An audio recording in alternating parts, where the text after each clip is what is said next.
Golden Age Radio is starting now.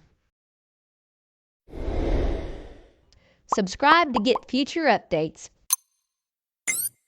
Buckle in and prepare for a great lineup tonight, starting with The Twilight Zone, 0 Hour, Suspense, Mystery Theater, The Inner Sanctum, Theater 5, Escape, X-1, Dimension X, and Space Patrol.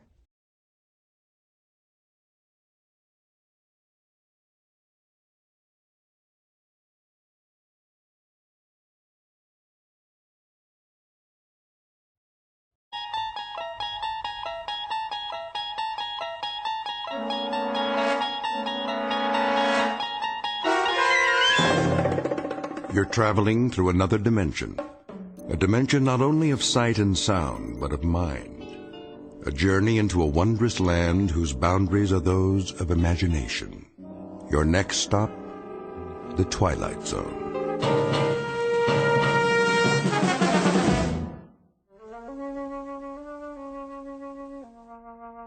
There. Nice and creamy. Anthony? Hi, Aunt Amy. I just knew that was you. What's that in your hand? My Jack-in-the-Box. Oh, yes. That's such a funny toy. Where's my mother? In the bedroom, lying down. She'll cook the rest of the dinner soon as I'm finished. But I wanted to get this done first. What you making? Well, what do you think? A cake, of course. For my favorite little boy. Is it a good one? Oh, yes. A very good one. Very, very good. I just took it out of the oven a while ago. Chocolate on the inside with little yellow swirls? What else? I know what my Anthony wants. See? Doesn't that smell good? Where's the frosting? Right here in the bowl. It's chocolate, too. I blended in a lot of butter to make sure it's smooth. 100 times. By hand. Milk chocolate? You bet. We don't like that dark chocolate, do we? Ugh. No, no. Hurry up, Aunt Amy. Don't you worry, it'll be ready in a jiffy. Put the frosting on. Plenty of time for that. Besides, we have to let the cake cool first. Put it on, now. Oh, I know what you want. You want to lick the bowl. Well, you'll just have to wait. I don't want to wait. Be a good boy now. I am a good boy. I know you are. I know that. Of course I do. A very, very good boy. I'll just go ahead and frost it now. Why not? No problem, Anthony. None at all. I want lots on the top. Surely. Lots and lots. See how thick I'm putting it on? Swirls of chocolate butter frosting, and all of it for my favorite nephew. There. Some more around the sides. We don't want to forget the sides, do we, Anthony? The sides are good, too. So good. Anthony, stop that. Get your finger out of the bowl. Ow! There'll be plenty left for you to lick when I'm finished. I mean, when I... You hit me. Oh, I didn't hit you. I barely touched your hand. You're a big boy, aren't you? That hurt. Why, it didn't. I only meant for you to wait till I've finished frosting the cake. Then I'll give you the entire bowl. All of it. Everything's for you. It always is. You know that, don't you, Anthony? I don't think I like you anymore. Well, I like you. I love you. You're my favorite boy in the whole wide world. I mean it. I really, truly mean it. Come and give your Auntie Amy a kiss. No. Then I'll give you one. I'm going outside now. Yes. Yes, you do that. Go outside and play. Playing is good. Here, take the bowl with you. Anthony? Anthony, come back! Don't you want your frosting? You can have the whole bowl. Everything all right? Oh, Anthony. Nice day, isn't it, Amy? Very nice. Something the matter? No, nothing's the matter. Nothing at all. Did Did anything happen? Oh, I was just frosting the cake, and Anthony couldn't resist tasting it. Well, who could? I used to love frosting when I was his age. Didn't you? It's good, isn't it? So good. Why wait? We can go ahead and have the cake now if Anthony wants. It's perfectly fine with me. Now, Amy, why don't you apologize to the boy? You can do that, can't you? Anthony, I'm sorry. Come on back, boy. Anthony, please. Anthony.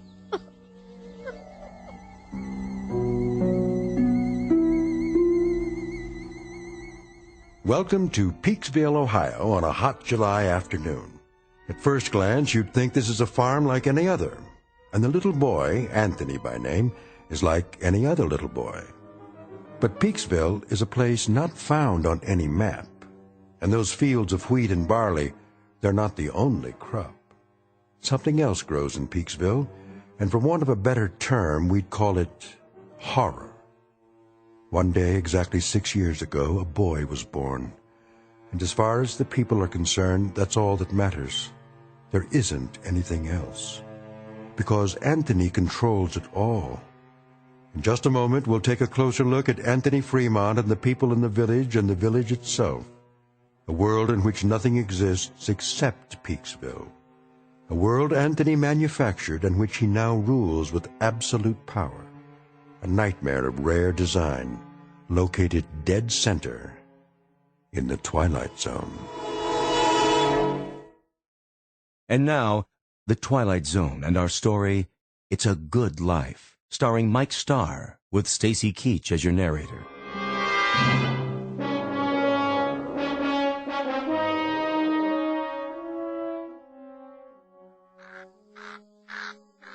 I'll see he gets it, Amy. Would you? Don't you worry none. Look, boy.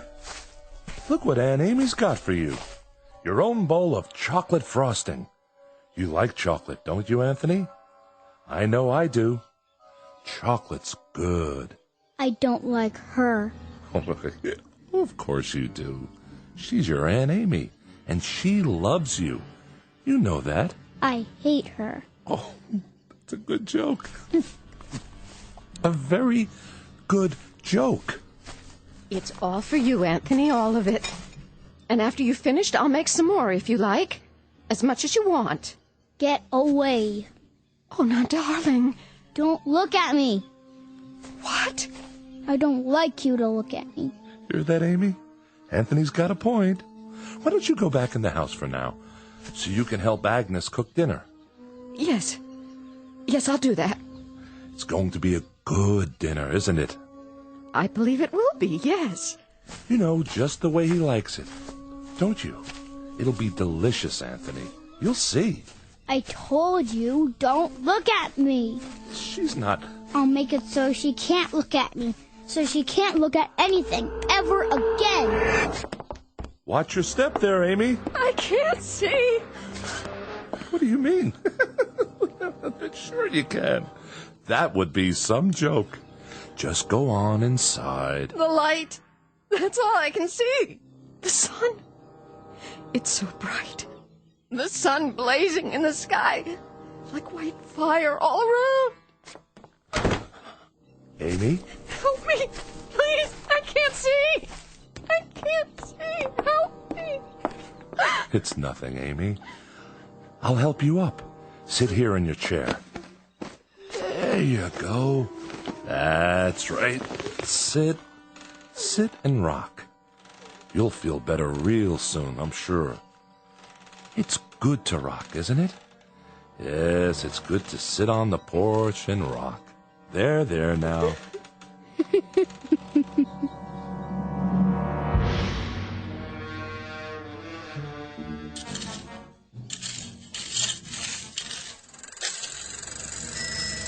Hi there, Bill. Afternoon, Mr. Fremont. I brought the groceries from town. Gee, that was fast. Thank you, Bill. Very thoughtful of you. My pleasure. Howdy, Anthony. Hi, Mr. Soames. Mighty good to see you today. Mighty good. And it's such a good day. A real good day, isn't it, Anthony? It's terrible hot, though. Terrible hot. Oh, I wouldn't say that. No, ma'am. I wouldn't say that at all. It's fine. Just fine. A real good day all around.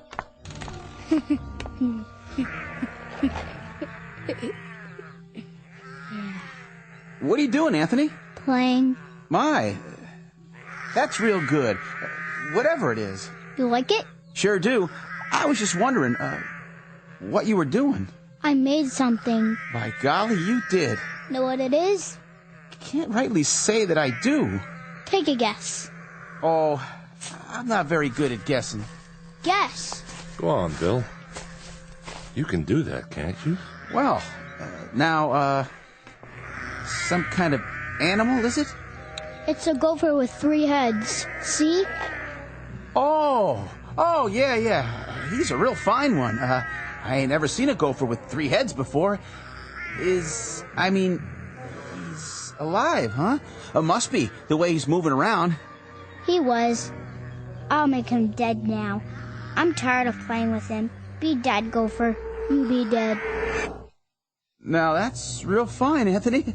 That's real fine, what you done. Sure is. Yeah. You made him dead, all right. Look at him laying there. It's good that you done that. Real good. Tell me what it looked like. Well, it was like a regular gopher, only more interesting. Was it ugly, though? Oh, I wouldn't say that. I wouldn't either. I'll bet it was ugly. Grotesque looking. That's the way Anthony likes things. Oh, what a good joke. You'd better bury him now. Okay. Want some help? No, I'll wish him into the cornfield. You do that. Gopher, go into the cornfield. Go be in the cornfield. Well, what do you know? Ain't that something? What are you doing here anyway? Me? What do you mean, Anthony? I'm delivering the groceries. What do you think? Go ahead and do it then. Why, sure. I'm the delivery man. That's me. You better. You don't want me to wish you dead, do you? Why, no, Anthony. No, I don't. But what? But I just wanted to say, you do some real fine things. Real fine. You're a good boy. We all love you. Don't we, Miss Amy? Don't we just love Anthony? Oh, yes. We love him. Everybody loves Anthony. Yes, sir. We sure do love him. We love that boy. Well, hi, Bill. Mrs. Fremont, how are you? I was just checking the roast in the oven. Got everything we asked for? Pretty much. I have your list here. Let me see. I didn't have any laundry soap. General store's all out of the laundry soap. Well, that's to be expected. Not even bar soap, though, huh? All out of that, too? Oh, we've been out for a year. You know that, Mrs. Fremont. We ain't had no bar soap for over a year, so I guess nobody has to wash their hands or behind their ears anymore. That's right, Bill. That's exactly right. I got a couple of cans of soup in there. That's nice, huh? Didn't even know we had them on the shelf. And I remembered Anthony loves tomato soup, doesn't he? So I brought that. How thoughtful. You'll tell him, won't you, Mrs. Fremont? Tell him I brought the tomato soup because I heard he liked it. Tell him I brought it, won't you? Why, of course I will, Bill. I'll tell him.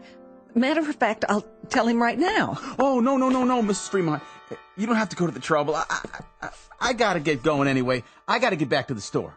You don't have to be frightened of him, Bill. He likes you. He told me that several times, how much he liked you. Oh, that's real nice to hear. He's a clever boy, Mrs. Fremont.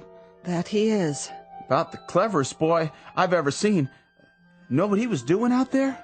Making something, I imagine. You got it. Yesterday he made some kind of furry animal. I have never seen the likes of it, but he invented it all by himself. Had real sharp teeth, too. Long and sharp. Could have done some real damage. It tried to bite him. I was kind of hoping that it would. Mrs. Fremont. But Anthony wished it into the cornfield before it could do him any harm. I gotta be going, Mrs. Fremont. I'm real glad. I mean, it's real fine that Anthony keeps making these things. Real fine indeed. Yes, ma'am. It's great. See you tonight, won't we, Bill? Tonight? Why, sure, it's TV night tonight. Oh, yeah. Anthony's going to put pictures on the television, and we're going to have a surprise party for Dan Hollis. A real nice surprise party. I'll be there, Mrs. Fremont. You can count on me. Where? What? Nothing. Bye now, Miss Amy. Be sure to say goodbye to your nephew for me. I will.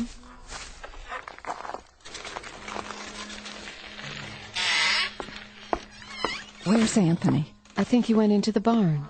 Oh, Leastways, I heard the door open. I keep telling him he shouldn't go in there, but... Amy, why, it's real nice that Anthony goes into the barn. A real good thing. But Agnes, he isn't even around now. You don't have to say that. But even so, Amy, even so, it's nice that he goes into the barn when he wants to. It's real nice. We mustn't even think anything bad about him, Amy. Do you understand? But he isn't around. Amy, dear, you know as well as I do, sometimes he can hear what we're thinking, no matter where he is. He doesn't even have to hear it with his ears. It's like when you lost your temper. That was only for a second. 1 second. I know, but look what he did to your eyes. Now you can't even see. So you just think nice things, Amy. Real nice things about how good it is that Anthony's going into the barn to do whatever he does in there. And tonight we'll have Dan Hollis's birthday party, and we'll have a nice time. A very nice time. But it's such a hot day. I hope it cools off tonight. Oh, I wouldn't say it was hot, Amy. It's just right. It's a good day. Don't you think so, too? A real good day.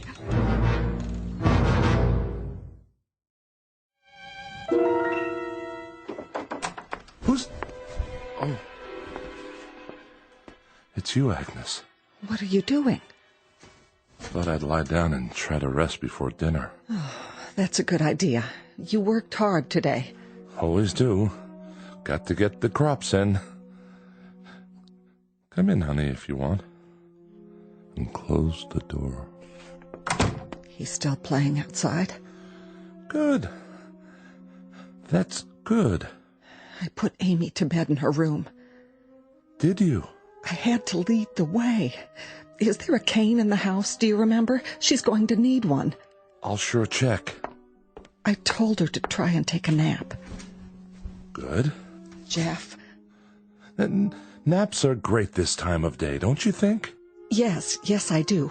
I wanted to talk to you about... Sure, honey. We can talk all you want. Later. I was just going to change my clothes. Why don't you check on the roast while I wash up? How's that sound? All right. I'll do that. And you get a little rest, too, if you can. Sounds like a good idea. See you at dinner.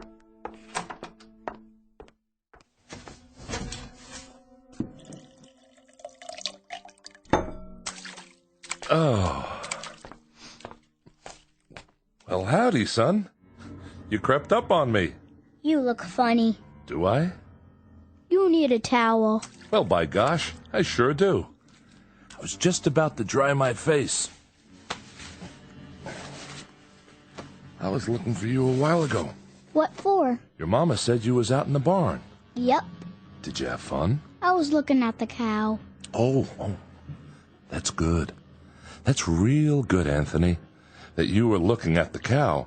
Now, you wouldn't be playing any tricks on your dad, would you? Tricks? I mean, well, you remember a year ago when we had the pigs? Oh, yeah.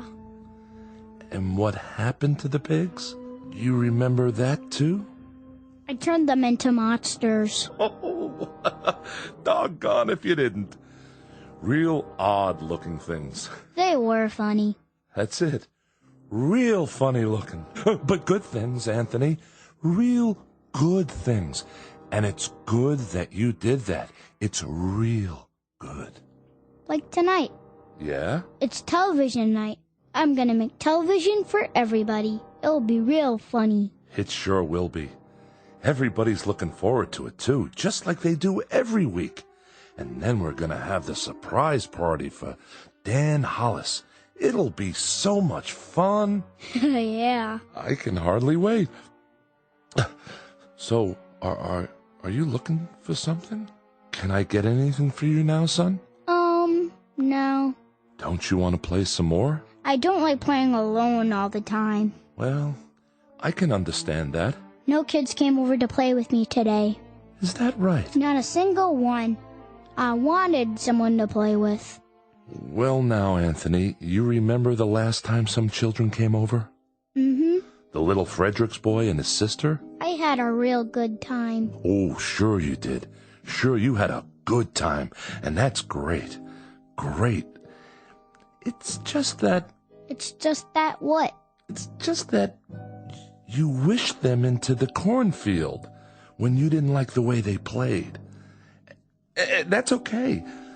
But I hear their mom and dad were real upset. About what? If you wish people away like that, pretty soon there won't be no one left. So maybe next week we'll talk to some of the folks about having their children come over. We'll do that, won't we? Talk about it first. Yeah, and when they come over, I can make some of those funny animals. That's fun, isn't it? That's a lot of fun. That's Bill Soames's collie. Is it? Yep, that's the dog that always comes around. Yeah, that does sound like Bill Soames's dog. Not many dogs left now, Anthony. You wish them all away. I didn't like them. They didn't like me. I hate anybody who doesn't like me. But everybody loves you. They love you, son. You're everybody's favorite. I heard somebody think one time. Somebody thought I shouldn't have wished away all the automobiles and things. And the electricity. They said it wasn't good that I did that. Somebody thought it one time. Who? Who thought that? Was it Teddy Reynolds who thought that? He owned a farm up the road. Oh yeah, I remember. He shouldn't have thought those bad thoughts. That's why I made him go on fire. Sure, that was why... That dog, that collie, he doesn't like me. Oh, I don't know about that. He's a bad dog. Well now, Anthony, did you do something to Bill Soames's dog? Guess you must have. He isn't outside anymore. I put him in the cornfield. I'm gonna go out in the yard now. Bye. No. Bill Soames's collie was out by the tree just now. I heard him barking, and then he just... Well, why Anthony done that? It was a good thing that Anthony done that, wasn't it, honey? Wasn't it a real good thing? Oh, yes, indeed. It was a real good thing that Anthony did it. Well, I've got to get back and get supper ready. Stay a minute. Ethel's bringing over the candles for Dan's cake. Amy already made it. She got the last box of cane sugar there was to be found. Agnes? The very last box. And Dan hasn't got one single inkling that there's a surprise party for him. Not one. Glad to hear it. And you know how much Dan likes music? Well, last week, Thelma Dunn found a record in her attic. That a fact? Yes, and she's going to give it to him tonight. Isn't that a wonderful surprise? It sure is. A record. Imagine. That's a real nice thing to find. What record is it? Perry Como singing You Are My Sunshine. Well, what do you know? I always liked that tune. How did Thelma happen to find it? Oh, you know, just looking around for new things. Or old things. The ones that are still left. Say, who has that picture we found a while back? Kinda liked it. That old clipper ship sailing along. The Smiths. Next week, the Sippiches get it, and they give the Smiths the old McIntyre music box, and we give the Sippiches... I know. That's the way of things now. There's so little left. But that's okay, isn't it? Everybody keeps a few things for a while, and then they trade off. There's about 3 books left, and each family... Oh, now, honey. And each family can keep it for a week, and then trade it for something else. Like with the stereoscope the Van Nusens found in their cellar, or the can of beer that Bill Soames found wedged into an old icebox in the junkyard. I'd better go check on the kitchen. You see, the thing of it is, Anthony fixed it so that we're alone in the world. Nothing new ever gets built anymore. Nothing new at all. That's enough. No, it's not nearly enough. Remember 6 years ago, old Doc Baker, rest his soul, he took one look at Anthony when he was born, and he screamed and dropped him. Tried to kill him right then and there. He knew. Somehow he knew what Anthony was, and he thought it would have been better if he had been born dead. But Anthony, my son, he whined and let out a cry, and then he done this thing. He took his revenge. Oh, didn't he? Please, I beg of you, don't. No. And he either destroyed the world and only left this village, or he took the village someplace away from everything. We don't know exactly which, do we? All we know is that we're alone, and there aren't any towns or villages or anything else left except this place. And Anthony, he controls it with his mind. He controls everything. That's right. That little boy in the yard outside.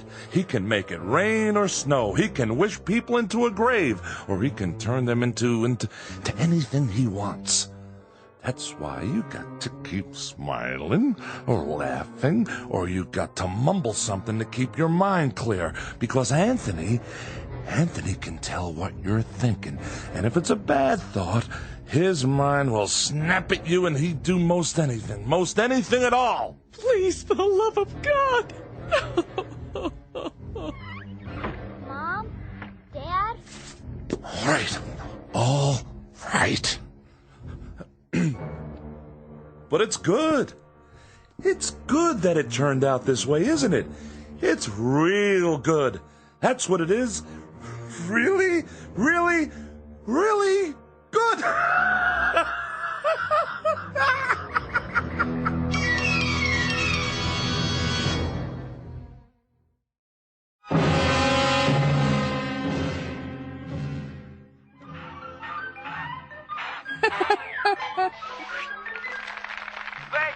Thank you, ladies and gentlemen, and especially you kids. And now for our next act. It's time for Stupid Animal Tricks. And here's some film we thought you'd like to see. First up is Rocco the Squirrel in Crossing the Road.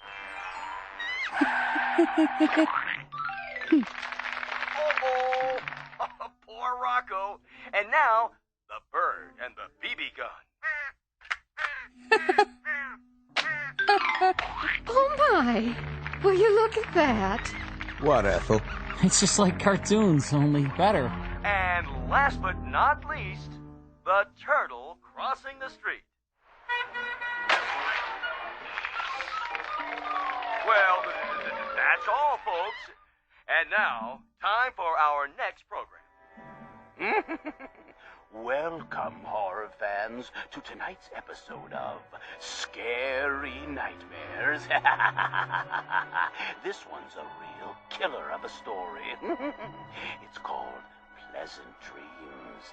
Let's watch, shall we? Think I'll go get some fresh air. Shh. Not now, Dan.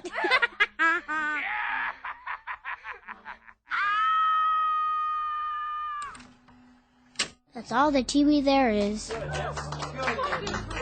Oh, that was wonderful, Anthony. Wasn't it, everyone? Wasn't Anthony's television wonderful? Yeah. Just wonderful. Even better than last week. Yeah, great. It was much better than the old television. Oh, the best yet. You can say that again. You'll have to come around next week. Oh, Oh, I will. I will. And now, everyone, is it time? I guess so, honey. The surprise for Dan's birthday. Oh, you shouldn't have done anything. Go ahead, Ethel. Give your hubby the big surprise. All right. Here you go, Dan. I wrapped it for you special. What's this? Open it. Yeah, go ahead. Well, if you say so. I hope you like it. What's this, a record? It's Perry Como. A real collector's item, you might say. No kidding. I haven't heard Perry Como in years and years. Such a great crooner. You know what a crooner is, don't you, son? No. It's a singer. Someone who sings the old songs. What a great voice he had. Oh, didn't he? Happy birthday, darling. Happy birthday. Hey, you better not hug me too hard. I'm holding a priceless object here. You certainly are. Wow. Do you think we could play it? You mean right now? I'd love to hear some new music. Well, what I'd like to hear is the first part, just the orchestra part, before Como sings. Would that be all right? I don't like singing. I don't think we'd better, Dan. After all, we don't know where the singing comes in. It would be taking too much of a chance. Better wait till you get home. Put it on the table for now. But we don't have a Victrola at home. That's all right. Better to keep it safe. These old records break so easily. I guess you're right. Of course I am. There. It's good that I can't play it here. And now, I think it's time for Pat Riley to play some piano for us. How about it, Pat? Would you? That's a great idea. Well, then, it'd be my pleasure. Move right in, Anthony, so you can watch him. It's great what he can do with those fingers of his. I'm a little nervous. Oh, don't be. You play beautifully. Okay, then. Here goes. Guess I'm out of practice. It'd be good if you told me what to play, Anthony. It'd be real good if you tell me what music you like. Just play. Play anything. All right. I'll play Night and Day. That's a nice old tune. It sure is. That's always lovely. Yeah, go ahead.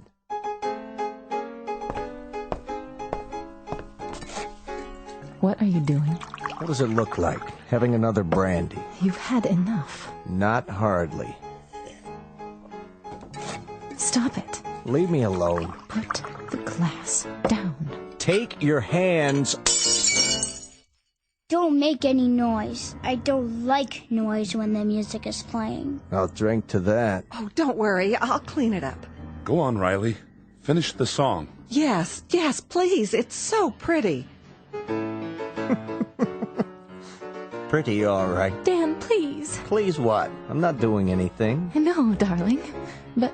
I'm just drinking this peach brandy on my birthday. That's all I'm doing. Please, Dan. For the love of heaven, please don't say anything else. Who's saying anything? I'm not saying anything. I'm listening. Shh. Play, Pat. This is real good brandy. Real good. You people know something? There's only 5 bottles of real liquor in the whole village. 5. 1 rye, 2 scotch, 1 after-dinner cordial, and this here. And when that's gone, there won't be any left at all. None. Keep playing. Nuts. Nuts! Can't even play my record. Can't even play Perry Como. Don't play that anymore, Pat. That's not what I want you to play. Play this. Happy birthday to me. Happy birthday to me. Dan! Happy... Please, stop! Oh, please, Ethel, be quiet! Dan! Ethel, you have to stop now. Happy birthday, dear Danny. Happy birthday to me. Play it, Pat. Play it so I can sing it right. You know, I can't carry a tune unless somebody plays it. I'll do my best. That's enough. I said that's enough. Go outside for a while, Dan. Get a breath of fresh air. You and her, you had 'em. You had to go have him, didn't you? If there's any fault, it's yours. You are my sunshine, my only sunshine. You make me happy when I am blue. You monster. You dirty little monster. You murderer. Hey, what you thinking, Anthony? You go ahead. You think about me. You think bad thoughts about me and maybe some man in this room. Some man with guts. Somebody who's sick to death of living in this place and is willing to take a chance. Maybe he'll sneak up behind you and lay something heavy across your skull and end this once and for all. You're a bad man. You think that, Anthony. You go ahead. I'm a bad man. Keep thinking that. Somebody get behind him. That's all it takes. Somebody end this now. Pick up a bottle or a stick or something, anything, and... You're a very bad man, and you keep thinking bad thoughts about me. But now you can't anymore. You can't even see me. My eyes? Your eyes aren't real. They're like a toy. That's all you are now. A toy Jack-in-the-Box.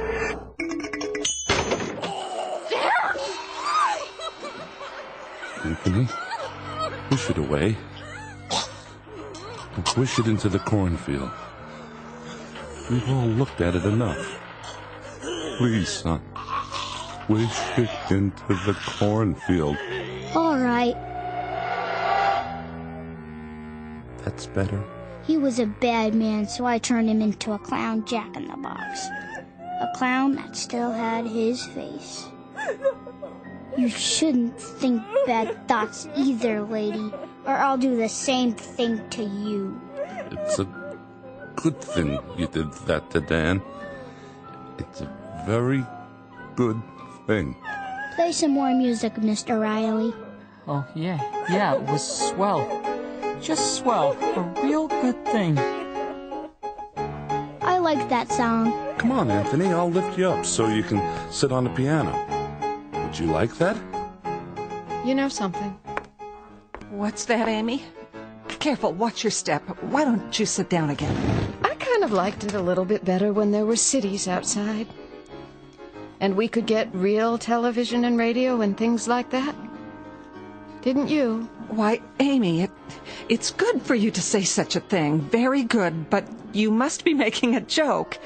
Anthony's television is much better than anything we ever used to get. Oh, yes.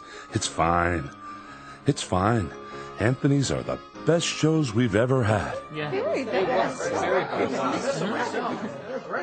Look at that, will you? It's snowing outside. Anthony, are you making it snow? Yeah, I'm making it snow.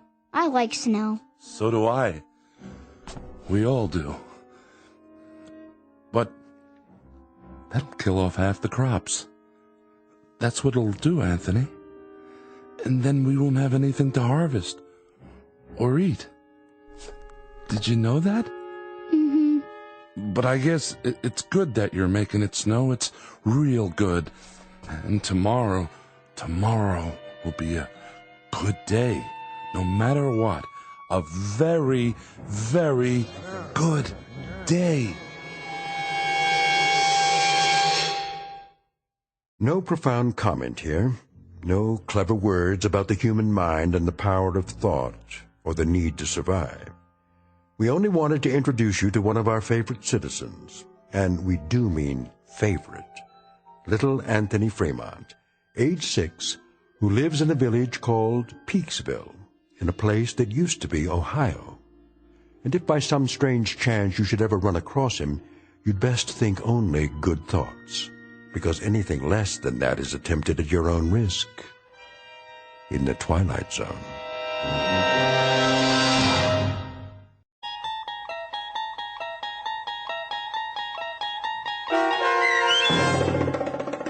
It's a Good Life, starring Mike Starr with Stacy Keach as your narrator, was adapted for radio by Dennis Etchison and written for The Twilight Zone by Rod Serling from a story by Jerome Bixby. Heard in the cast were Meg Thalken, Fernette Lebo, Christian Stolte, Jeff Lupetin, Doug James, Brooke Sanford, Carl Amari. Piano stylings by Daniel Choka.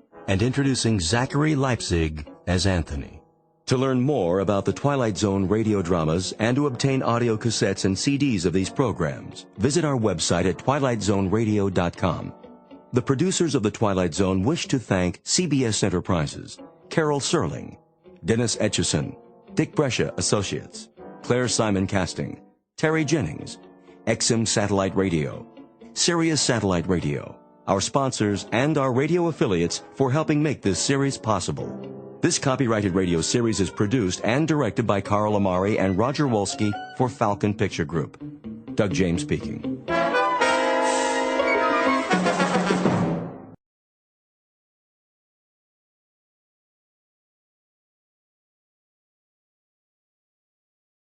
Thank you for visiting Golden Age Radio, rumble.com/C/GAR.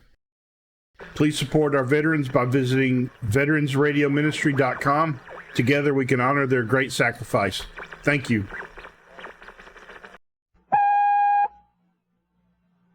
I'm Rod Serling. You're listening to the Zero Hour. Rest your eyes.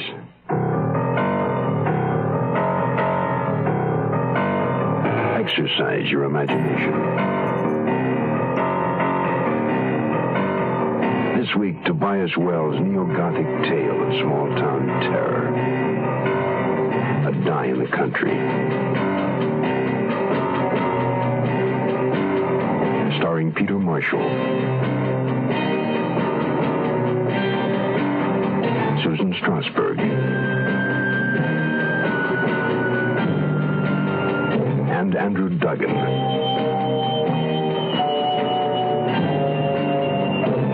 In Elliot Lewis's production of The Zero Hour.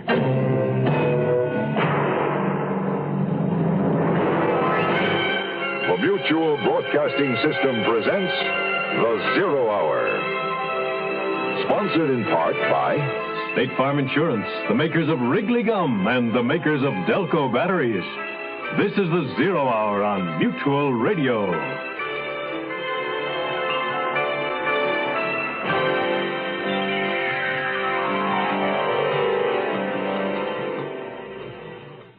All that the Seversons wanted was to move away from Boston to a quiet little house in the country. And that's precisely what they did. However, there were a great many unexpected bonuses thrown into the bargain. Threatening letters, obscene phone calls, wife-swapping neighbors, a strange disappearance, and an accusation of murder. As Detective Newt Severson, with the reluctant cooperation of Wellesley Police Chief Torrance, presses for an investigation into the affairs of Town Selectman Rudolph Wharton, Wellesley's elusive, obscene telephone caller strikes again, this time with a call to Severson's young wife, Brenda, while she's home alone, awaiting the impending birth of their first child. For Newt Severson, life in the country is about to explode and reverberate down to the very foundation of his existence. In a moment, the conclusion of A Die in the Country. But first, this word. Hey, cowboy, you got a minute for range fire reading? Might save some mighty fine grazing land, expensive land, from going up in smoke. Hundreds of thousands of acres did just that last year, you know, including valuable watershed. So along with spring feeding came the mud and the silt that polluted streams and eroded more soil. And all because a couple of waddies got careless. Preventing range fires ain't tough work. It's a whole lot easier than fighting them or cleaning up after them. So first off, do some snooping. Check the spark arresters on all your equipment, tractors, trucks, jeeps, bikes. If you see that they're rusted out or burnt out, get them replaced. And start using a shovel to put out your campfires, like old Smokey Bear does. And last, remember range fire reader when you're fixing to burn off some brush. Check first with your local fire folks. Range fires are wildfires. Don't start something you can't finish, cowboy.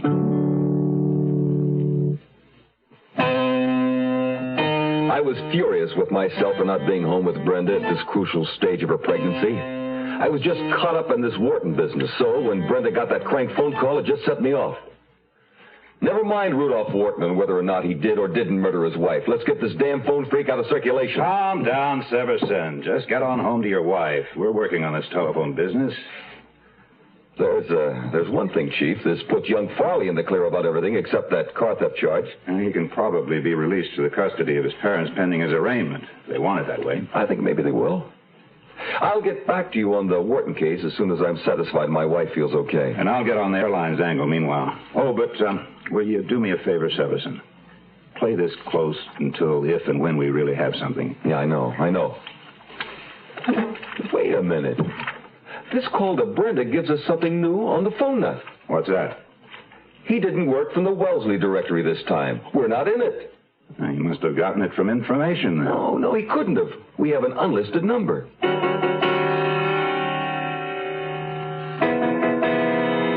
That's what I've been wondering too, Newt. How did he get our number? Did he address you by name? Yes, right away. He said, "Hello, Mrs. Severson." But you didn't recognize the voice at all? No, it was deep and, sort of suave sounding. Yeah, Dolly Celine called it sexy. Oh, well, I'm not Dolly Celine. I would have hung up on him right away, but I knew you'd want me to find out everything I could. Thanks, but I hope you didn't stick with that nut too long. I couldn't. It was just, it was too much. I had to hang up. What time was this? Just before you called me? Yes, about 4:30. Later than usual for him. I just wish I knew how he got our number. So do I. If we knew that, it might tell us who he is. The thing to do is make a list of everybody who knows our number or anybody who's been inside the house where they could have seen it on the phone. That could have been, even any of the workmen who've been here. Exactly. Even that sweet little old man who hung our new wallpaper?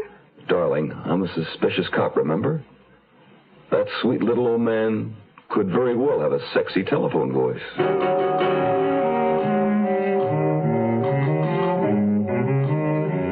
What a hornet's nest we'd found ourselves in with this innocent little move out into the country. Maybe Brenda was right. Other people seem to live out their lives without coming up against murder, robbery, assault, and heaven knows what. I was beginning to wonder myself. Did the crime attract the cop, or did the cop attract the crime? It didn't matter. At the moment, I considered myself on a possible murder case, and I figured by now my contact in California had had time enough to check out that house and its neighbors in Riverside.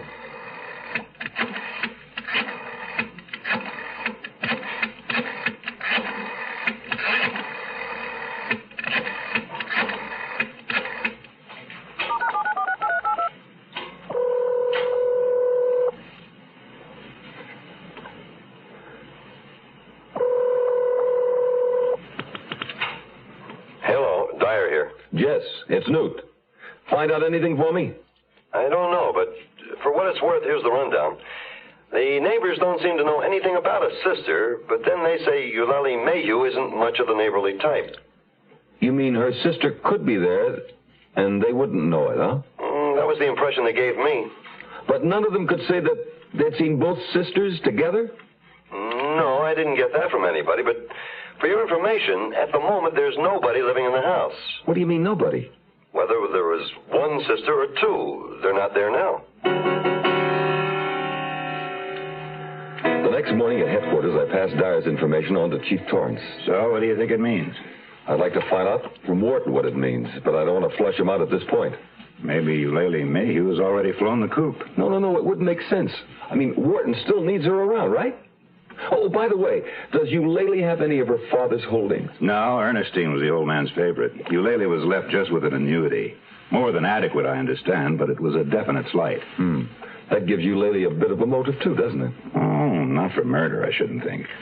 But I suppose it could weaken her resistance against aiding and abetting. Any luck on that check of the airlines? Not yet. There's a chance she wouldn't have used her own name, of course. Yes? Oh, yes, of course. Tell him to come in. Wharton's on his way in.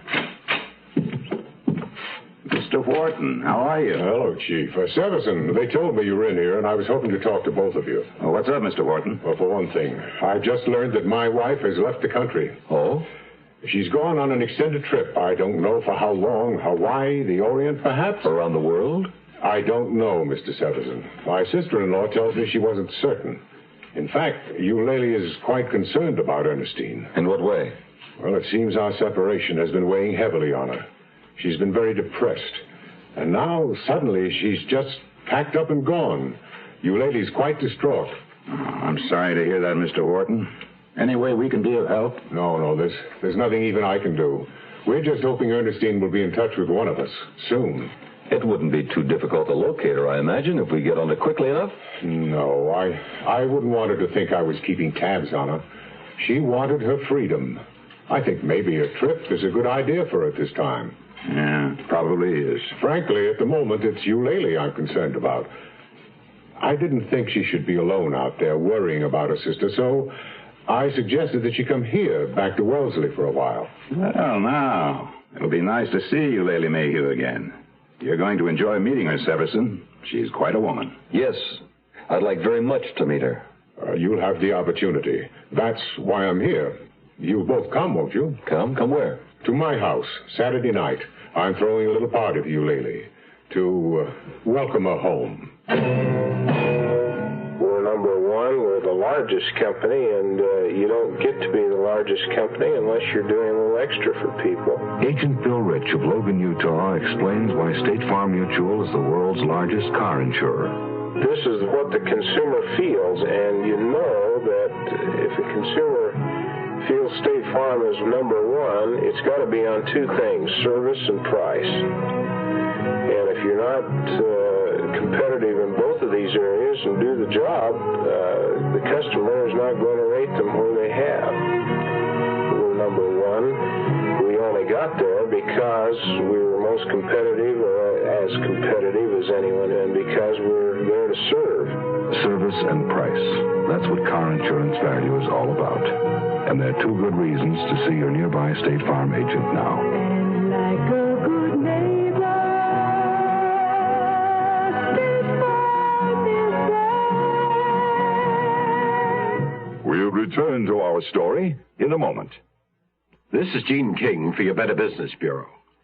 Homeowners can save 15 to 30% on their winter heating bills by installing weather stripping around doors and caulking around all windows. A quarter-inch crack under a door leading to an attic or other unheated area may cost $4.50 per winter in lost heat. Incidentally, you can also increase the wintertime comfort and decrease the heating bills you'll have to pay by installing storm windows, which reduce loss through windows by 50%.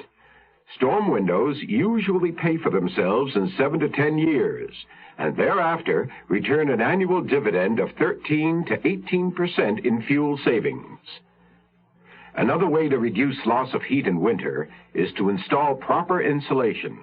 In a cold to moderately cold climate, a homeowner can save enough on his fuel bill to recover the cost of the insulation within 8 to 12 years. A consumer tip from your Better Business Bureau. Brenda's only concern when I told her about Wharton's party was which of her maternity dresses looked the least like a maternity dress. My concern was that I had Dr. Abrams' number in my pocket. It would be just like our stubborn son and heir to put in his belated appearance just as I was closing in on a murder. I wonder if he's invited any of the other neighbors. Mercy Bird wouldn't come if he asked her. Mercy's only come out of her house long enough to give Algernon a quick walk lately. She must be busy writing a new book. As long as she's not writing any more letters. What about the Farleys? Do you think they'll be there? I doubt it. I gather the only neighborliness between the Whartons and the Farleys was Ernestine Wharton's friendship with young Greg. It's a shame she isn't around to help him now. Maybe not. Maybe his own parents will come through for him this time. Is Greg still in jail? No. His mother brought him home this afternoon. Oh, Newt, doesn't it scare you? Pretty soon we're going to be parents. I don't know. Junior is sure taking his time about getting here. I don't blame him, considering all that's been going on. Well, tell him to hold off at least a few more hours. I don't think Rudolph Wharton's cocktail party is going to be any place to have a baby. Saturday couldn't come fast enough for me. Call it my suspicious cop nature, but I was certain the party would be a showdown. I spent any free time I had at home nursing along the ivy I'd planted around the railing of our porch. I was hoping to catch a glimpse, a sneak preview of Eulalie Mayhew, but I never saw a sign of her, or Wharton for that matter. Finally...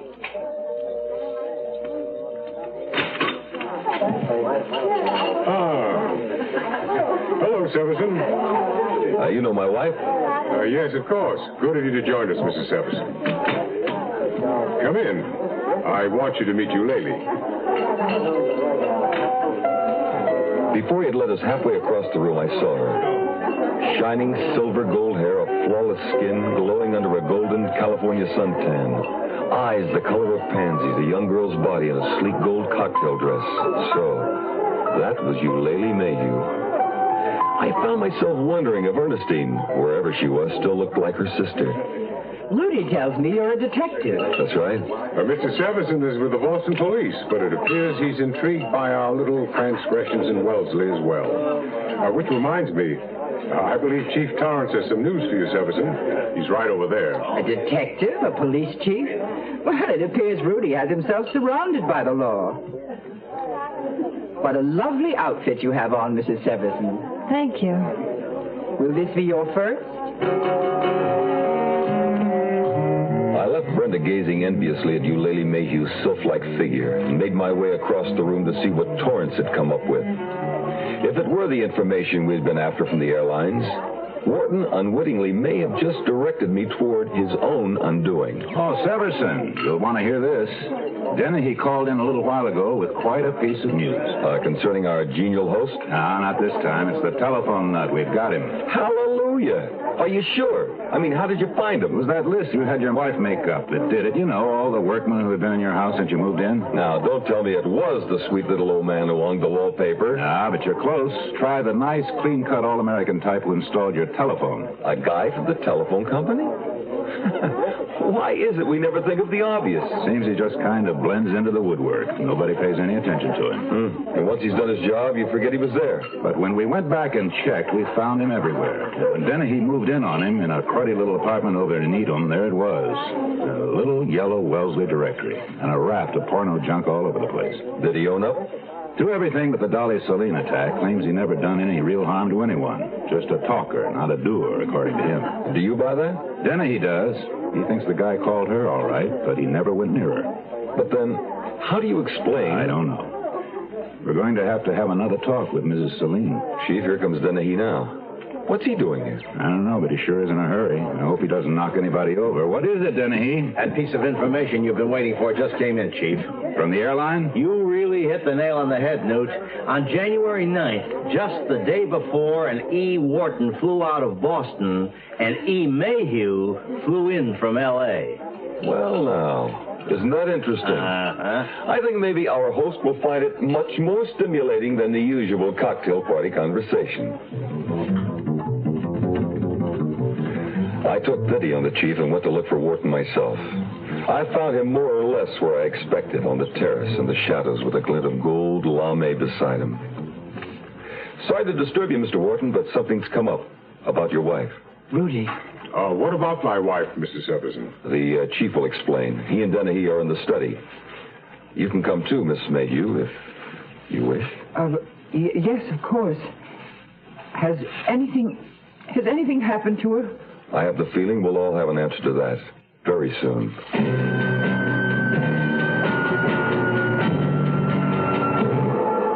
Wrigley Spearmint Gum, Gum, Gum. Wrigley Spearmint Gum. Carry the big fresh flavor. Wherever you go, whatever you do, it's the finest pack of flavor. Wherever you go, whatever you do. Flavor this big shouldn't be left behind. So wherever you go, carry a pack of Wrigley Spearmint Gum. Wrigley Spearmint. It's the finest spearmint flavor.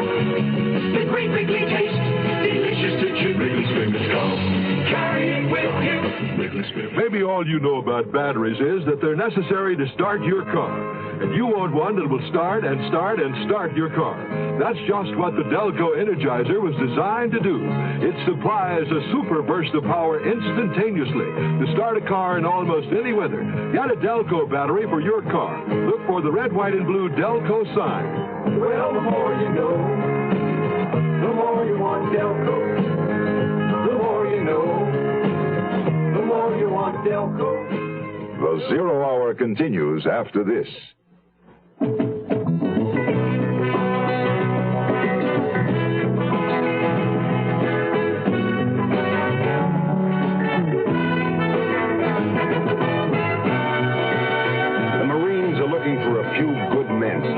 Men who want to learn good jobs. And today, a qualified qualified man can choose the direction he wants to go in the Marine Corps.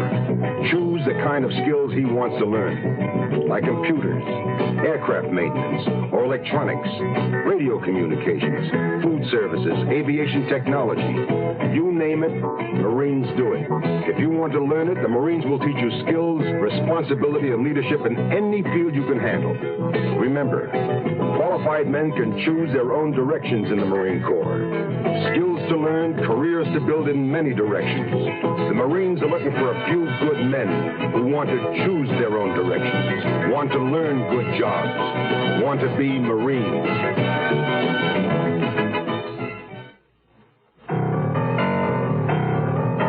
Despite Eulalie Mayhew's involuntary gasp and her alarmed look of a cornered doe, Wharton remained as unruffled as ever. I went on ahead alone to the study. A few moments later, they followed me in. Dennehy looked nervous in his uniform. I felt like our cat, mine hare, out stalking prey. Chief Torrance was less ferocious, so I let him begin. I'm sorry, Mr. Wharton, but several things have come up that we need to have explained. Well, that's all right, Chief. I can understand your position. Well, what sort of things? Well, for one, that letter we received from your wife confirming her whereabouts in California. Well, what about it? Well, we have it on good authority, very good authority, that it was not written by your wife at all. Really? That instead it was written by you, Eulalie. By me? But Never mind, Eulalie. You don't have to deny it. I'll explain. Please do, Mr. Wharton. As a matter of fact, Eulalie did write the letter at my request. Why was that? Because Ernestine refused to. As far as I was concerned, she didn't care if I rotted in hell. You never indicated before that there was that much animosity between you and your wife, Wharton? Because I wanted to spare Eulalie. You see, the truth is, my wife was insanely jealous of her sister. Oh, that's something I never knew. Ernestine didn't seem the type. Oh, well, it was only where I was concerned. She constantly made the accusation that it was Eulalie I really loved, Eulalie I should have married. I see. Mr. Wharton, there's something else. We know that on January 10th, someone under your wife's name boarded a plane out of Boston for Los Angeles.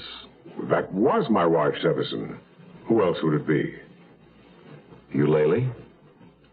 But Eulalie was in California, at her house in Riverside. No, she wasn't.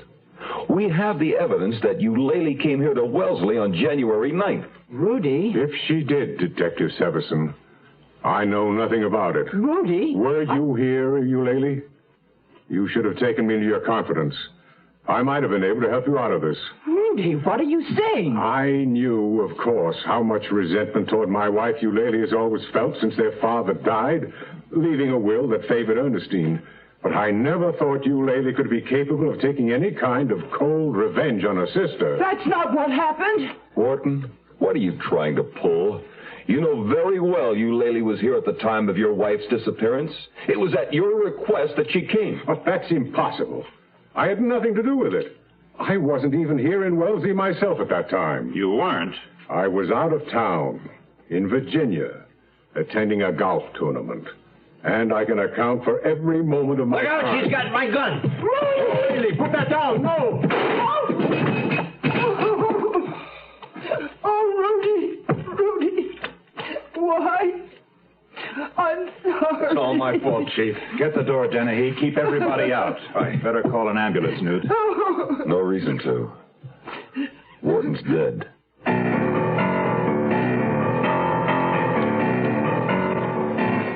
It was all in the Wellesley newspaper. It was on the front page for weeks. The gradual piecing together of the facts. Ernestine Wharton had told her husband she was divorcing him, reclaiming the titles to all of her properties and leaving him penniless. In a rage, Wharton had killed her. Killed her on the 7th of January. Greg Farley testified that he had spent most of January 6th in Ernestine Wharton's company.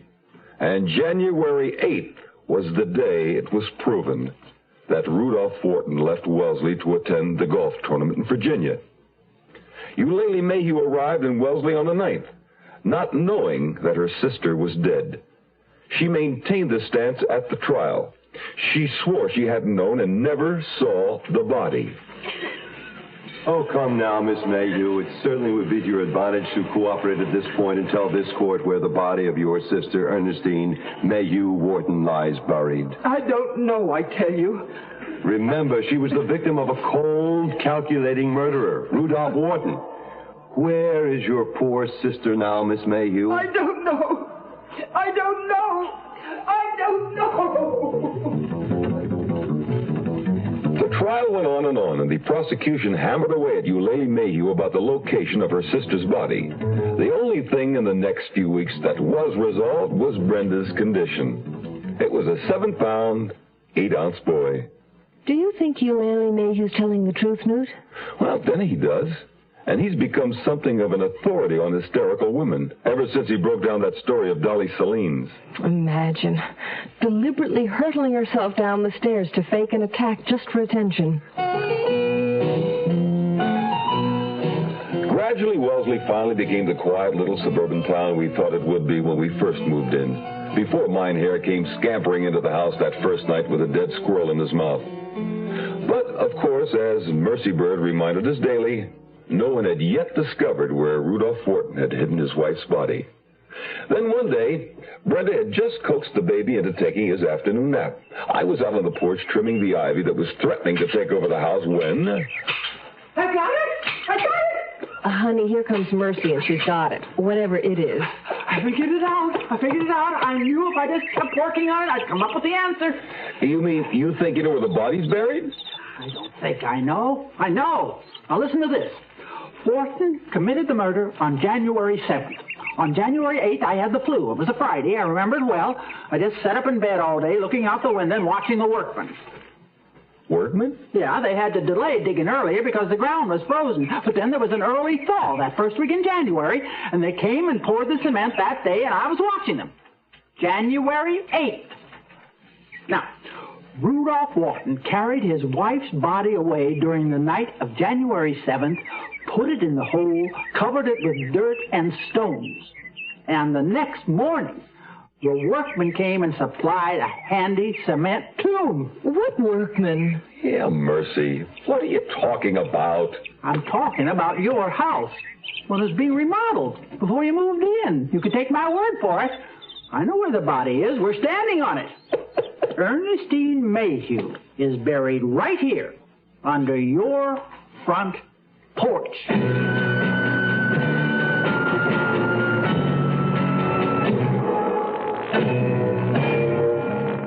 You are listening to Mutual's presentation of The Zero Hour.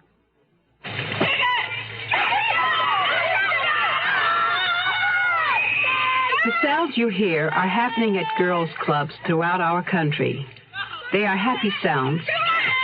Girls swimming, sewing, take the needle and you thread cooking,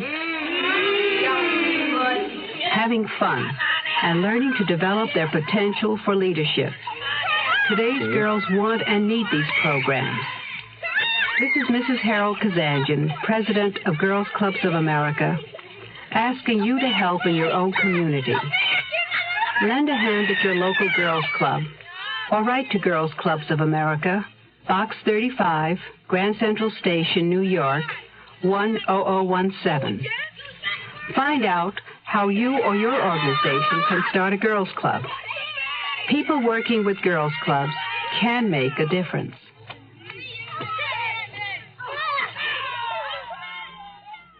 In this life, one thing counts.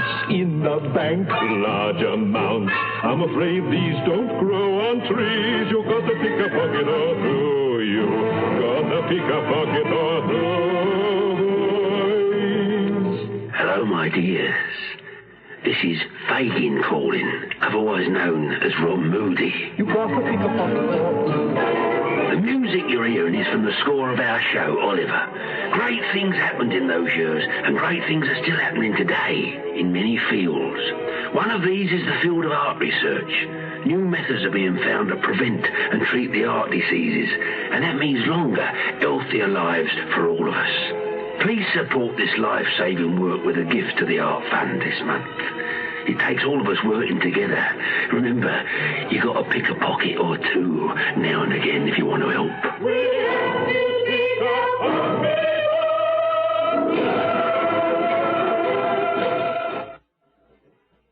That concludes this week's production of the Zero Hour. Tobias Wells, A Die in the Country. Next week, we'll begin another exciting dramatization of a tale of mystery and suspense. We'll tell our story in 5 days, at the same time, Monday through Friday. So on Monday, rest your eyes and listen here to the Zero Hour. Today's episode brought to you in part by State Farm Insurance, Wrigley Gum, and Delco Batteries. This is the Zero Hour on Mutual Radio.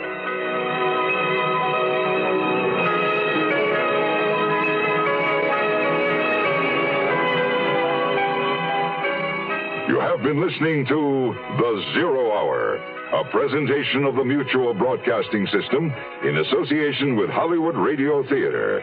Heard every weekday at this time. Rod Serling is your host.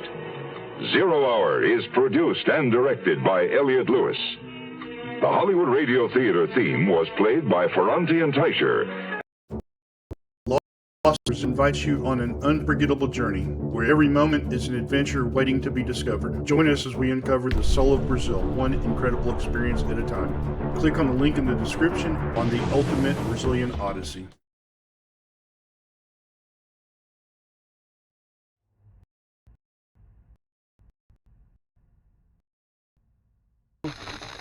The Roma Wine Company of Fresno, California presents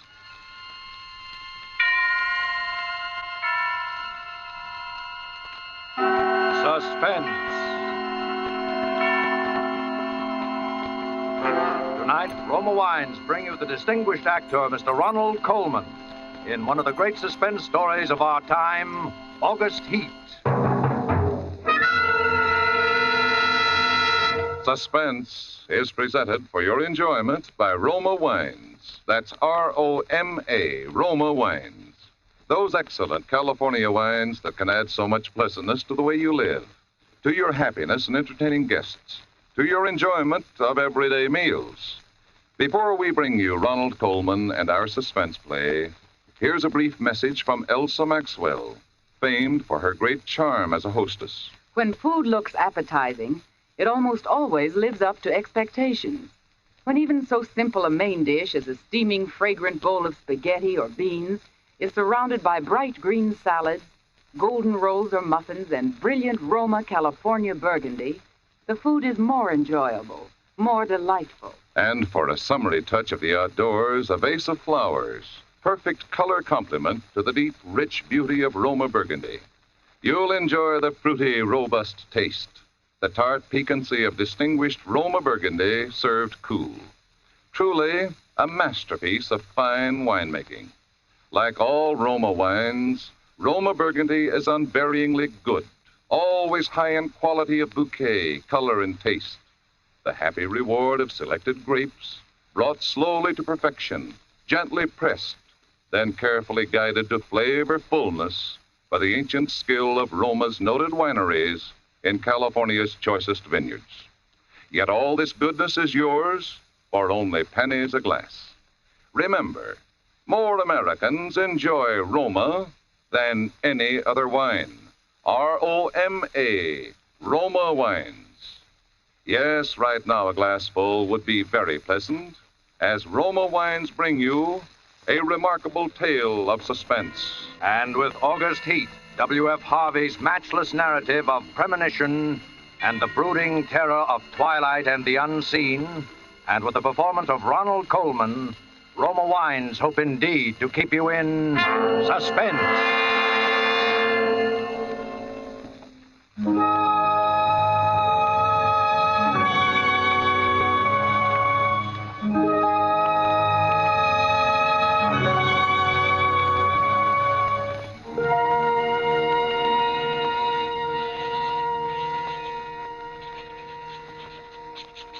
Peniston Road, Clapham, August the 20th, 1945. I have had what I believe to be the most remarkable day in my life. And while the events are still fresh in my mind, I wish to put them down on paper as clearly as possible.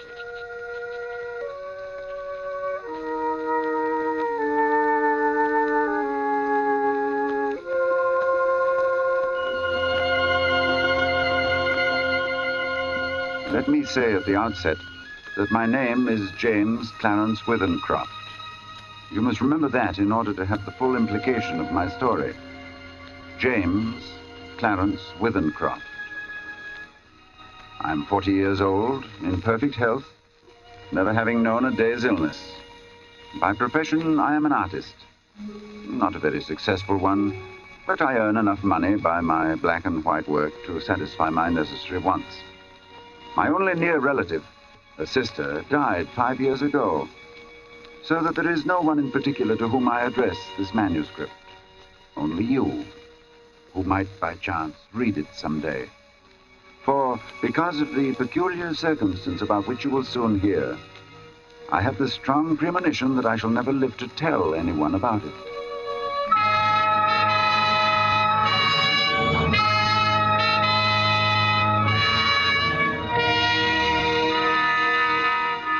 I breakfasted this morning at 9 at the usual time. It was no different from any other morning. And after glancing through the morning paper, I lighted my pipe, and I proceeded to let my mind wander, in the hope that I might chance upon some subject for my pencil. The room, though door and window were open, was oppressively hot. And I had just made up my mind that the coolest and most comfortable place in the neighborhood would be the deep end of the public swimming bath, when I was suddenly shaken. A feeling swept over me such as I'd never experienced before.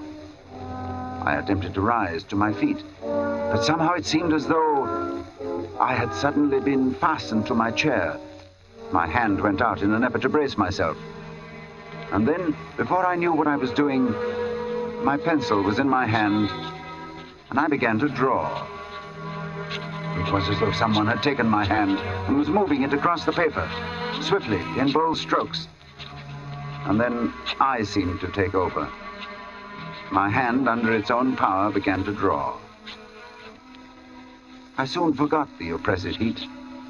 Everything was forgotten in this frantic feeling that the sketch must be finished as soon as possible.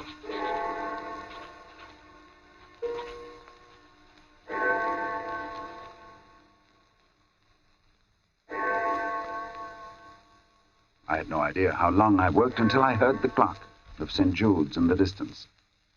It was 4 o'clock, and I had started just after breakfast.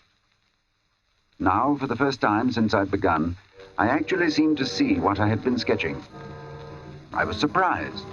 The final result was, I felt sure, the best thing I'd ever done. It showed a criminal in the dock immediately after the judge had pronounced sentence. The man was fat, enormously fat.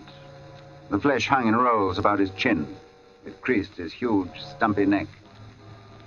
He was clean-shaven, or perhaps I should say a few days before he must have been clean-shaven. And he was almost bald. He stood there before the judge, his short, clumsy fingers clasping the rail, looking straight in front of him.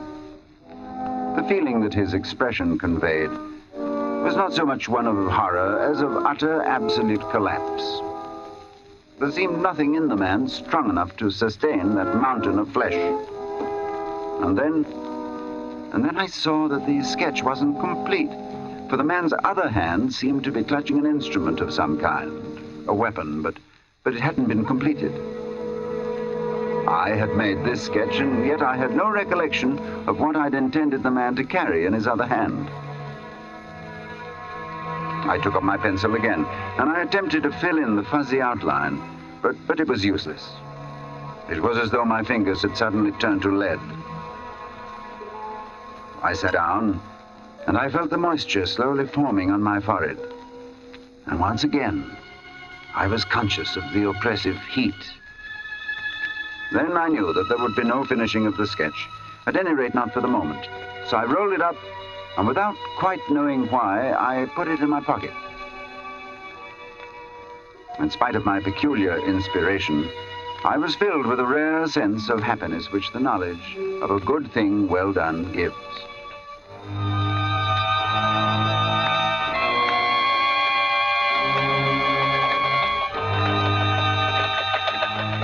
I believe that I set out with the idea of calling upon Trenton, for I remember walking along Lytton Street and turning to the right along Gilchrist Road at the bottom of the hill where the men are at work on the new tram line.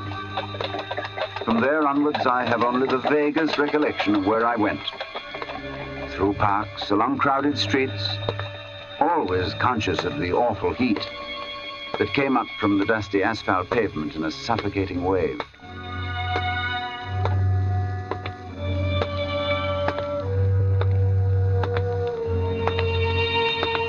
I remember, too, the hollow sound of my footsteps as I moved along. Although walking aimlessly, I somehow knew that there was a goal, a something to which I was drawn. I longed for the thunder promised by the great banks of copper-colored clouds that hung low over the western sky. I've really no idea how far I walked when a small boy roused me from my abstraction. You got the time, mister? 20 minutes to 7. Thanks. Hot enough for you, sir? Yes. When he left me, I began to take stock of my bearings. I found myself standing before a gate that led into a yard bordered by a strip of thirsty earth. There were flowers, purple stock and scarlet geranium, and great numbers of bees droned over them. I stood looking down at them for a moment, and then, for some reason, I looked up. Over the entrance to the place, there was a board with the inscription, Charles Atkinson, Monumental Mason, worker in English and Italian marbles.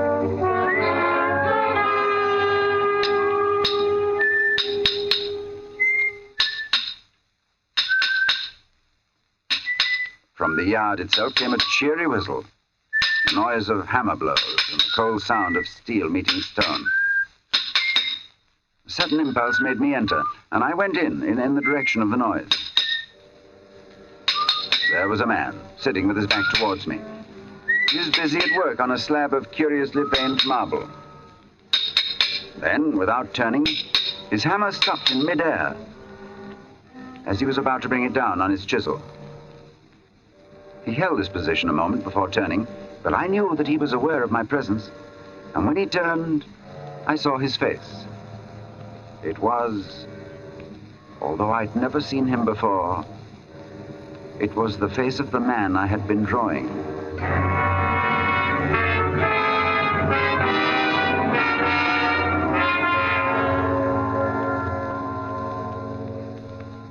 Yes, it was the face of the man whose sketch was in my pocket. He sat there on his low stool, huge and elephantine, the sweat pouring from his scalp, not speaking. Then he took a red silk handkerchief and he mopped his brow. Although this face that looked up at me was the same as my sketch, the expression was absolutely different. Suddenly the puzzled expression left his face, and he smiled, as if we were old friends. And he walked over and he took my hand. Good day, sir. Good day. I'm sorry to intrude. Not at all. Everything is so hot and glary outside. This is like an oasis in the wilderness. I don't know about an oasis, but it certainly is hot. Whew. Take a seat, sir. He pointed to the end of the gravestone on which he was at work, and I sat down. Whew. Very hot. It's a beautiful piece of stone you've got hold of. In a way it is. The surface here is as fine as anything you could wish, but there's a big flaw at the back. Oh, I don't expect you'd notice it. Oh, I shouldn't think so. I could never really do a good job at a bit of marble like that. It would be all right in the summer like this. Wouldn't mind the blasted heat. But wait until the winter comes. Winter? There's nothing quite like frost to find out the weak points in stone. Oh.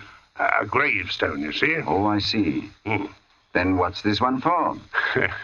You'd hardly believe if I was to tell you, but it's for exhibition. It's the truth. Artists have exhibitions, so do grocers and butchers. Oh, we have them too. All the latest little things in headstones, you know. He went on to talk of marbles, which sort of marble best withstood wind and rain, and which were easiest to work. Then of his garden and some new sort of carnation he had bought. At the end of every other minute, he would drop his tools, wipe his shining head. This heat's bad. A man's not responsible for what he does. This heat. I said little, for I felt uneasy.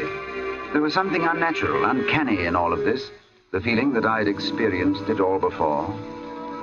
The oppressive heat, the fragrance of the stocks in the air, the conversation about the marble, the flowers, everything as though I had experienced it before. And yet I knew that I'd never ever been in this section of town before. I tried to persuade myself that at least I'd seen him before, that his face, unknown to me, had found a place in some out-of-the-way corner of my memory. But I knew that I was practicing little more than a plausible piece of self-deception. As I sat there quietly, watching him, he looked up at me and he said, There. What do you think of that? He said it with an air of evident pride, of a job well done. I could sense that he was experiencing the same feeling I had experienced when I'd finished my sketch. Then he got up with a sigh of relief. Hot. Hot, ain't it? I was seated in such a position that I was unable to see his work. And for some reason, I didn't move. Suddenly, he began to read what he'd carved on the tombstone. He spoke deliberately and with a flat voice. In the midst of life, we are in death. Born January 18, 1905. I looked up with a start. This man had read my exact birth date.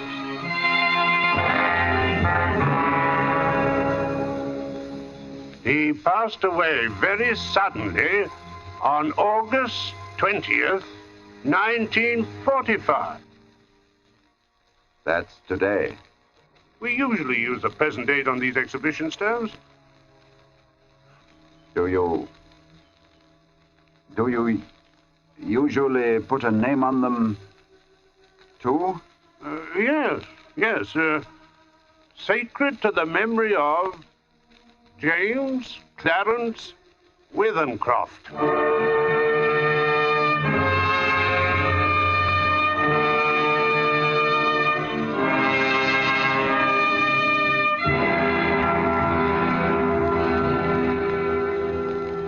Cold shudder swept over me, and I sat there in silence.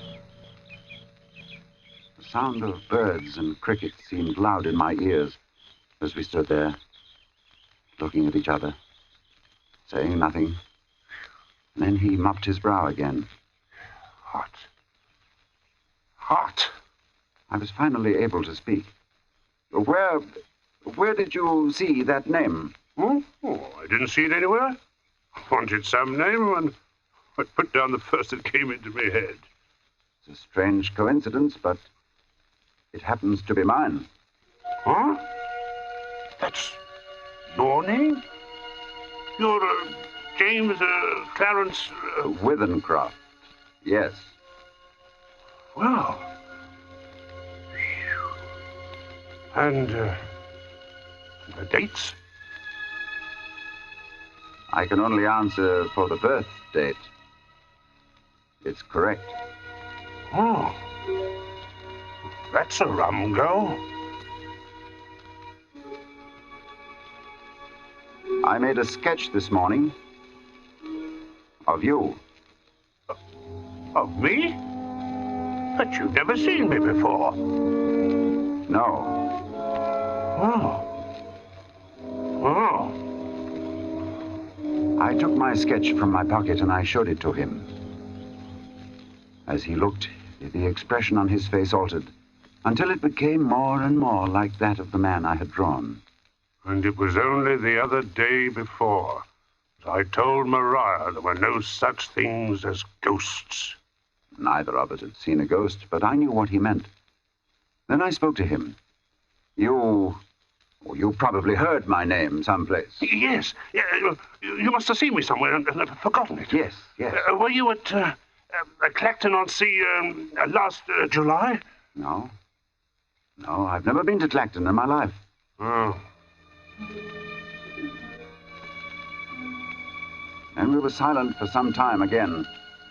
And we stood there looking at one another and at the 2 dates on the gravestone. And the birth one was right, and the other was today.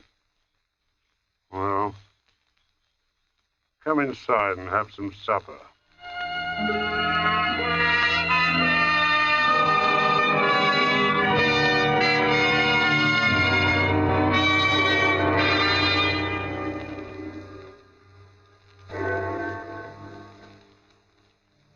His wife was a strange little woman who was pallid with the look of those who live their lives indoors. Her husband introduced me as a friend of his who was an artist, and he informed her that I was staying to supper. I spoke, making some comment that I hoped I wouldn't be an intrusion, and she looked up at me and she said, "You have a pleasing voice, Mr. Withencroft, and you're welcome in my home. I'm sorry Charles has not brought you here before."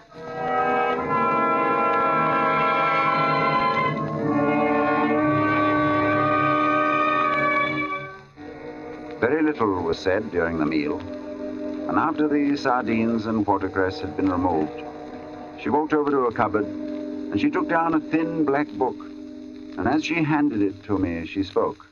"Would you read aloud, Mr. Withencroft?" Puzzled, I looked down at the book which she'd opened and placed before me. It was a very tiny book. The Prophet, it was called, by an author unknown to me with a strange Eastern name, Khalil Gibran. And my eyes fell across the page, and suddenly I was reading aloud, as she'd asked me to. Then Almitra spoke, saying, "We would ask now of death." And he said, "You would know the secret of death. But how shall you find it unless you seek it in the heart of life? The owl, whose night-bound eyes are blind unto the day, cannot unveil the mystery of light. If you would indeed behold the spirit of death, open your heart wide unto the body of life. For life and death are one, even as the river and the sea are one. In the depth of your hopes and desires lies your silent knowledge of the beyond.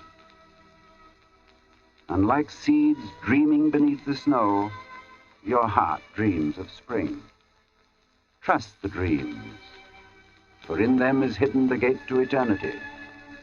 Your fear of death is but the trembling of the shepherd when he stands before the king whose hand is to be laid upon him in honor. Is the shepherd not joyful beneath his trembling, that he shall wear the mark of the king? Yet is he not more mindful of his trembling. For what is it to die but to stand naked in the wind and to melt into the sun?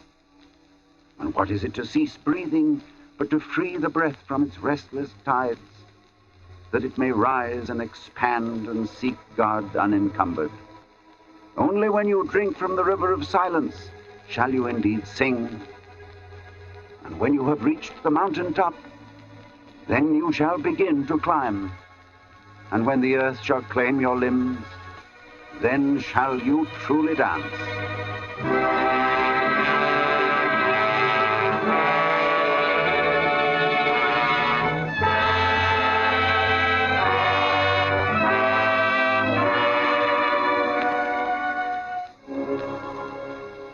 When I looked up, Mr. Atkinson had gone. But his wife stood before me, and as she took the book, she spoke. "Thank you." Then I went outside, and I found Atkinson sitting on the gravestone and smoking. He looked up at me. Hot. Man's not responsible for what he might do in this heat. She never asked anyone to read aloud before. And then we talked about the sketch again. He looked at it. Likeness is me, all right. On trial. You must excuse my asking, but do you know of anything you've done for which you could be put on trial? No, I've done nothing. Not yet. He got up, fetched a can from the porch, and he began to water the flowers. Twice a day regular in the hot weather. And then the heat sometimes gets the better of the delicate ones. And ferns. Good Lord, they could never stand it. Where do you live? I told him my address. It would take an hour's quick walk to get back home. And he stopped watering, and he faced me squarely. It's like this. We look at the matter straight. If you both go back home tonight, you take your chance of accidents. A cart may run over you. There's always banana skins and orange peels, to say nothing of falling ladders. He spoke of the improbable with an intense seriousness that would have been laughable 6 hours before. But I did not laugh. The best thing we can do is for you to stay here till 12 o'clock. Then it'll be tomorrow, do you see? Yes. We'll go upstairs and smoke. Maybe cooler inside. And to my surprise, I agreed.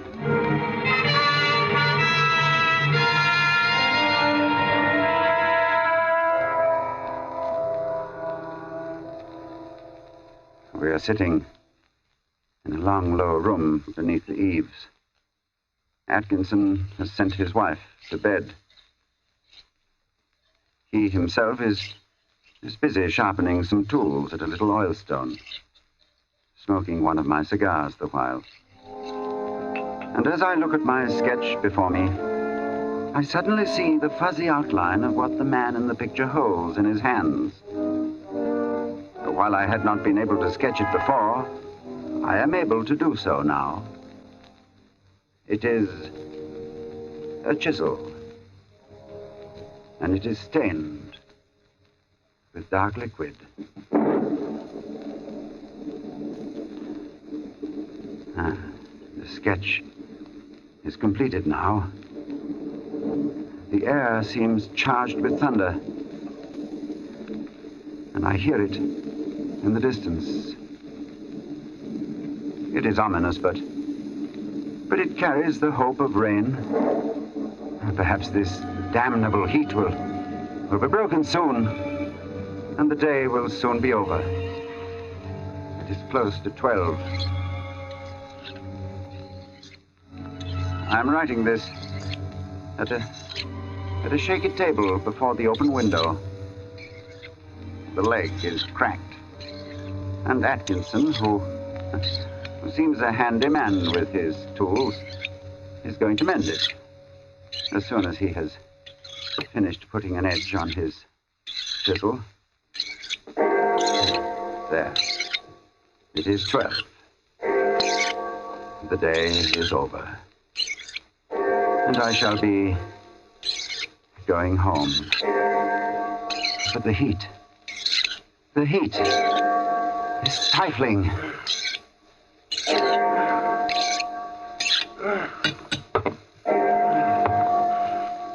This heat is enough to send a man mad.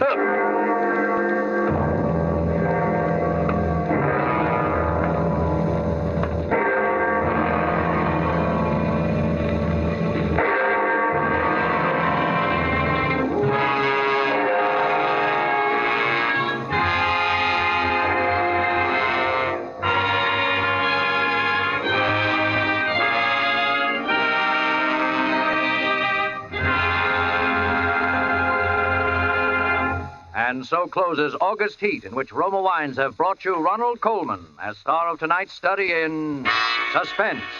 Suspense is produced, edited, and directed by William Spear. Music for August Heat was composed by Lucien Morawick and conducted by Lud Gluskin. Dennis Hoy appeared as Atkinson. This is Truman Bradley with a word for Roma Wines, the sponsor of Suspense. America's famed authority on hospitality, Elsa Maxwell, recently made this suggestion for gracious entertainment. Your friends will respect your good taste when you serve delightful Roma California Tokay. enjoyable at any time, with coffee or dessert, with nuts and fruit. I suggest serving Roma Tokay cool. A most timely suggestion from Miss Maxwell. You'll find flame bright Roma Tokay velvety smooth, moderately sweet, light, yet delightfully rich in color. And you'll find Roma wines always delicious, of unvarying fine quality and goodness.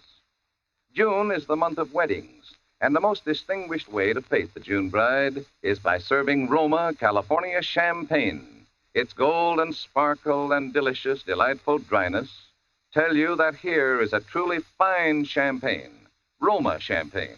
Next time you plan for a special occasion, add this sparkling touch of perfection, good Roma champagne. Next Thursday, you will hear John Payne and Frank McHugh as stars of Suspense.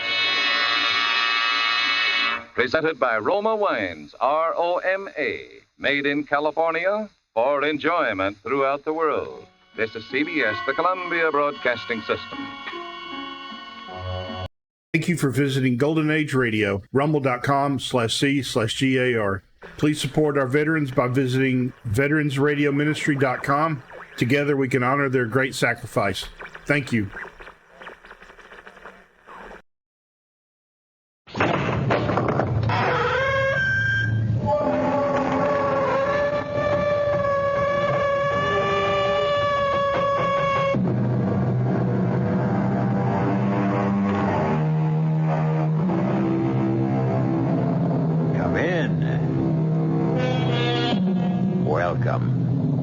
I'm E.G. Marshall. Welcome to the world of fantasy that is your imagination. What am I saying? One's imagination a fantasy world? Nonsense. Rubbish. I should have said the world of reality. For what can possibly be more real than that which the imaginative powers of the brain conjure up? You question that? Consider, then, what happened to lovely, imaginative Nicky Carpenter. You can't be serious. You know I am, Nicky. But what you're saying, it's nonsense. You think so? You really think so, Nicky? Alicia, Amanda, imagination didn't kill them. True enough, my darling. But imagination, yours, will kill you.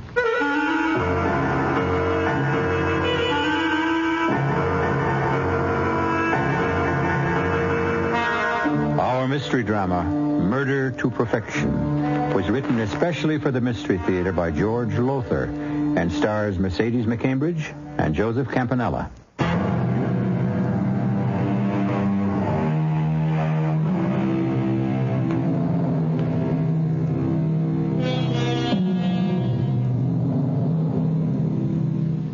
Few will deny that what we call imagination is the greatest creative, yes, and destructive force known to the human race.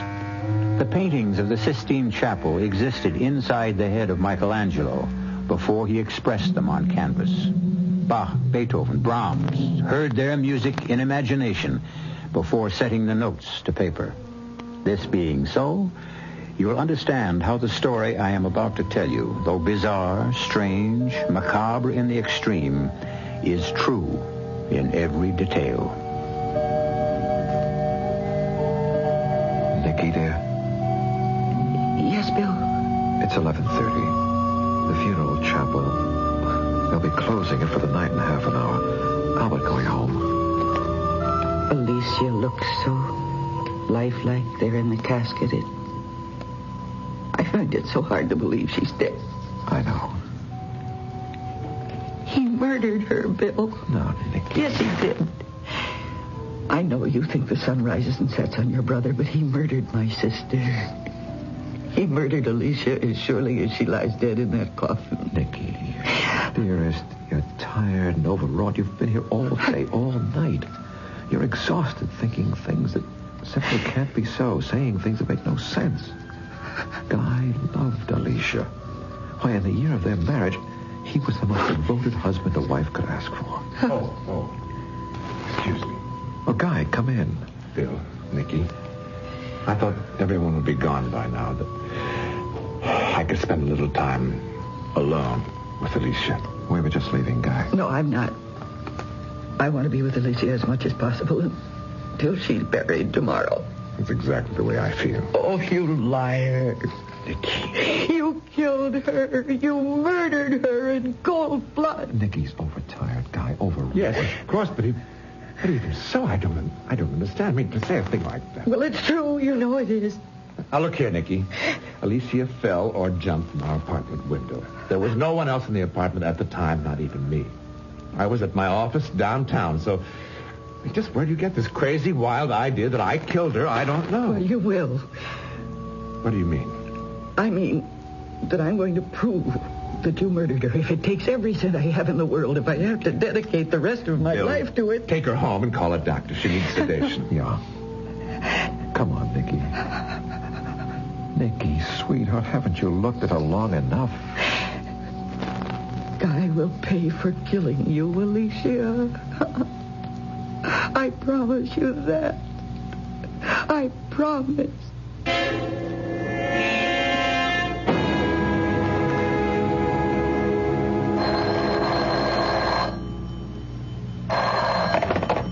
Yes, Nicky Carpenter. Oh, hello, Jacques. No, I'm not ready to announce my latest designs yet. Denim and suede combo. Where did you hear that? Oh, I'm sorry, Jacques. I'm not telling. Not this early. Yes, just as soon as I'm ready to announce, I'll make sure that you're the first one to know. Bye. Yes. Oh, of course. Bill, darling, what a lovely surprise. Hey, I'm not interrupting you in the midst of a creative brainstorm, am I, dear? Oh, the man I madly love and I'm going to marry could never be an interruption. But this visit is unexpected. I've got something serious to talk over with you. Oh? Yeah, it's about my brother Guy. Yes. I find this a little awkward, Nicky. Awkward? Why? Well, you and I are engaged, and Guy, he's my brother. And so the whole situation... Nicky, have you hired a private detective agency to check up on Guy?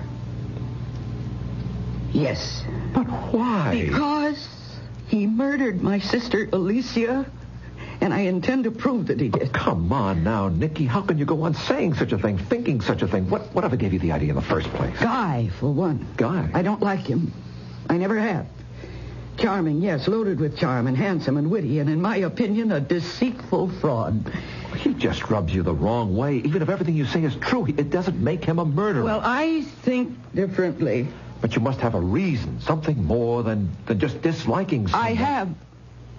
Alicia fell or jumped to her death from the window of their 12th-story apartment. Accident. Suicide, perhaps, not murder. Yes, murder. How in heaven's name can you say... Because Alicia was scared to death of heights in all her life when we were kids together. She wouldn't dare go near an open window more than 2 stories above the ground. So what was she doing at that open window 12 stories above the ground? I don't know. But it certainly doesn't make a murderer out of my brother. Not on the face of it, no. Guy loved Alicia. Why would he murder her? For the $250,000 he got from her insurance. Honey, you're letting that imagination you're so famous for run away with you. I may be known for my imagination, but the private detective I hired isn't. What does that mean? I didn't know that Guy had lived in Europe for nearly 15 years. You never told me. It never came up. But what's that got to do with... He was out of touch with you, completely, totally out of touch all those years, right? Well, yes. I mean, I had no idea where he was. Or Did you know that he'd been married twice while living abroad? What? No. And that both wives died under what is usually called mysterious circumstances, leaving your brother more than $500,000 in cash? Good Lord, no. I never knew this. Guy has never told me anything about any of this. Well, maybe you ought to ask him about it. Well, to be honest about it, Nicky, I've never cared much for Guy either, but that's neither here nor there. Oh, I think it is. And it certainly confirms my feelings about him. Feelings aren't facts. And it's facts that stand up in a court of law, and that's where you're going to find yourself if you don't drop this whole ridiculous thing. Guy intends to sue you if you don't. Sue you for defamation of character. And as a lawyer, I can tell you he'd win, hands down. Unless you could prove your accusations, hands down. Well, then I have nothing to worry about. He murdered his first 2 wives. He murdered my sister. I don't know how he did it, but he did it. And before I'm through, I'll prove it.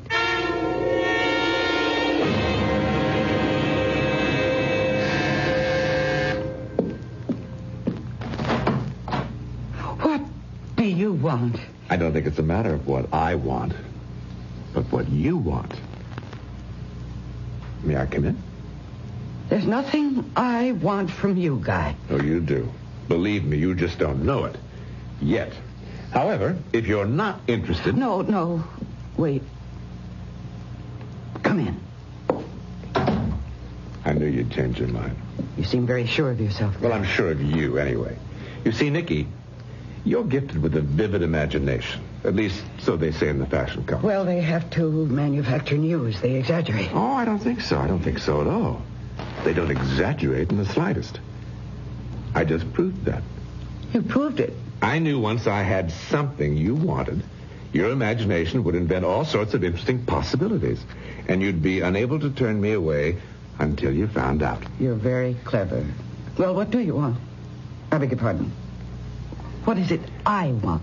Well, one thing you want is peace of mind, the ability to do your work. Another thing you want is to go on living in this very swank penthouse apartment, enjoying the fruits of the fortune you possess. Nikki, I can take all that away from you. Oh, can you? And will.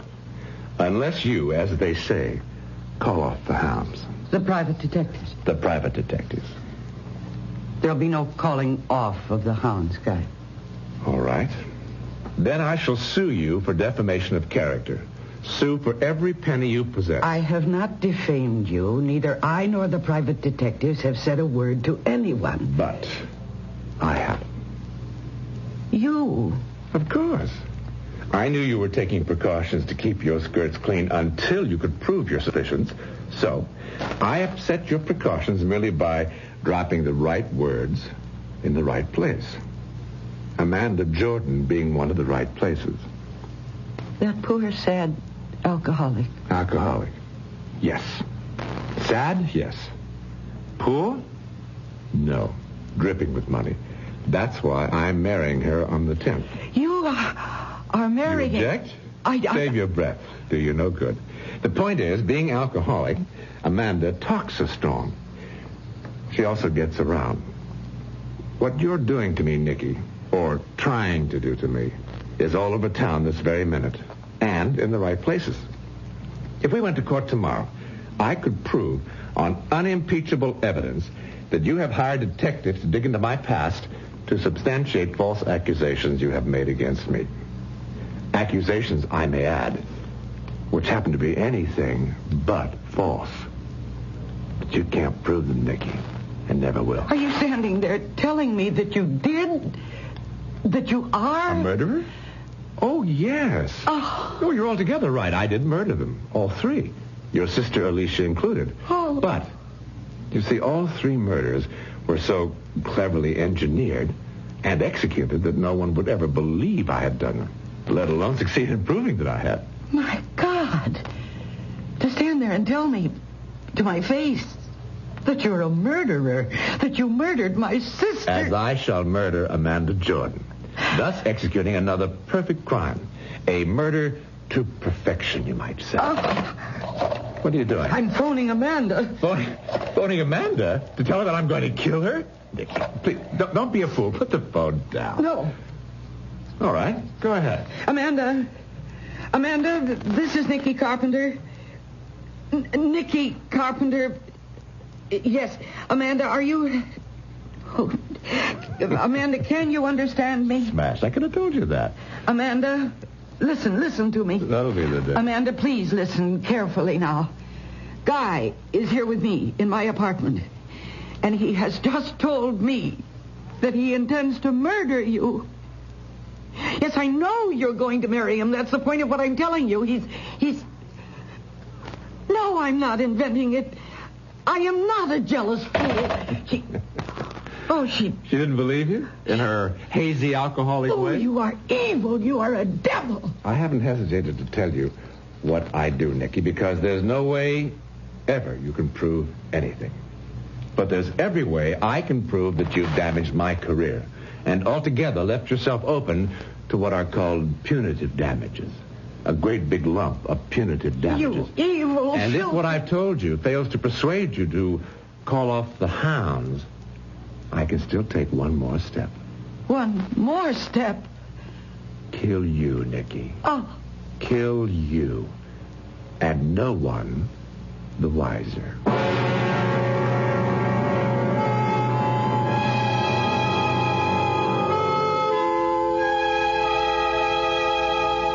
Imagination. It plays like heat lightning in dark and ominous skies inside the heads of two people, Nicky Carpenter and Guy Weston, each seeking to combat, to outwit the other. The imaginative force within Nicky is good, that within Guy, evil. Certainly at the moment, it would appear that Nicky is helpless, that Guy has her where he wants her, that she must lose the battle. He win. Well, we'll see when I return shortly with Act 2.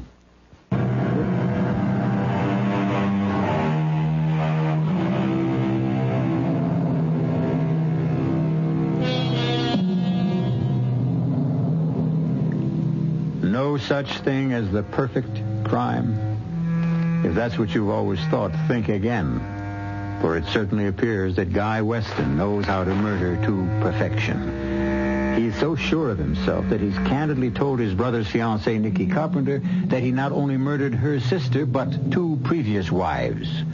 Furthermore, he's freely admitted that he intends to murder his next wife, Amanda Jordan, and may even do away with Nicky. Do you mean to say that he stood there and confessed to you? Not confessed. He bragged. He boasted. Flaunted their murders in my face and said he intended to murder Amanda after they're married. Oh, I can't believe this, Nicky. I just can't. He's hit on a way of committing the perfect murder. Nonsense. Bill, listen to me. No, Nicky, you listen to me. I don't know what's caused all this. I know you're overtired. I know you're knocking yourself out to get your next fashion show ready. But whatever it is, Nicky, dear, stop it. Stop what? These imaginings of yours, these wild accusations about my brother being a murderer, a perfect murderer yet. Bill, he killed Alicia. He did not kill Alicia. Alicia fell or jumped from a 12-story window when Guy was in his office miles away. So how in heaven's name could he have killed her? I don't know. That's what I'm hoping the private detective I hired will come up with. You're still using a private detective? Of course. I warned you, Guy will sue you for everything you've got on grounds of slander, defamation of character, and win. I know. He told me that himself. He also said that if I push him far enough, he might even murder me. I'm just not going to believe this. I can't believe it. I'd be an absolute nut to believe it. As nutty as... As me? Well, is that what you're saying? I see.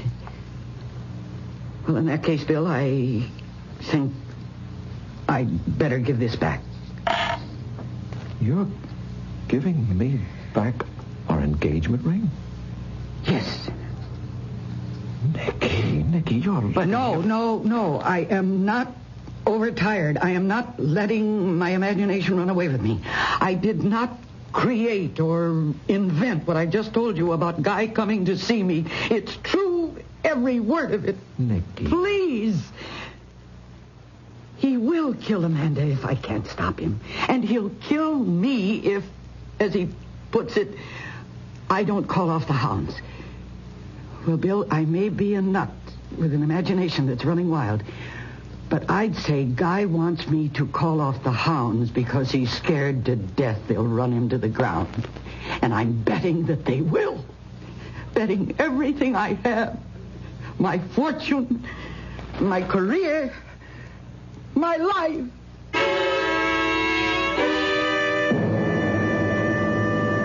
You ask me, she needs a psychiatrist. She's just terribly tired, exhausted.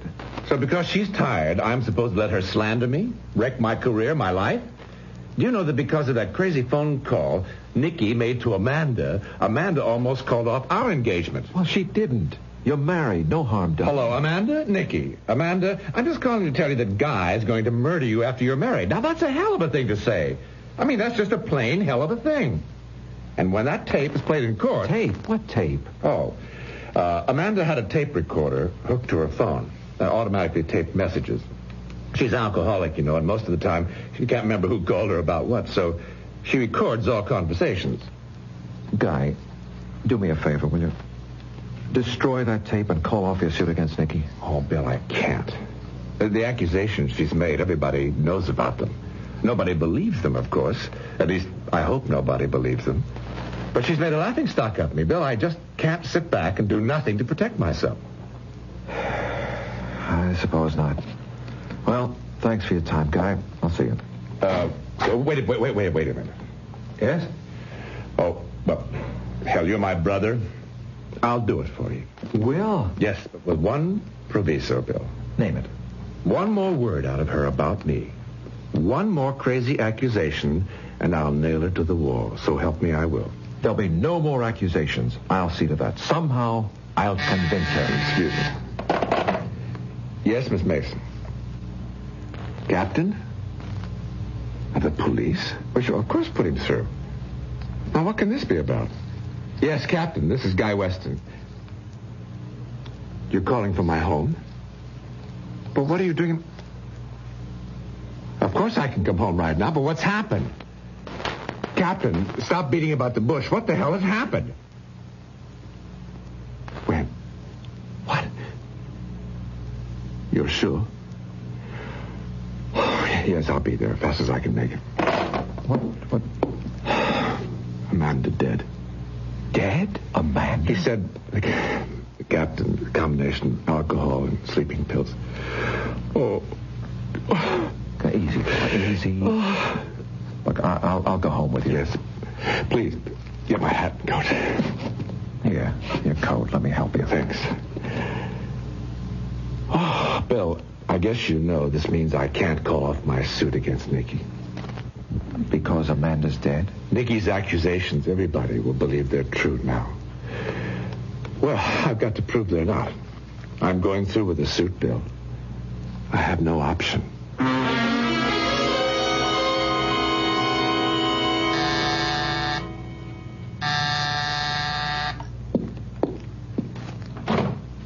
What do you want? Wait a minute, Nikki. Don't close the door. Let me in. I'd as soon let in a snake. If I was afraid of snakes, I'd want to keep an eye on them. Know what they're up to. You better let me in, Nikki.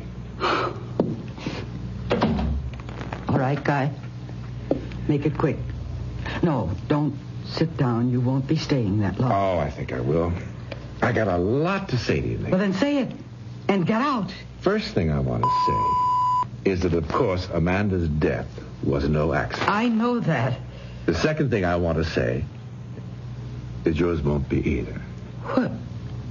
You've gone white. Well, I can't say I blame you. I'd be scared, too, if someone told me I was going to kill myself. Oh, I'm going to kill myself. Commit suicide, just like that. Mm-hmm. Just like that. And you're going to see to that. I am. And what reason will I have for taking my own life? Guilt. Shame. Guilt? Shame over what? Of making false accusations against a certain Guy Weston. Me. The accusations I made against you were true, not false. So why should I feel any guilt or any shame? Yeah, Nikki, you are going to murder yourself, so to speak, just as my European wives did. As Alicia did. As Amanda did. Since you're going to be my next victim, I should think you'd like to know how it's all going to be accomplished. I am not in the least interested. I'm going to tell you anyway. I've said this before, and I apologize if I bore you.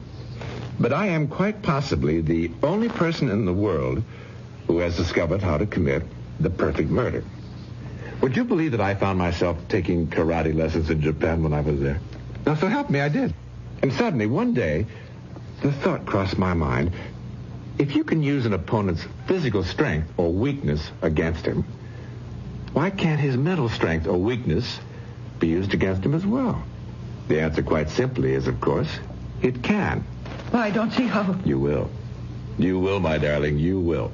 Now, consider Alicia. I had only to find her weakness to ensure her death. And I did. Her weakness was agoraphobia. That's the intense fear of heights. The reason such people fear heights is because they have a powerful, often overwhelming compulsion to throw themselves off into space.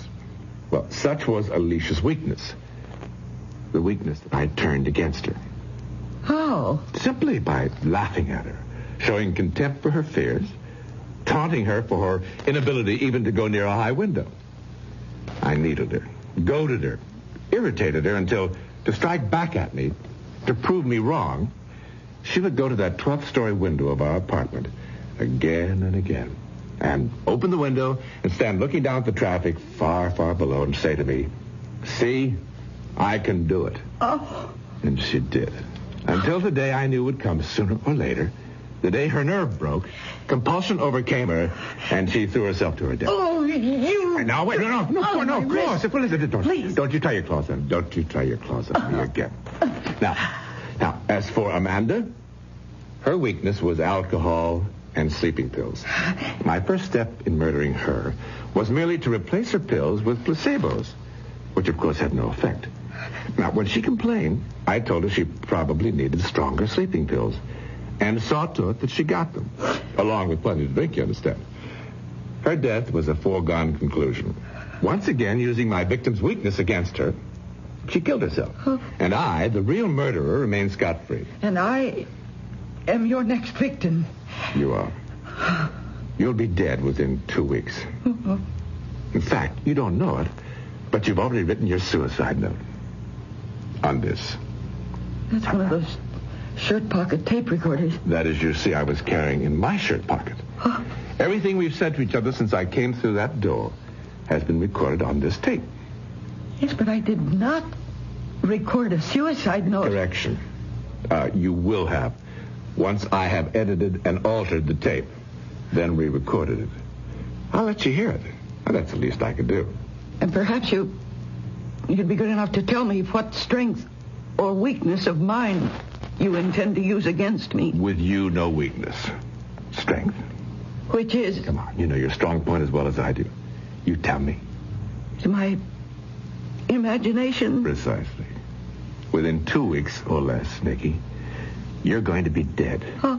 Murdered by your own imagination.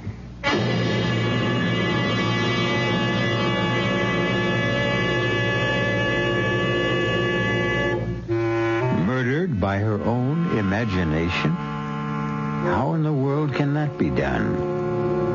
Come to think of it, people have been killed by terror, by sudden fear, overwhelming panic.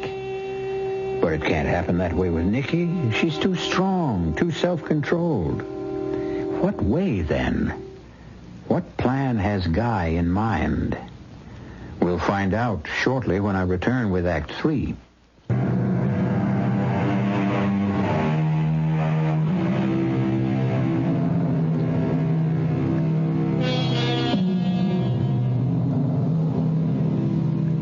Can your imagination kill you?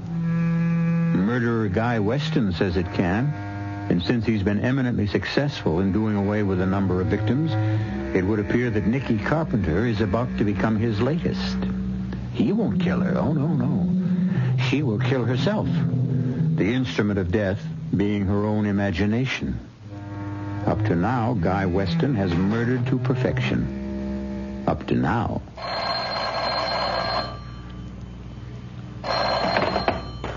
Hello? Hello, Nikki. This is Guy. No, don't hang up. I want to play your suicide note to you. If you think you can scare me... Scare you? That's not my purpose at all, Nikki. I simply want to keep you in touch. Now then, here's the first step to your murdering yourself. Listen. The accusations I made against Guy Weston were false. I feel guilt, shame. I'm going to kill myself. Commit suicide. There it is, Nikki. Your suicide note in your own voice, recorded by you on the tape recorder. That will be found in your apartment. You vile, evil... Bye for now, Nicky.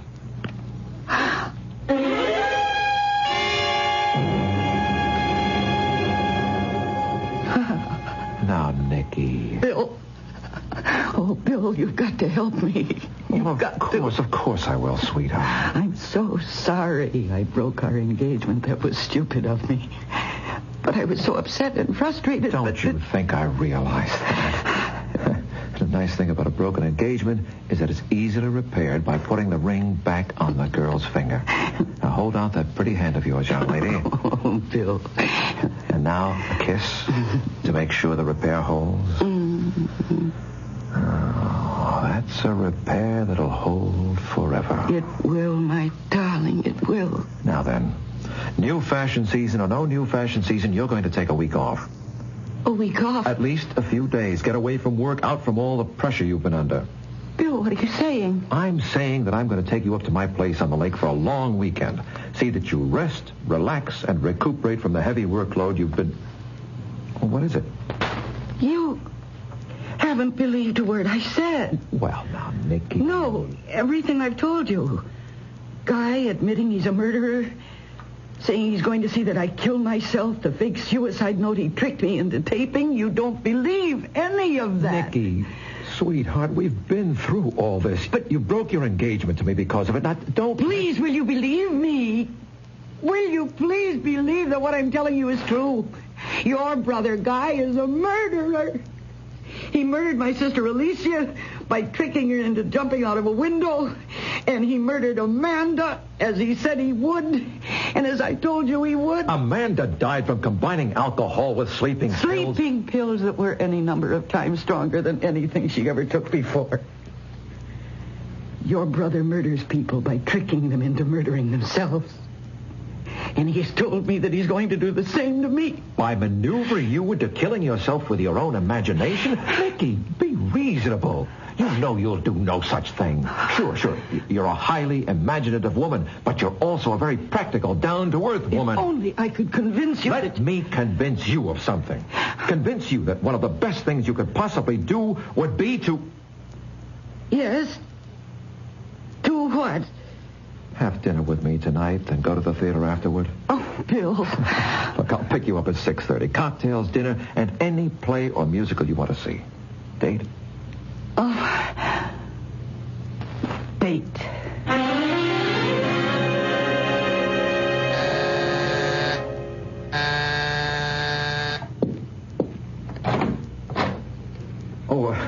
Excuse me.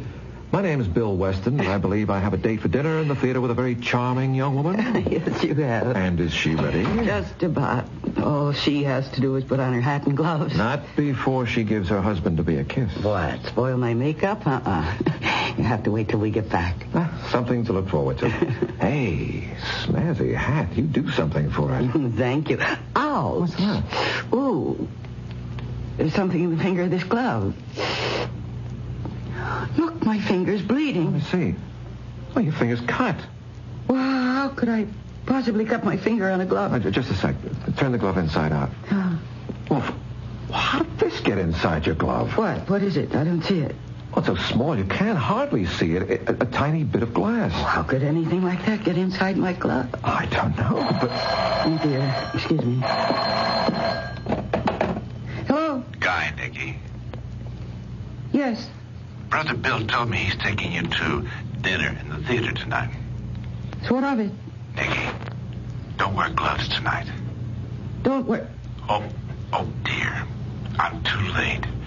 You've already put them on, have you? And cut your finger? Yes. Oh, well, just a scratch. I mean, nothing to worry about. Unless the bit of glass inside your glove was poisoned. Poisoned? Hello? Hello? Honey, what is it? He hung up. Who? Your brother Guy. My murderer. Nicky? How do you feel? Sick. My head aches. My stomach's upset. But if Dr. Wells said he could discover no signs of poison... He won't be sure until he's tested the blood sample he took. Why doesn't he phone? Here, Daryl. I'll run to the doctor. Hello? Yes, doctor. Oh, good. Well, doctor, we appreciate your coming over and all you've done.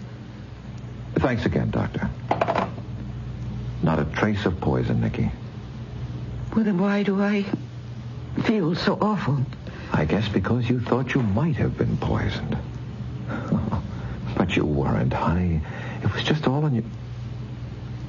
Say it, Bill. It was all in my imagination. Then you admit, Guy, you telephoned Nicky last night. What is this, Bill? Some kind of inquisition? You walk into my office the first thing in the morning and start shooting questions at me as if I were guilty of something. Yes, I did phone Nicky last night. What about it? What did you phone her about? To tell her I was withdrawing the suit I brought against her for defamation of character. You are withdrawing it? Yeah, I know. I said I'd have to go through with it, but, well, you are my brother. And she is your fiancée, and well, hell, I just couldn't go through with it, that's all. And that's what you phoned her about? What else would I phone her about? Well? Forget it, Guy. Forget it.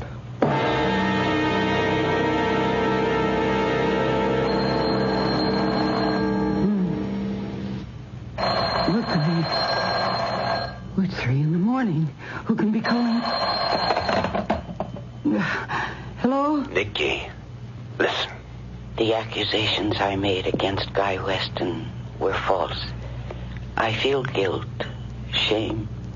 I'm going to kill myself. Commit suicide. Pleasant dreams, Nicky. Pleasant dreams. Oh, no. Oh, no.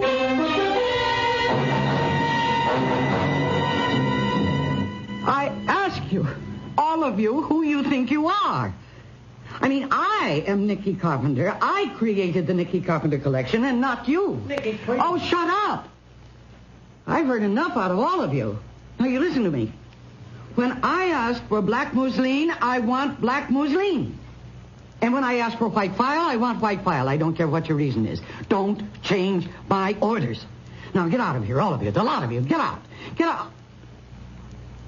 Oh, gosh, I'm sorry. Please. Please, I'm sorry. Please forgive me, please. Please.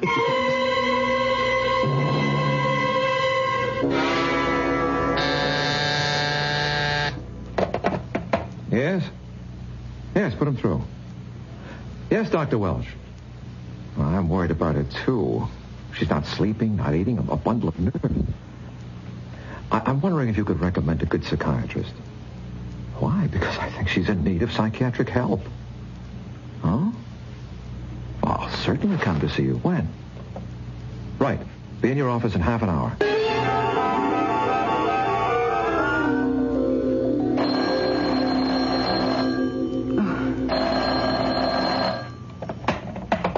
Hello. 3 a.m. and you answer at once? Not sleeping, Nicky? Oh, what do you want? Question is, what you want. What your imagination has brought you to wanting. Death. I won't listen to you. No need. Listen to your imagination. That's what you've been doing. Imagining how, just quite how, you'll reach the point where you'll kill yourself. You, myself. The gun is in the drawer of your night table. Oh. Save yourself a lot of agony, Nicky. Use it tonight. Now.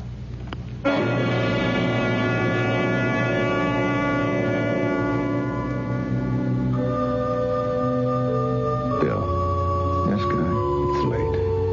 They'll be closing the chapel in half an hour. Everybody's gone. I want to stay with Nicky, be with her as much as possible until she's buried tomorrow. It does no good to punish yourself, Bill. She's gone. Nothing you can do now. But could I have done something before? Before? Listen to her fears, her worries. Guy? Yes? I'd like to look at her before... Could you ask someone to come in and open the casket? You don't want that. she isn't presentable. You know, a gun to the temple. Yes. All right. But I'll stay till they close the chapel at midnight. I won't do the same for you, though, Guy. You won't for me? When you're lying in your casket to be buried next morning, I'll not sit with you, keep no vigil for you. Not for a murderer. You're saying some very funny things, Bill. I know you killed Nikki. You what? I know you killed her, made her kill herself, drove her to it. Bill, I think you could use a drink. You can use a lawyer. Get yourself one. I've got you with the goods, brother. What are you talking about? I was there in Nikki's apartment when you called and told her about the gun. I heard every word on the phone extension. I made a point of staying with her constantly after a little conference I had with Dr. Welsh, Nikki's physician, who convinced me that she was as sane as I am, living on the edge of nerves rubbed raw, driven to the end of her rope, her emotional rope, and imagining things. You were there when I phoned? Oh, more to it than that, Guy. I went to your place, found the original tape, the one you recorded her suicide note from. You're lying. Am I? You couldn't have found the original tape. I destroyed it. Then there was an original. What? You just admitted there was an original tape from which you recorded, edited, altered, and re-recorded Nikki's suicide note. All right. All right, you're so bloody damn smart. All right. I did kill her the way I killed the others, by using their weaknesses, their strengths, so they would kill themselves. So do me something. Huh? Prove something. So I slipped. I admitted there was an original tape, so what? Who heard me say it? You? Me? Her? She's dead. No, Guy. I'm alive. I'm very much alive. Nikki? You have been tricked this time. I did not kill myself. It was all faked. Once I was convinced Nikki was telling the truth, trapping you, Guy, was simple. Trapping me? You haven't trapped me. But we have. You've admitted everything. Who heard me? You? Her? And you, Guy. You. You think I'd testify against myself in a court of law? Testify against myself? As a matter of fact, you will. You're crazy. But this isn't. A tape recorder. A shirt pocket tape recorder. You used this same little device to drive Nikki to suicide and failed. I'll use it to send you to jail. And, Guy, I'll succeed.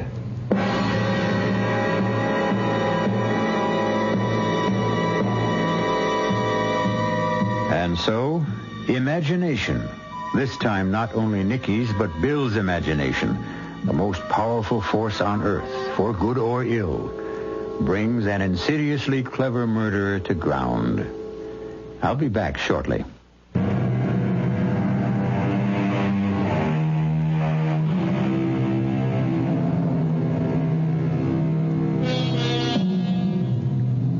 When you first joined me, I spoke of imagination as a world of fantasy, then corrected myself to say it is a world of reality. I'd like to correct myself again. It is truly a world of fantasy and reality. Question is, which is it? When? Our cast included Mercedes McCambridge, John Newland, and Joseph Campanella. The entire production was under the direction of Hyman Brown. This is E.G. Marshall inviting you to return to our Mystery Theater for another adventure in the macabre. Until next time, pleasant dreams.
Lost in Brazil invites you on an unforgettable journey, where every moment is an adventure waiting to be discovered. Join us as we uncover the soul of Brazil, one incredible experience at a time.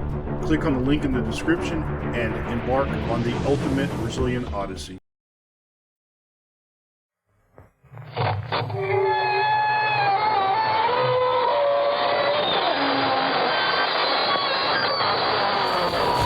Good evening, friends. This is your host to welcome you through the creaking door into the inner sanctum. Come on in. One prankish little fellow, whom we shall call Maniac, for lack of a stronger word, just set fire to the walls. He said a closed room made him feel confined.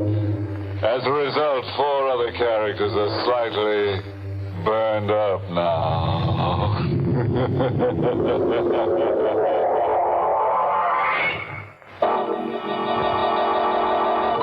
Tonight's Inner Sanctum Mystery, Corpse for Halloween, was written by John Robert and stars Larry Haynes in the role of Jimmy with Barry Kroger as Kavanaugh.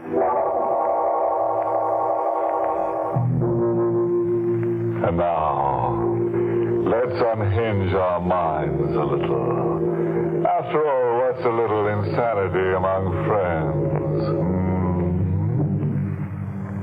Tonight's story dramatizes the fanatical hold of memory. The one scene, the one fragment that plays and replays over and over again in your mind. The one terror that's with you. When you dine, and when you walk, and when you sleep.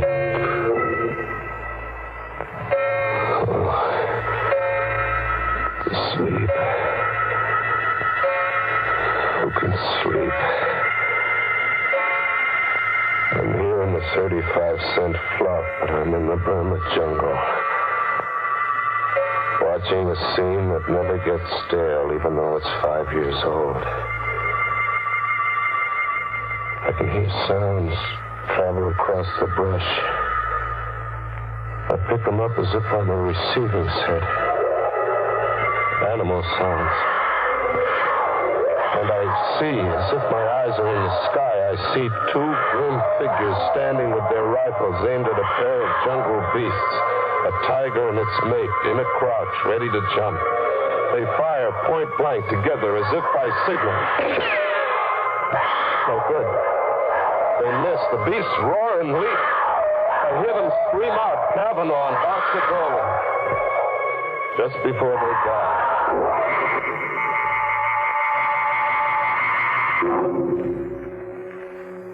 5 years. And you've been everywhere trying to forget. And you almost do forget. But it edges right back into your mind by itself. Like when a guy suddenly sneaks up on you in the night. Do you have a match? What? Do you have a match? Oh, yeah, sure. You popped up on me so suddenly. You're a nervous man. Thank you. I have a parcel with me. For you. For me? What, are you kidding? No. I have a parcel for you. Here, take it. Wait a minute. Hey, wait! But he's gone. Just the way he came. As if he's a chip off my sanity. As if there'd been nobody. But there is a package left with me. The mind doesn't dream up a package. A cardboard box, heavy kind of. And tissue, lots of tissue around something that had the feel of a head. It is a head. The stuffed head of a jungle tiger. Its mouth fixed in the snarl that sends the blood hammering to my head. Doesn't make sense. No good figuring it out. Toss it into the river, box and all, and get away. Get among people. Yeah, Rocco's. Go to Rocco's. Get the jukebox going. slip into a fog. Coffee, Rocco. Jimmy, I got something for you. For me, Rocco? A package. A guy come in before and leaves a package for you. See? With Jimmy Fox. Your name on it. My name? My name's Jimmy Scott. You know that. Scott, yes, but the man says your name is also Jimmy Fox. He says he knows. He knows? I took the package outside into the night, into an alleyway. Another cardboard box, heavy. And tissue, lots of tissue around something that had the feel of a head. It was a head, but not a tiger's this time. It was a human skull. It shone with a hard white light where the moon touched it. And then it seemed to speak. You have a match? What? You're being an idiot. It isn't the skull talking to you, it's me. You? Where are you? I'm behind you. I don't see you. Because you're afraid to. See me now? Yeah. A black suit and a face grinning at me like a laughing mask. It is a laughing mask. Well, why are you wearing a mask? Why not? Tonight's Halloween. Halloween? Sure, Halloween, and not everybody plays jokes. Oh, gosh, I should have remembered it was Halloween. Can you identify the skull? Identify? Look, what kind of a gag are you trying to... Suppose I give you an hour to identify the skull. It's 8 now. Until 9 o'clock then, Jimmy. Wait! Hey, wait! It was gone again. As if there'd been nobody. Just another big chip off my sanity. I really had to get away from myself now. I hit the back streets, and then somewhere a big neon sign across a tenement pulled me off the sidewalk. It read, the Tillery Street Boys Neighborhood Association. Halloween costume ball. Public invited. A girl in a booth, masked like a witch, stopped me at the door. Mask, mister? Mask. Oh, sure. Give me one. Black, green, yellow, or purple? What's your favorite color? Yellow. Here you are. 50 cents. Yeah? Oh. Oh, what? Just a description left with me. I'd almost forgotten. Are you Jimmy Fox? Suppose I was Jimmy Fox. What about it? This grocery bag was left here for you. A man told me to tell you. You forgot it somewhere. And he said that he'd meet you one place or another later. Here, take it. By the shape of it, I'd say you had a Halloween pumpkin inside.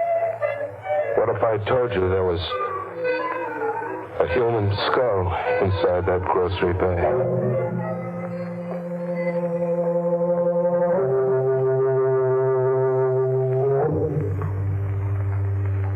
He'd meet me one place or another. He did. He was under a street lamp, waiting for me to happen along. Hello, Jimmy. Have you dared to call the skull by name yet? Or must I? Look, that gag isn't paying off, mister. All right, go ahead, you call it by name. Dolan. Boxer Dolan, remember him? I never knew the guy. You no doubt got me confused. Have I, Jimmy? You've changed your appearance cleverly, except for one thing disguise could never conceal. One thing? Your guilt. You wear it like a badge of shame. Oh, what am I guilty of? Murder. 2 men left an encampment in the Burma jungle just before dawn. 2 men. Boxer Dolan and Kavanaugh. A 3rd man remained behind.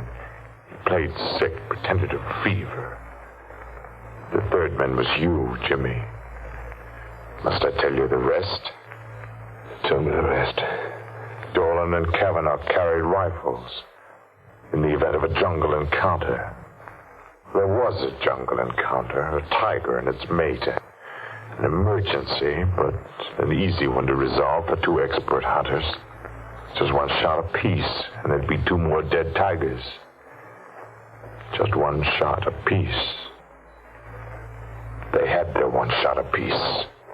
But the tigers didn't drop dead in their tracks. Instead, Boxer Dolan and Kavanaugh dropped. Ask me what happened, Jimmy. What happened? During the night, someone had emptied their rifle loads and substituted blank bullets. You did that, Jimmy. You engineered the murder of two men. You murdered your two partners in crime. Just one day's push from the Hindu temple you'd all teamed up to loot. They got within 24 hours of treasure, and then you murdered them. One more day to the temple, so why split three ways, huh? You know about the temple. But I never pushed on to that temple. No loot, no nothing. How about that? You lost your nerve. You just hadn't counted on losing your nerve. What are you, a detective? No. I'm your second victim. I'm Kavanaugh. Kavanaugh? But Kavanaugh was killed. Unfortunately for you, he wasn't. I'll show you what I had to survive. Feel my sleeve. Feel it. It's empty. Torn out of the socket. Now, the face behind this laughing gargoyle I wear. See the left profile. It isn't pretty, is it? The eye's gone, too. I spent 5 years finding you, Jimmy. I've waited a long time to let you see my face. You came after me to kill me? After you've had the same 24 hours you arranged that Dolan and I would have. What do you mean, the same 24 hours? Unarmed, in the jungle, and helpless. I'm gonna hunt you for 24 hours in this jungle, the jungle of the city, with every beast of prey I can buy. I'm gonna hunt you, Jimmy. And in the end, when I've wrung every suffering from you, I'm going to kill you. What do you mean? Every beast of prey you can buy? The denizens of the city jungle, the riffraff, the murderers, the men and women who buy and sell murder. I can afford them, Jimmy. See this, Ruby? Is it real? And I have dozens, Jimmy, dozens. I didn't lose my nerve. It's 10 o'clock. You can go now. Go and see if you can escape me and my pack. You're going through with this? Get along, Jimmy. Hurry. The beasts will be coming at you from the sewers and the cellars, ambushing you from the shadows, into the dawn and through the day for 24 hours, until 10 tomorrow night. Or you win. You live. Hurry, Jimmy. See how painful death can be.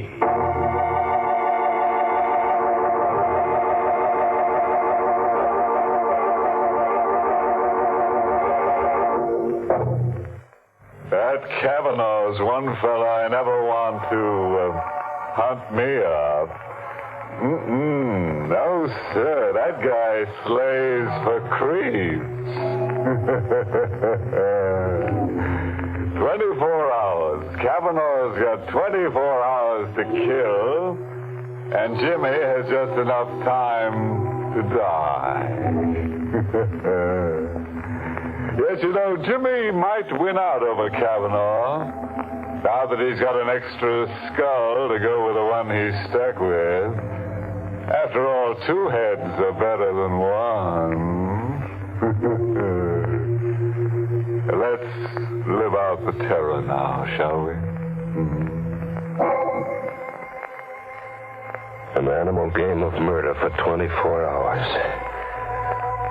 I was to be hunted down in a jungle where human beasts came at you from the sewers and cellars, where killers in the hire of a homicidal lunatic lay in ambush.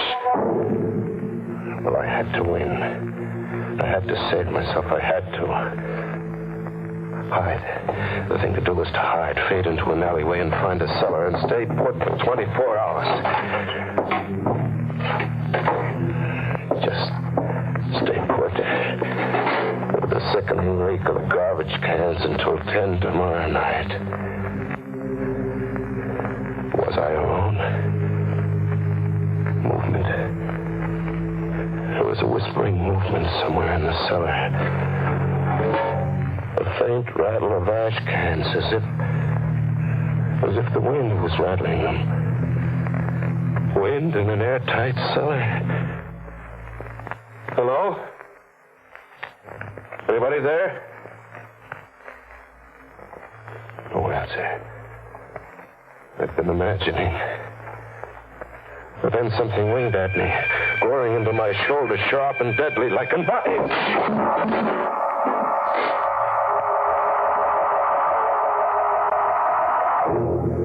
I came to, bleeding from a shoulder gash. I got out of there and back into the streets, into a jungle of faces. It was Halloween night like I'd never seen it. Masks and costumes on kids of 6 and old crones of 60. A crazy jungle of witches and snarling sea captains and lunatics. They couldn't all be in the hire of Kavanaugh. And then, where a fence was plastered with circus posters of jungle animals, a zany-looking guy was shooting from the hip of the poster while making menacing faces like a bad man. I caught a whiff of powder in the night air. The shot had burned into the poster. I crept up behind him. Faking a gun with my fist in my coat pocket, I rammed against his back. Get him up, pal. I got nothing to understand. Your gun. I want your gun. Hand it over. Oh, sure. Here. Now walk. Walk up the block and don't turn back to look.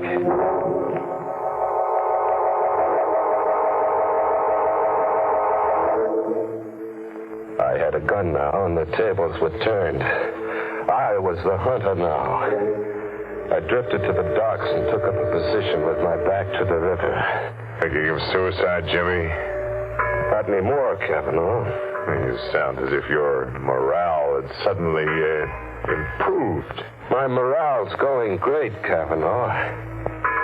Your animal hunt's about to boomerang, blow right up in your face like this. Who's hunting who, Kavanaugh? Who's hunting who? Kavanaugh kept standing up. 3 bullets, point blank, enough to blow his head off, but Kavanaugh kept standing up unharmed. How does it feel to hunt game with blank cartridges like Boxer Dolan and I did once? Blank cartridges? But that crazy-looking guy, I saw him burn a hole in the circus poster. Only 1 bullet. The first one was real. Simple. Yeah, simple. I get it. Dead-Eye Dick was another one of your beasts. Who's hunting who, Jimmy? Who's hunting who? Kavanaugh! Kavanaugh, wait!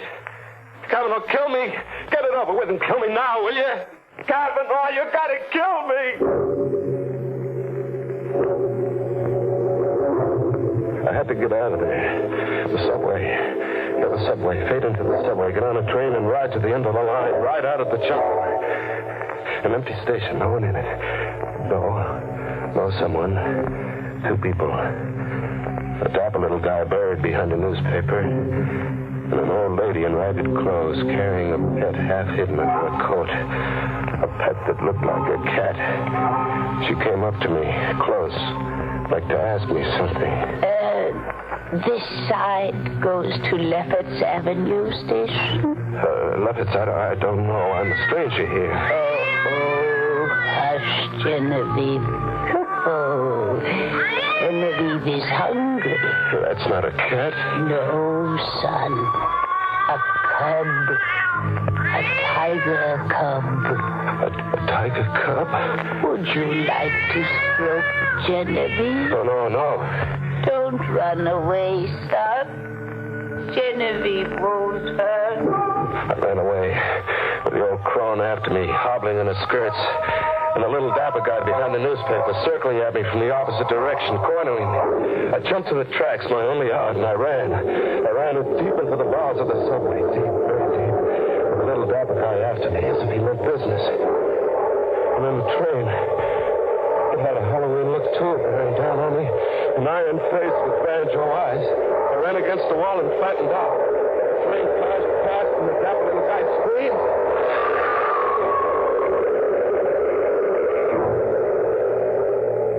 Kavanaugh was shy of one beast in this jungle. The little guy had been hit glancingly and hurled against the subway wall, pulverized. I got to him quickly and frisked him. I had a gun now. A gun with bullets that killed. I ran a half-mile underground to another station, and then back on the streets. Back in the animal game. It was 3 in the morning. A neon sign read Tillery Street Boys Neighborhood Association. Halloween costume party. People were straggling out. The fun was over. What? You remember me? No. I'm the witch who gave you a free mask and a grocery bag that you forgot somewhere. And you're Jimmy Fox. Jimmy Scott. I used to be Jimmy Fox. Sister, are you all right? Am I all right? I mean, are you just what you look? A sweet kid with brown eyes and a heart. Are you drunk? No, beat. I'm dead beat. I've got to hole up somewhere, get some shut-eye. I've got to or I'll die. You're sick? Yeah, I'm sick. If I could just sleep around the clock until 10 tomorrow night.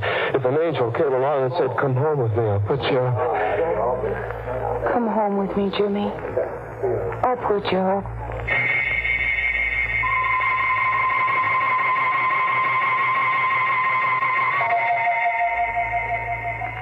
I fell asleep on the sofa with the gun under my pillow and the girl on a chair watching me anxiously. I had a friend.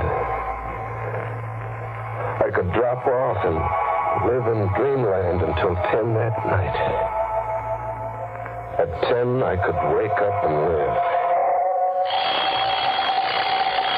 Coming awake, I heard the alarm we'd set go off.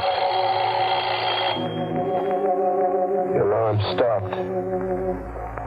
And there was a sound. An animal sound. And then a claw scratching at me, tearing at my cheek. I jumped up. The girl was gone. A guy was sitting watching me now. A skinny kid with a heavy shock of hair, not a day over 21. Oh, that's a lousy way to have to wake up from a sleep, pal. Lousy way. There was an animal clawing at me. My cheek's bleeding. Genevieve, she isn't housebroken. Still a little wild. You should have seen her dash for the kitchen when you let out a scream just now. Genevieve. Who are you? You're Jimmy Fox, huh? Yeah. I got something for you.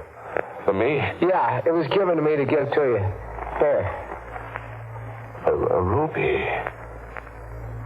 Hey, wait a minute, look. It's 10 o'clock. I set the alarm for 10 and it's 10. Well, it's only a quarter of. That clock's always 15 minutes ahead. Now the game's over. It's 10 and you can't cheat. I've won, Kavanaugh. You can't go back on your promise, Kavanaugh. You can't. What are you trying to get over, pal? I don't understand. I've won. You can't cheat. I won't be tricked. A gun. Pal, you're crazy. Here, wait, look. Oh. Crazy. It's 10 and I won't be tricked, Kavanaugh. I've won.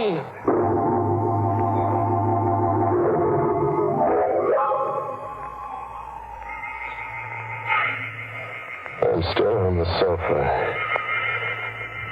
My arms are rigid, and my legs rigid. Like something exploded inside me and paralyzed my nerves. I can just look and hear. She's in the room now. A girl with a sweet face and brown eyes. Only her eyes are red, swollen from crying. I hear her talking to a cop.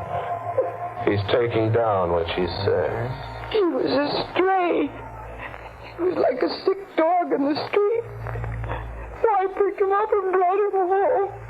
Yes, why did he kill your brother, Buddy? I don't know.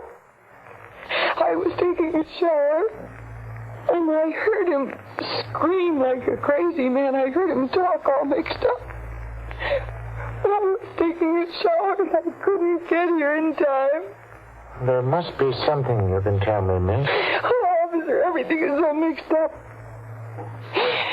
At the Tillery Street costume ball, a man gave me a cat with tiger stripes, and he begged me to keep it for him for a while until he found a new home for it. He'd been evicted, he said. Yes? Well, then, in the all-night restaurant my brother works in, a man gave Buddy a ruby to give to Jimmy Fox. When he woke up, he told my brother the ruby belonged to Jimmy Fox. This piece of glass? Yes.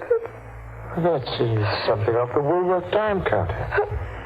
What else? That's all. Really, that's all. I watch and I hear. I see through Kavanaugh's trick. Get me crazy, so I'll murder a stranger who called himself Buddy. The brother of a girl with brown eyes and a heart. Frame me, so I'll just want to die. For weeks of a murder trial, and months in the death house, and 4 minutes in the death chair. I kept listening to them talk. The girl and the cop. Okay. We'll have to get the rest from Jimmy Fox there. Look at him. He's paralyzed with fright. I wonder what kind of a crazy Halloween story he's going to try to palm off on us when we get him talking. Captain Devereux speaking. McAvoy, send a police ambulance to 445 10th Street, apartment 3 rear. And McAvoy, see that a straitjacket's on that ambulance.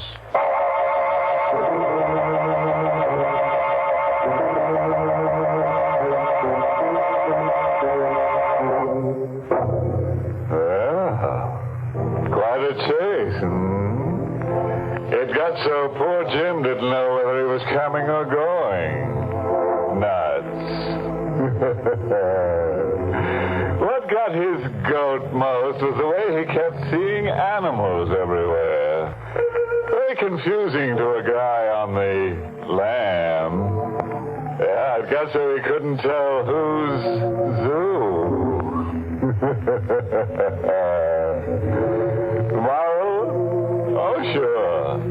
I read this Halloween notice on a tree somewhere. Never hunt out of reason.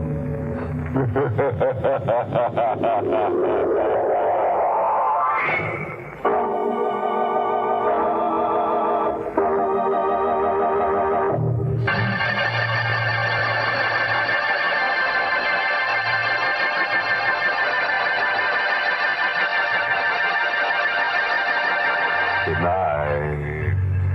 Pleasant dreams.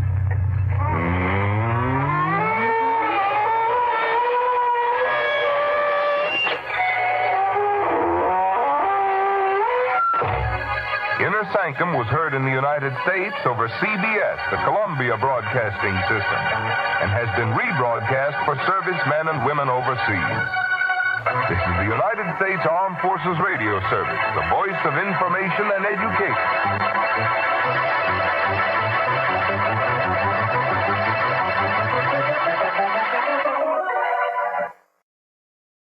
Thank you for visiting Golden Age Radio, rumble.com/C/GAR.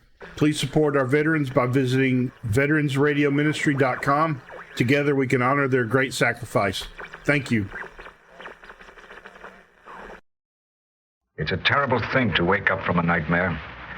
But suppose you have a nightmare you can't wake up from because you aren't asleep. It happens to me in this story on Theater 5, a story called just what it is, a nightmare.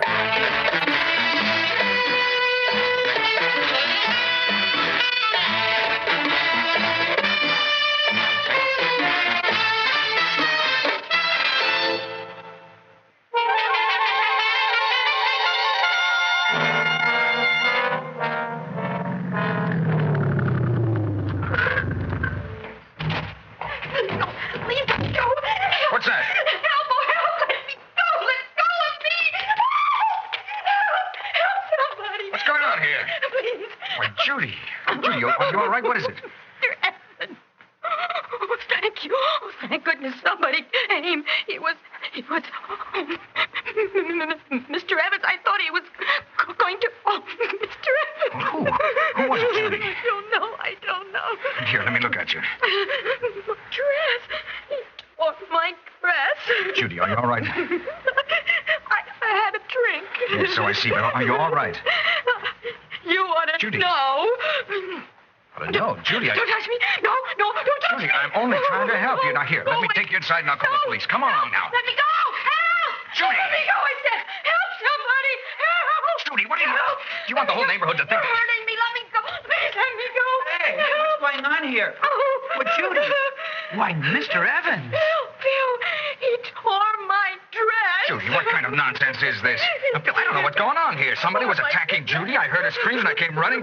Too late to catch the fellow or even see him, but... Sure, T, sure. He got clean away, I suppose. Well, I didn't chase after him. I was only trying to help Judy. And, well, now she's carrying on as if... Look, she's upset, of course. And... Oh, of course. And she's been drinking. You can say that again. He tore my dress. Now, Judy, we're going to put a stop to this right now. I'm going to call the police. It sounds like somebody already has, Teach. I mean, Mr. Evans. Good. Not good, man. Bad. What?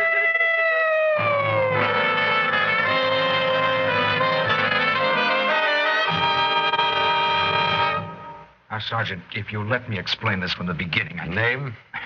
Charles Evans. Address? 317 East Andover. Now, as I was saying... Occupation? History teacher at Coolidge High. Now, Sergeant... Married? No. Age? Sergeant, 34. Okay. Now, your story is... It is not my story. It's the truth. Now, this young lady here... You know her? Well, of course I know her. She's one of my students. This boy, too. Her parents know she was out with you. She was not out with me. Now, Sergeant, are you going to listen to what I have to say or not? The kid said she was out with you. I can't believe it. Does she have any reason to lie? Well, it must be the shock. Whoever attacked her mussed her up considerably. I can see that. And she's been drinking. She says you got her drinking. Oh, she's out of her mind. Sergeant, have I been drinking? Don't look that way, but that don't prove anything. You ever been in trouble before? No. And I'm not in trouble now. Well, I'd say you were. Sergeant, can't you get Judy in here? Let me talk to her. Now, she's had time to calm down, and I'm sure she can straighten this out. She probably doesn't have any real idea of what she said when the officer brought us in. She was hysterical and in a state of shock. Okay. Send the girl in. The boy, too. Cigarette? No, thanks. Well, don't smoke either. I didn't say that. Oh, come in. Come in. Now, young man. Philip Talmadge, sir. Okay. Well, sit there. And, young lady. Judy McIntyre. Mr. Evans, I'm terribly sorry. I really am. Oh, thanks goodness. Now we can make some sense out of this. I'm sorry this had to happen. I know you didn't mean to. I mean, well, gosh, I suppose I never thought of you as a man. I mean, well, history's such a dry subject, isn't it? And, well, I just didn't know you'd turn out to be so sexy. Judy, what in the name of heaven are you talking about? Sergeant, I came home and From where? Well, from doing some work in my office at the school. Anybody see you there? I don't know. Not that I know of. Now, listen. I came home. I got out of the car. I heard a girl scream out and cry for help. I ran over, and when I got there, she was alone, still screaming and crying out and looking the way you see her now. I tried to calm her down. I asked her if she was all right. Did she know who it was that attacked her? She said she didn't, and then she began crying on again. Now, I was trying to quiet her down when Phil came here running up. Now, that is the truth and nothing but the truth, so help me God. Maybe you ought to give him the benefit of the doubt, Sergeant. Doubt? Well, the way you tell it, maybe that's the way it happened. I don't know. I only know what I saw. Judy was sure putting up a big struggle. Now, why would she be doing that if Mr. Evans, was only trying to help her? I mean, it doesn't make sense, does it? None of this makes sense. Now, Judy, I want you to think back very carefully over what really happened to you tonight. Now, this ain't a classroom, Mr. Evans. Judy, suppose you tell me what happened. And I want the truth now. Oh, Sergeant, I'm really sorry. I really am. I mean, I didn't have any idea anybody would make such a fuss. Can't we just forget it? Forget it.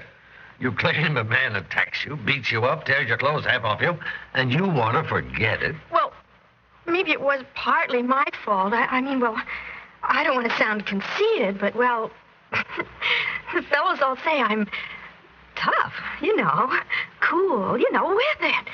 And, well, maybe I said something or looked at him some way, and, well, he got the wrong idea. And then, well, he got himself so worked up he couldn't help it. I mean, well, everybody understands that kind of thing, don't they? Judy. I mean, not that it was right what he did, but, well, I've always admired him so as a teacher, and couldn't we just forget it? Judy, in the name of heaven. No, we can't just forget it. You're a minor. Evans, I'm not going to book you on any charges just yet, but I hope you'll agree to remain in voluntary custody. Sergeant, Well, all right, if you say so. You kids will stay here till your parents come. And when they get here, I want to see them. Judy. Oh, Mr. Evans, I'm sorry. I really am. Judy, why are you doing this to me? Why? Oh, Mr. Evans, I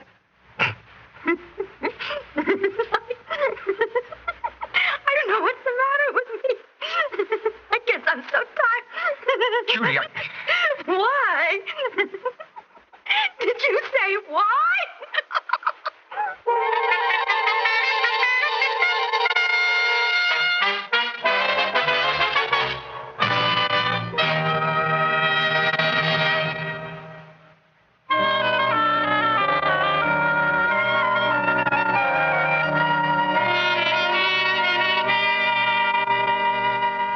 But, Jim, why would she do a thing like that? Why? Well, you're attorney. That's what I've got to figure out if I'm going to help you.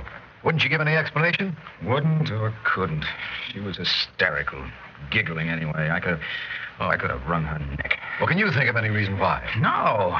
And I've racked my brains trying to. There must be some reason. It doesn't make any sense otherwise. It certainly wouldn't make sense to a judge. Jim, how do you think it looks for me? I don't know, Charlie. It's their word, Phil's and Judy's, against yours. And Judy's appearance. It would help if we had a witness, but we don't. At least we don't so far, and I'm still working on it. That and anybody who might have seen Judy earlier in the evening. What about her parents? Just what you might expect. All they know is that she was out. They didn't know who with. They said they thought she was probably at the library. Probably. Well, I guess they're pretty upset. Huh? Actually, I don't think they'll press any charges. I get the feeling they're pretty leery about anything Judy might do or say. But in any case, we've got to know what's behind all this. Maybe she's protecting somebody. Somebody who attacked her? Well, herself, then. Maybe the fella didn't attack her. Maybe she led him on a little, and then when things went too far, she got scared and started screaming for help to make it look like an attack. Well, then why accuse you? Why not the fella she was with? I don't know. Maybe he's her boyfriend. I've checked that. Her only boyfriend is her steady, Phil. Phil? Yeah. Didn't you know? No. Well, I guess that knocks that. He couldn't have been fooling around with her without getting messed up himself, and he wasn't. Funny he happened to be so close at hand, isn't it? He doesn't live anywhere near there. Yeah, I didn't realize. Exactly. That's why the most important thing for us to figure out is why. I don't get you. Well, hasn't it occurred to you that this whole business might have been staged for your benefit? But why? That's exactly what I mean. Why? Some grudge, maybe. What kind of a student is she? Fair. Not good, not bad. No problem of failing? No. No run-in of any kind in class? I mean, embarrassing her in front of the class, say, because she didn't know an answer? No. I've never had any trouble at all with her like that way. Or Phil either. Does she have a crush on you? I've never gotten that impression. It could be that. And if she felt you slighted her or were laughing at her and she wanted to get back at you... I don't think so, Jim. She isn't the type. She's always with a flock of boys, steady or not. No, definitely not the shy, sensitive, adoring type. No, I don't think it's that. Well, it's got to be something. She surely wouldn't just do this thing for no reason at all. It doesn't make sense. That's what I keep thinking over and over. It doesn't make sense.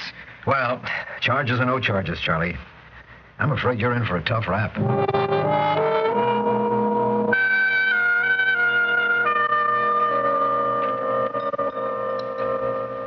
Will you have some coffee, Mr. Evans?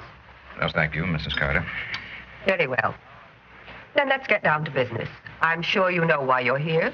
I have a fair idea, yes. I understand you were acquitted of the charges against you. There were no charges, Mrs. Carter. Technically, no. I realize the charges were dropped. Yes, for lack of sufficient evidence, among other things. But of course the story is all over town. Well, I don't hear all the gossip myself, but I suppose so. It was most unfortunate, I'm sure. I'm afraid we don't always abide by our own conviction that a man is innocent till proved guilty.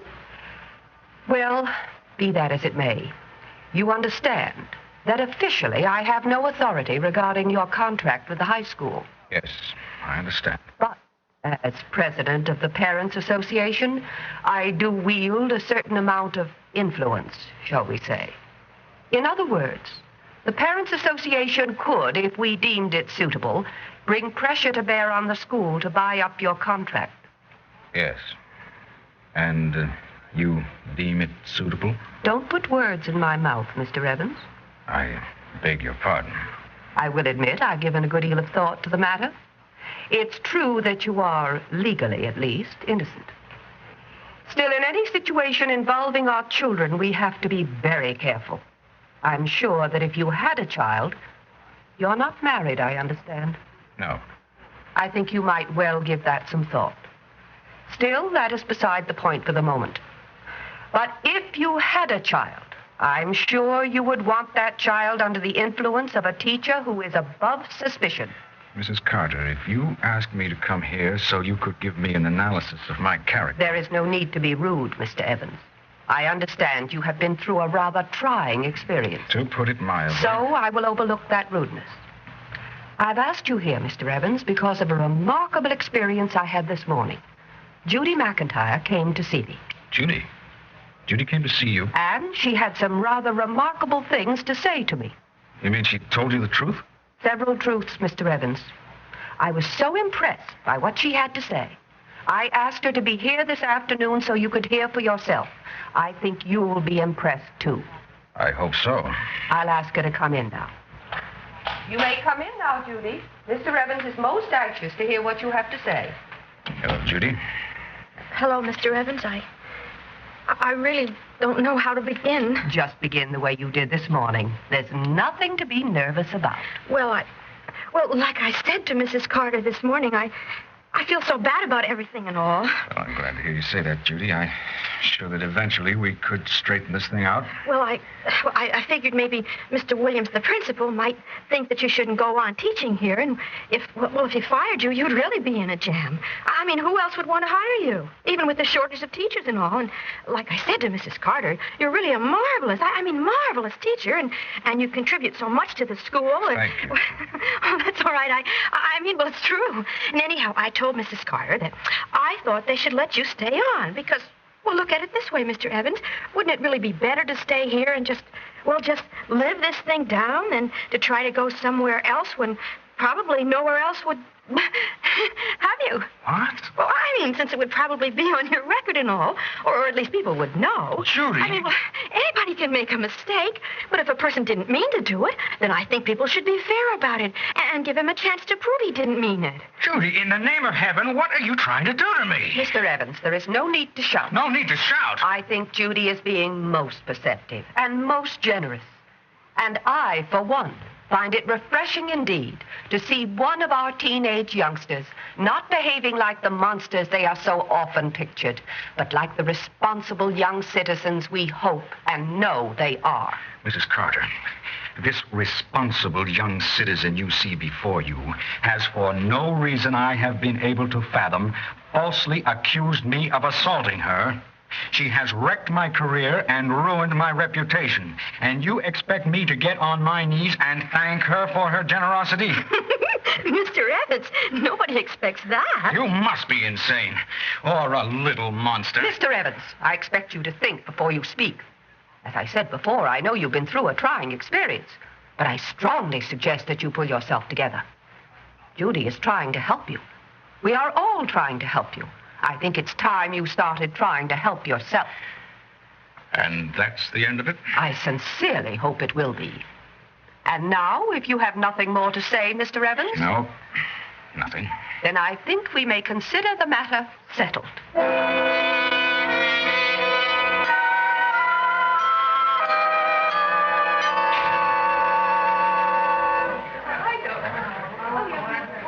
Judy. Oh, Mr. Evans. Oh, golly. I really don't think people should see you with me.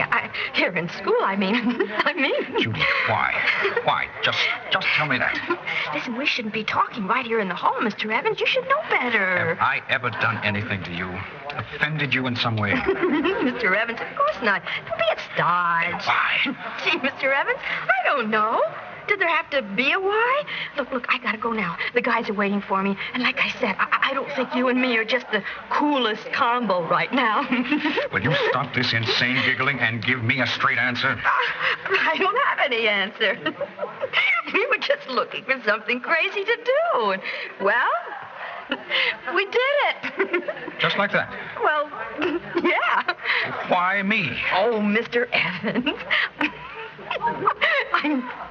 I know it doesn't sound as funny to you, but that's just what we said. Why, Mr. Evans? And then we said, why not? And that explains it. Well, sure. I mean, it wasn't anything personal, honest. Judy, do you have any idea what you've done to me? Well, yeah, but I fixed everything up for you, didn't I? I mean, you don't have to thank me or anything. It was just the least I could do. You could tell the truth. Mr. Evans, honest, you're the most. If I told the truth now, who would believe me? I mean, people would still think there must be something funny going on. They'd never believe we did this whole bit for no reason at all. I mean, it doesn't make sense. That's what's so funny about it. I mean, really funny that the truth doesn't make any sense at all.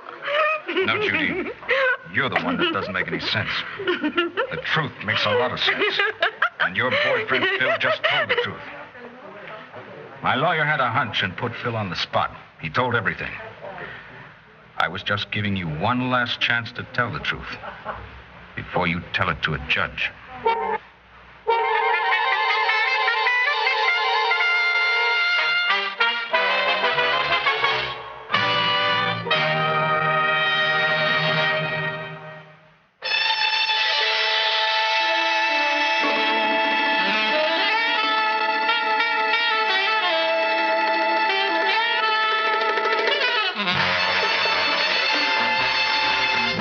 Theater 5 has presented Nightmare, written by Francis Rickett and directed by Ted Bell.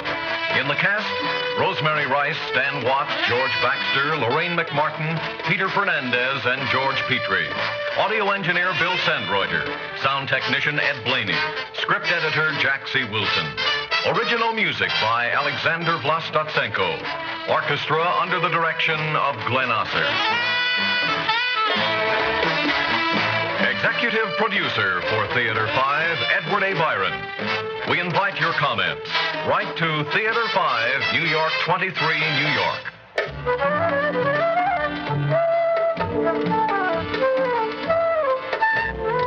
This is Fred Foy speaking.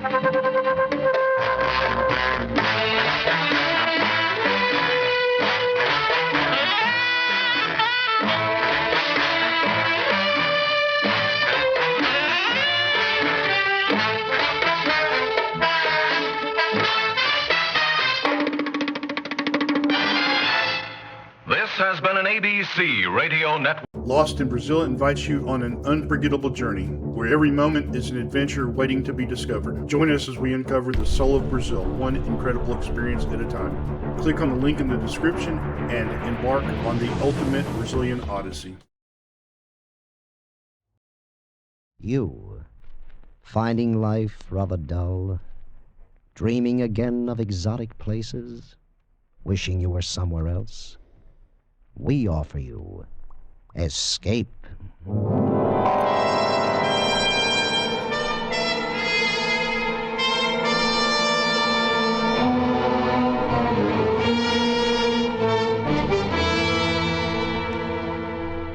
Escape with us now to the Western Pacific and the story of a man trapped by the terror of another man's insane dream, as Millard Kaufman tells it in his exciting story, The Island.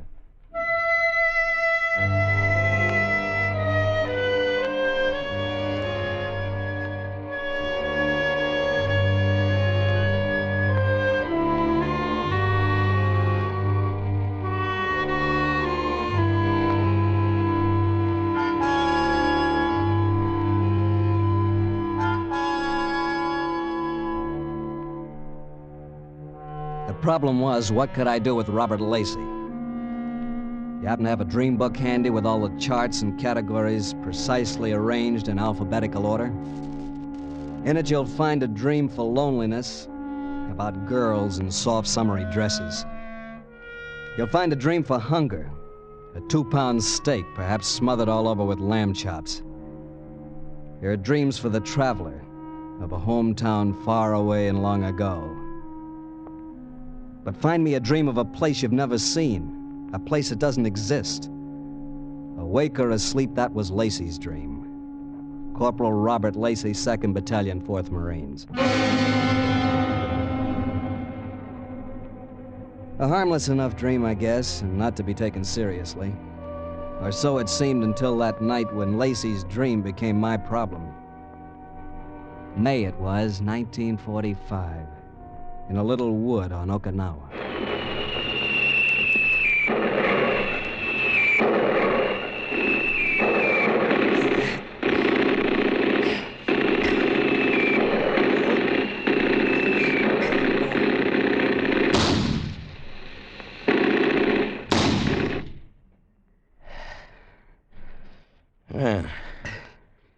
Okay, DeBoer, I guess we're safe.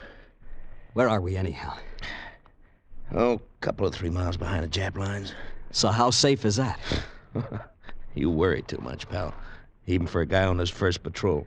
I've been thinking of it as my last. Nah, relax like me. You'll live forever. Whoa. What's that? Yeah, it's nothing. Just a screaming Mimi. Got some kind of a tail adjustment that cuts the wind and sort of screams. Nips use it to scare us. Well, they sure succeeded. You scare easy, don't you, pal? Yeah, sure. I'm a pushover for that Schrecklichkeit stuff. Schrecklichkeit? What kind of jive's that? Means terror. Frightfulness. The Germans got a whole arsenal of terror weapons. Yeah, well, the Japs got a few themselves. Yeah, what do you say we sack in, huh? Here? That's as good as the next place. What a lash-up. 3 miles behind Jap lines. Got no more chance of getting back tonight than crawling through the hole in a lifesaver. Get knocked off if we try. You take a first watch. I'm going to sack in. You going to sleep? Oh, my. Oh, maybe I'll just sit down here and do a little dreaming for a while. You're sure picking a fine time for it. Hey, did I ever tell you about my island? Yeah, you told me. Well, there's this island, see? You must have told me 50, 60 times in the past month. Well, I'm going to tell you again. This island, it's a sort of a special place. There's no rain, and no jungle rot, no war. Just a quiet, cozy spot where a man can lay down under a banyan tree and live off the fat of the land. There is no such place. On this island, a man would never go hungry. All you gotta do is fish a little bit with the natives, and they'll all be big men, and they'll be friendly, not like the Nips. And all the women will be beautiful. You read too many comic books. Yeah, that's where I'm fixing to go as soon as I find it. Never gonna go back stateside. Just gonna lay down under that little old banyan tree. I let him rave Rest on. of all. What else could I do? Argue with him? Maybe fish a little? There I was, 3 miles deep in enemy lines with a stranger. It's there. His eyes narrowed in a 1,000-yard stare. His rush of words like a nervous twitch. He raved on about a place that don't exist, with big men and beautiful women. Real pretty. Different, you know? Like nothing you ever saw. I found myself listening sort of hypnotized. And I learned something about Corporal Lacey and what combat weariness means. He'd foraged too long among the rotten, bomb-scarred pebbles of the Pacific. He'd seen too much death, too many crack-ups. He himself was half-cracked and slightly dead, barely held together by the taut and twisted wires of his dream. So what could I do, argue with him? I'm gonna eat roast wild pig and pineapple and bat the breeze with the people. And there's gonna be cattle on the island, too. I'm gonna find me a beautiful girl, and I'm... Tabari. Yeah, I'm listening. Look, Tabari, out there. Coming toward us. No, over there. About 2 o'clock, you see it? A bunch of them. No, it's not a bunch, it's just 4. 3 men and a woman. They're heading right for us. Hey, put down that rifle. What's the matter, you flip or something? They're not Japs. Men are too big. It's funny, though. Woman with them. Maybe his eyes were better than mine, but how could I trust that brain of his, all festered with dreaming? But I tell you, they're not Japs. And that woman is beautiful. If I had only listened to Lacey then, if I had only known. But Japs or no Japs, I was taking no chances. I raised my rifle and... Knock it off, you jerk. You hit the woman. Lacey, where are you going? I'm going to see if she's hurt bad. Now, come on. Don't go, Lacey. You know the Japs. It might be a trick. Don't worry about me. Will you let go of my arm? Get yourself killed. Not me, Tabori. I'll live to spit in your grave. Now, let go of me. Okay, I hope you know what you're doing. I just don't want to get involved in your cockamamie dreams. Dreams? It's no dream, Tabori. You'll find out.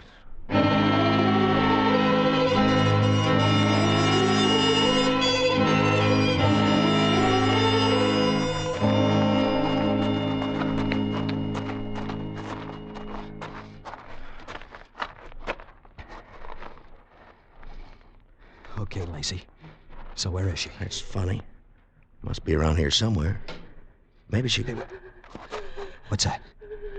It's coming from over there. Come on.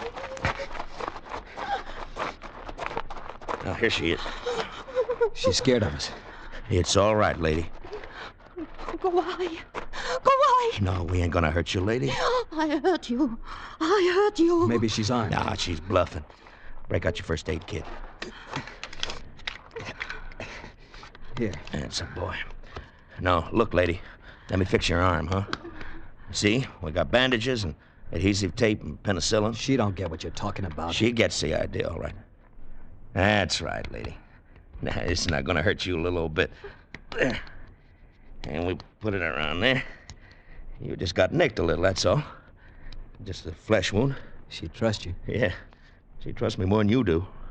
Didn't I tell you she was beautiful? You told me a lot of things. How about the men she was with, the big men? She was with them and they weren't Japs. Not Japs in a pig's eye, not Japs. No, they're not Japs. Yeah, there, you see? And what were they? They were, how you say, my people. Well, who are you? What are you? What's your name? Name Taki. I know can't say in English, but please go away. Please, you go away fast. I know you scared her again. No, it's going to be all right, Taki. Everything's going to be all right. You just come on with us. No, now, huh? I go home. Must go home. So go home, scram, lose yourself. Oh, no, you don't. Let her alone, Lacey. You keep out of this. Then let her go. Let her get back to her rice paddies. You still don't catch Tabori. She ain't from Okinawa. She's from that island I was telling you about. Look, Lacey, I don't care if she's from Mars. I'm not from Mars. No kidding. Also, I'm not from Okinawa. What? I'm from Yagachi. Yagachi Shima. Shima. There, you see? Shima means an island. Yes, island. Then what are you doing here? I do not know.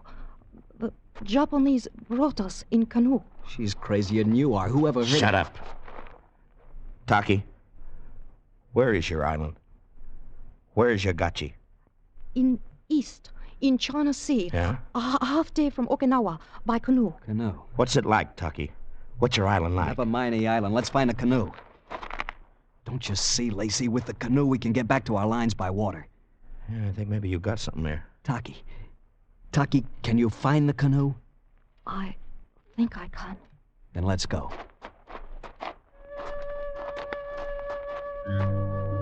She led us on through the wood. A lopsided moon came up, and its ray filtered through the clouds and down through the jagged trees.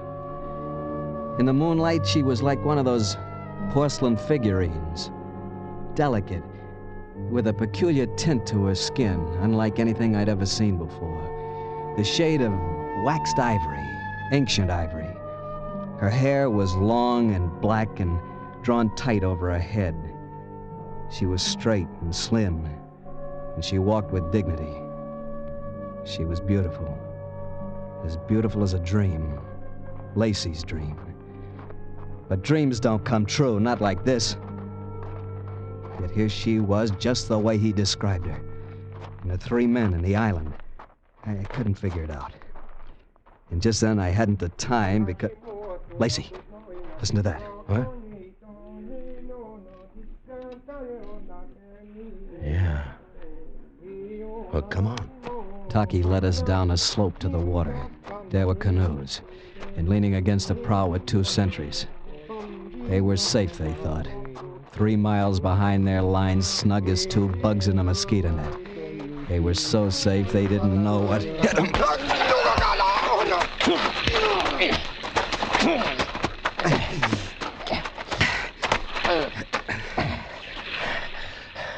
Taki, get in the canoe. Okay, you push us off to Burry. Yeah. Come on. That's a boy. All right, you take a bow. Sit down, Taki.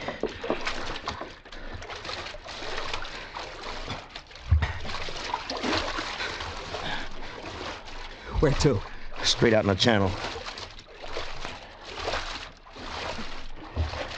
You know what I think, Tabori? I think we're gonna make it.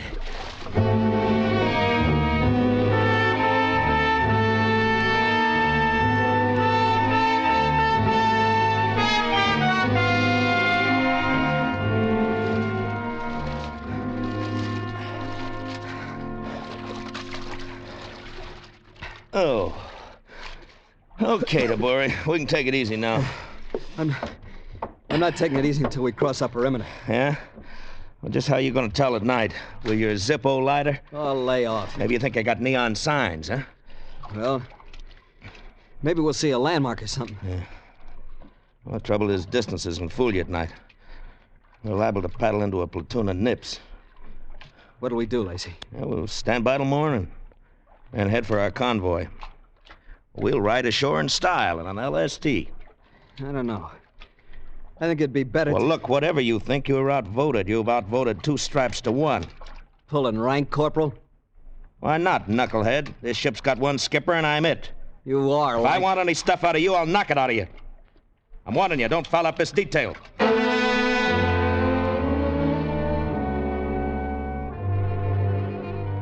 So what was I gonna do? Argue with him? Start a private firefight in the middle of the China Sea? I was getting a little combat weary myself. But Lacey, he was all charged up as though his crazy dream had come true. Lying on the narrow deck of the canoe, I could hear Lacey. The more I heard, the more confused I got. And it's not like the other islands, is it, Taki? Is different. Yogachi. Yeah. I wish I could tell you how. Oh, I know. It's pretty, huh? Is very pretty, but... Is the fishing good? It's good. And we have pigs. Yeah? Cows? Good cows. Oh, I knew it. Cows and pigs. And Lacey getting all hopped up about them. That's the last thing I remembered. I guess I fell asleep. And then suddenly it was daylight and... Tabori! Hey, look, Tabori. What? Look over there.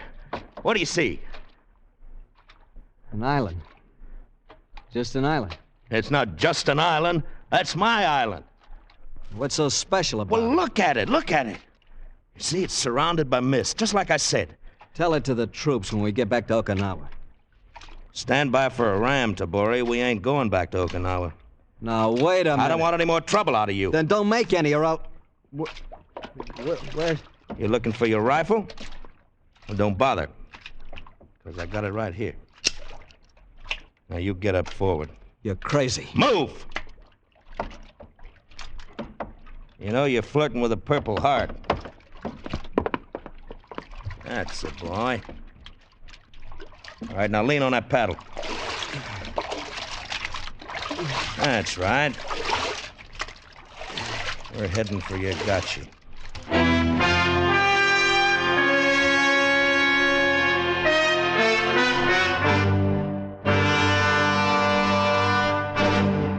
Escape, under the direction of Norman MacDonald, returns in just a moment. Motorists, the next time you put your foot down on the accelerator, tread easy. Remember that excess speed is the cause of most highway accidents. And pedestrians, the next time you start to cross the street between intersections, stop and think. Crossing between intersections is the most dangerous thing you can do. Whether walking or driving, be careful. The life you save may be your own. And now, back to Escape.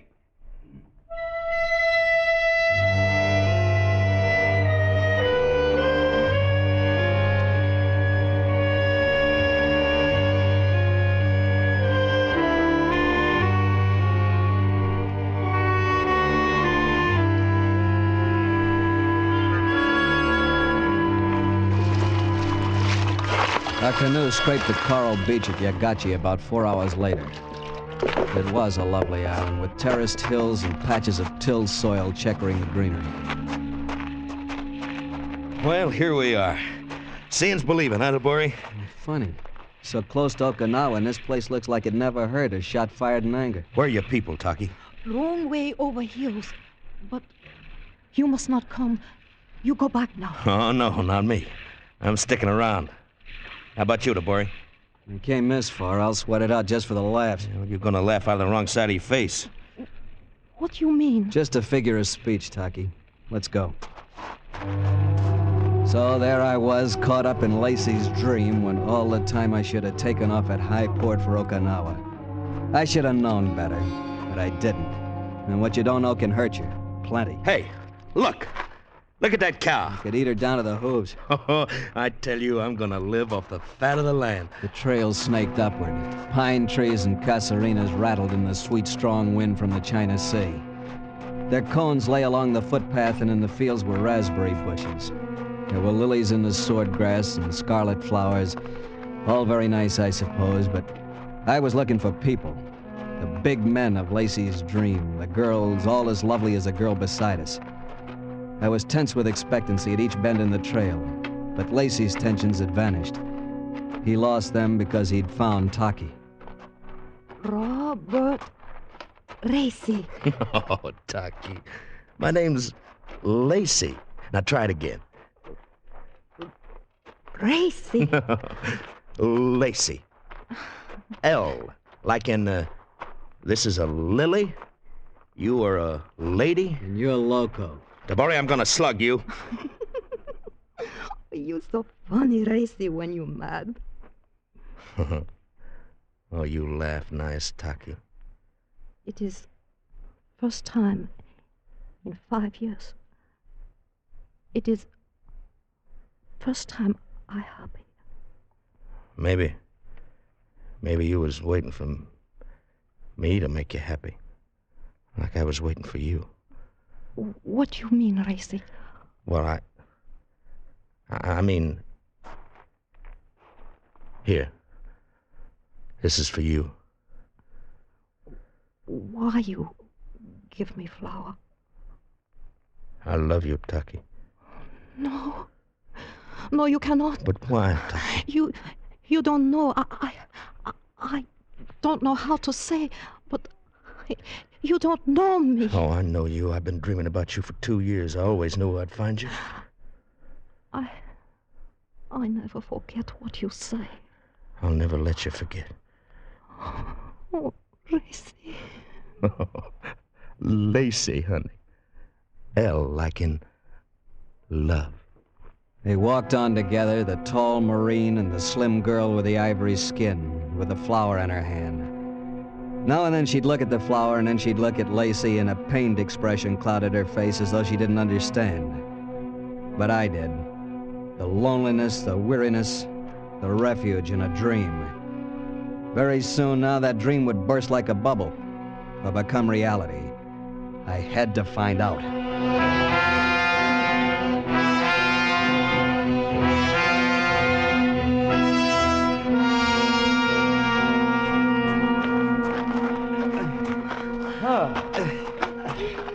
Man, what a climb. It'd be easier for you if you give me back my rifle. Now, don't you worry about me. I'll get by. Hey, we got it licked. There's the summit. Yeah. It is highest point on Yogashi. See, down there, far away in valley. Hey, look. Look at them. They my people. I told you they were big men. How can you tell from this distance? Well, look how broad they are. Funny how they're all in a bunch. Hey, listen. Yeah. Maybe it's a sort of a ceremony or something, huh? It is. Maybe it's for us. I bet they know we're coming. No. It is for dead. What happened, you suppose? A war? The war not here. My people die. Everybody's people die. It's gotta happen sooner or later. Yes. Sooner or later. It's like I always say, here today and gone tomorrow. I never heard it so well put. Oh, drop dead. Dry up. Let's go, Taki.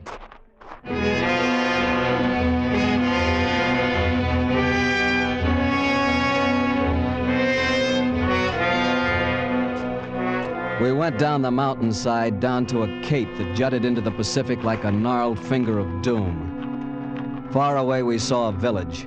We headed toward it through the sunless gorge. At the far end was a thatched hut. It looks like it's empty. As any fool could see. You wait here. I come back soon with headman. He speak English good.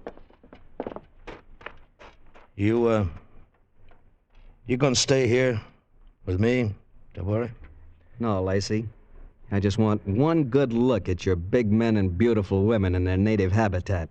Then I'm off for Okinawa. You still want proof, huh? Yeah. There's something strange about this place. I want to know what it is. It's not strange. It's just different, like I said. You're all fouled up in a dream, Lacey. I'm not sure what it's all about, but I gotta find out. It'll drive me crazy the rest of my life. You mean crazy like me? I didn't say that. Since we left Okinawa, you've been giving me a bad time. It was mutual. Now you call me crazy. I know what I said. I know what you think. And I know what you'll do. Once you get back to Okinawa, you'll tell the MPs I went over the hill. You'll tell them where I am. And they'll come after me. You are crazy. I'm just crazy enough to make sure you keep your trap shut. You remember, Tabori, I said I'd be around to spit in your grave? Hey, Lacey, stop kidding around with that rifle. I ain't kidding. I'm gonna kill you. No question about it, he wasn't kidding. He slid back the bolt of his rifle and it sprang forward, a cartridge in the chamber. I'm gonna kill you, Tabori. But first you're gonna see I was right. I want to see the expression on that smart-aleck face of yours when you admit it. And then I'm gonna kill you. Now get back in that corner. And keep your mouth shut.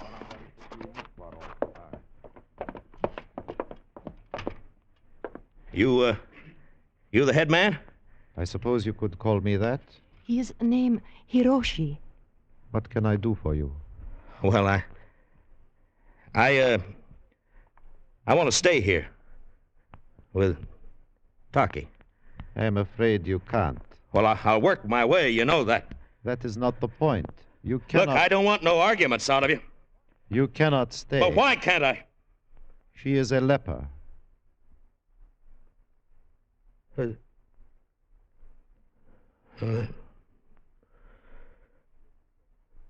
But she's so beautiful. I know, son. But in 3 years, 5 years... Taki? I'm sorry, Taki. So am I. I try to tell you, but I not know how. And then I could not, even if I want to. I wanted to rest 1 more hour, 1 more minute. They stood there facing each other, the tall Marine and the girl with the ivory skin with the flower still in her hand.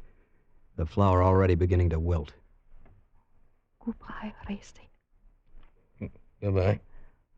Thank you for the flower. That's all right. I never forget you. I won't forget either. It was like a dream come true. For a while it was. Goodbye.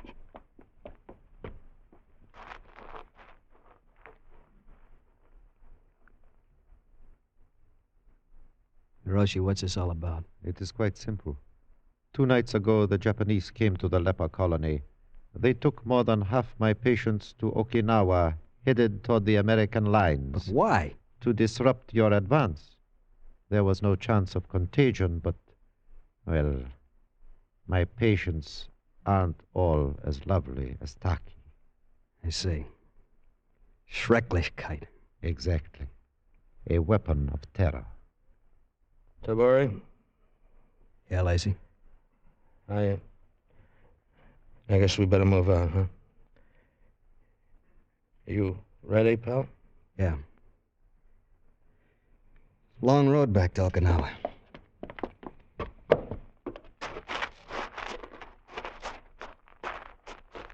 For me, the road back is longer than that.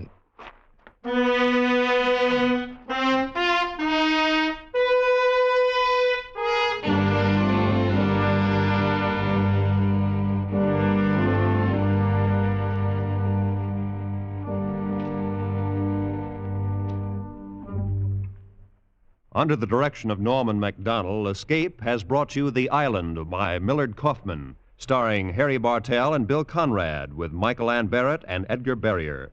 The special music for Escape is composed and conducted by Leith Stevens.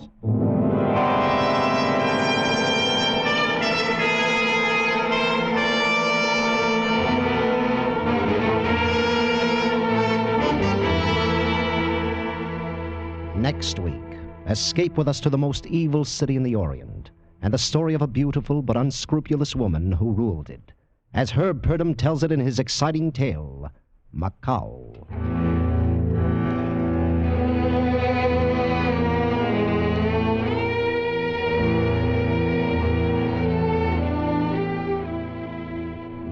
He's coming up next on most of these same CBS stations. Yours truly, Johnny Dollar. You want to hear every exciting minute of the Fairway matter in which 13 die when one man is marked for murder. It's one of Johnny Dollar's most exciting insurance investigations in which he turns in a masterful expense account as well as masterful deduction. Stay tuned for yours truly, Johnny Dollar, next on most of these same CBS stations. Roy Rowan speaking.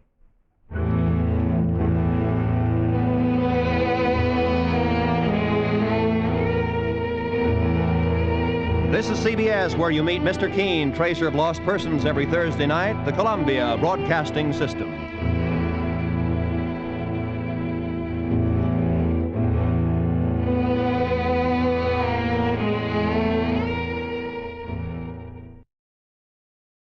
Thank you for visiting Golden Age Radio, rumble.com/C/GAR. Please support our veterans by visiting veteransradioministry.com. Together we can honor their great sacrifice. Thank you.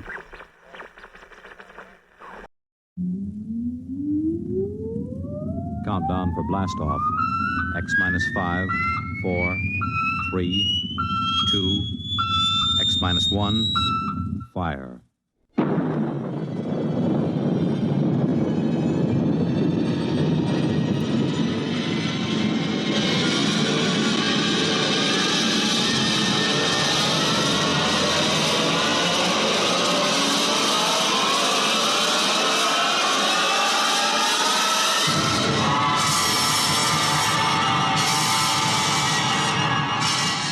From the far horizons of the unknown come transcribed tales of new dimensions in time and space. These are stories of the future, adventures in which you'll live in a million, could be years, on 1,000 maybe worlds. The National Broadcasting Company, in cooperation with Galaxy Science Fiction Magazine, presents X minus 1.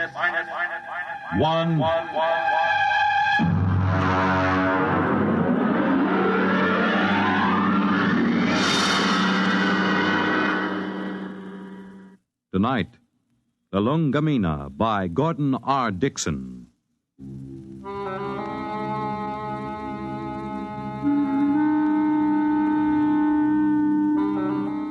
Blame Clay Harbank, if you like, for what happened at Station 563. Or blame Bill Peterborough, the one we called the Kid. I blame no one. I'm a Dorsai man. That means I was brought up on one of those tiny planets a million light years from nowhere.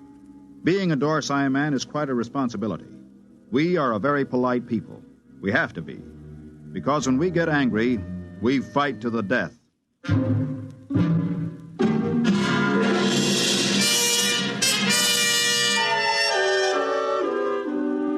It all began that evening that Clay Harbank began reminiscing about his home planet, Lulungamina. We were sitting around the recreation room of 563. There was a card game going on in one corner. Lulungamina. The very name sounds like music, doesn't it, Mort? You know me, Clay. I'm a Dorsai man. I've been in the Dorsai planets.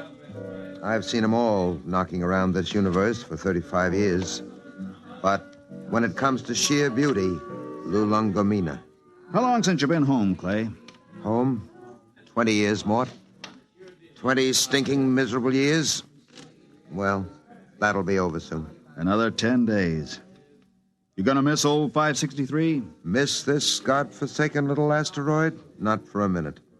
I will miss your ugly face around here. At least I will. I'm gonna miss your gloomy Dorsai puss, too.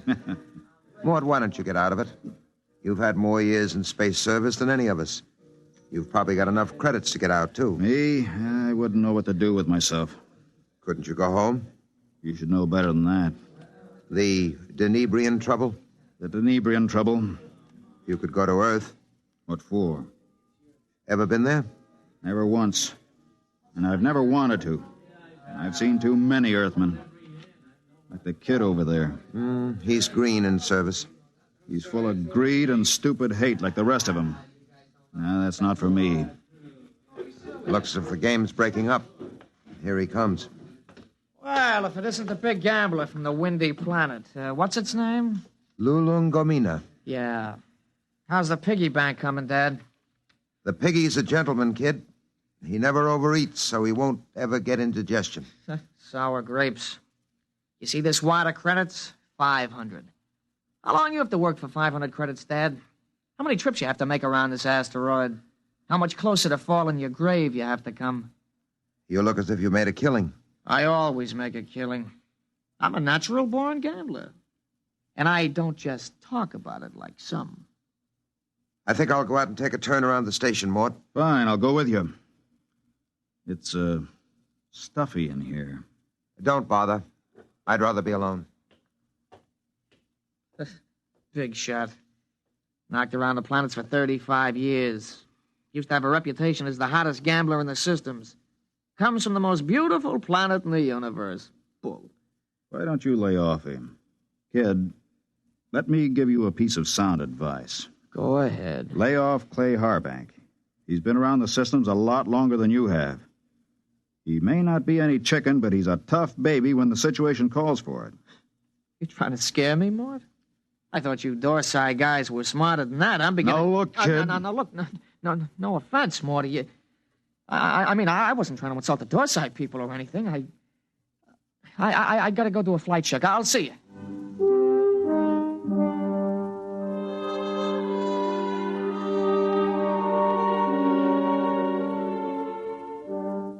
We were in bad shape.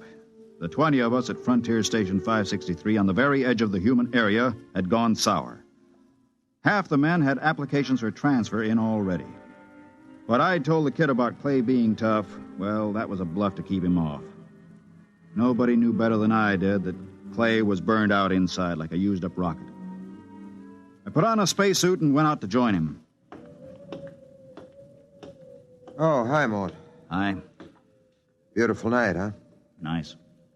Back on Lulungamina, on a night like this, the rakish flowers open up, and you can hear them singing. There are 6 moons, and every one of them is like a yellow lantern. My mom and Dad and I used to live on the edge of a lotus pool. Here I go talking about home again. Figures. A guy who's been saving up for 10 years to get home is bound to start thinking about it when the time comes. I wish you could come with me, Mort. Clay, tell me something. Yes? You ever get the urge to gamble again? Do I get the urge to gamble? Mort, you ever watch a man who's been on PON for a while? When he's broken the habit, you can't get him near the stuff. He despises it. And yet, the same man is liable to go back on with no provocation. Well, that's the way it is when you've gambled all your life. I figured. Maybe that's why I keep talking about home. Every time I hear the kid flipping those cards in the recreation room, I start talking about home. Have you noticed? I've noticed. But this time I'm going to make it, Mort. I tried 3 times before. This time I've got the dough, and I know I'm going to make it. I think you will, Clay. You know what did it? No. Lulungomina. That's what saved me this time. The thought of that beautiful planet. Well, when you get there, you can send me a photo tape. At the rate we get visitors, it should reach me in 5 or 6 years. You'll be out by then. You'll be home. I'll never go home, Clay. Never. Well... That's Red 4. Screens must have picked up a ship in the galaxy. Maybe we'll get a visit. Keep us from going loco anyway. Coming in? No, I think I'll stay out a while. Well, I'm going to check the screen. See you later.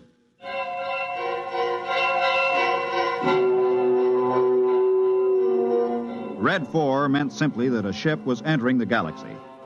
The chances of it touching down on 563 were pretty remote, unless it happened to need a clearance for Earth or Mars.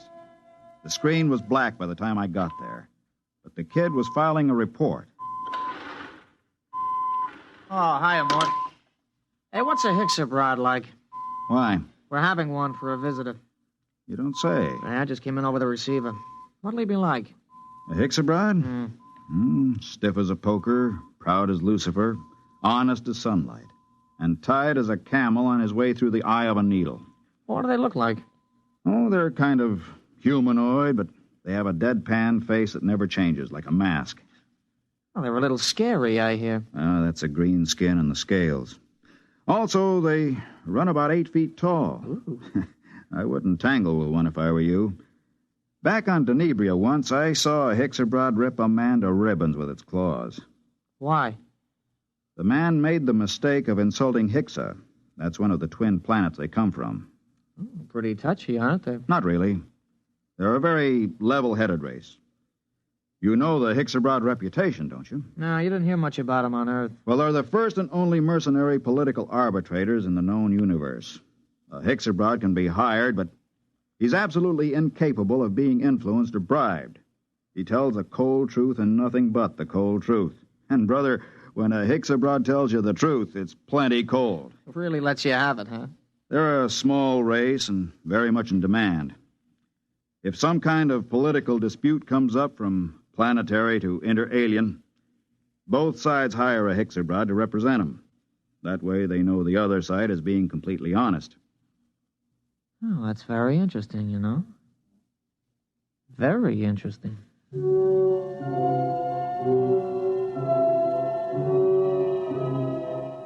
I could tell there was something on the kid's mind, but of course I didn't know what it was. Most of the talk in the recreation room that night centered around the arrival of the Hickok. Landing beacons were turned on, and we waited for another radio communication. Hey, anybody want to sit in on this next hand? Mort? No, thanks. Well, I know better than to ask the galaxy's foremost gambler here. That's right, kid. Well, maybe when this Hickok gets here, we'll be able to work up a decent game. Do Hickok gamble? No, kid, they don't gamble. That's too bad. Well, we can always sit and listen to you lying about what a beautiful place Lulungomina is. Kid, you just went too far. Yeah, you're going to do something about it? That's right, I'm going to punch your little nose. Hey, break it up! Break it up! Clay, you all right? Yeah, I'm okay. Well, you better get to the infirmary. Have your mouth taken care of. Kid, you get to your quarters. Since when are you giving orders? I'm telling you to get to your quarters. You better do what he says, kid. He's a Dorsai man. That's all I've been hearing since I got here. What big gamblers come from Lulungomina and how Dorsai men are killers. So far, I've seen nothing, but I heard a lot of talk. You're gonna get to your quarters? I'll give you 5 seconds to start moving. You better go ahead, kid. Okay, Mort. I'm letting you bluff me out of the game this time. Just remember, there's going to be other games. Next time I won't be bluffed.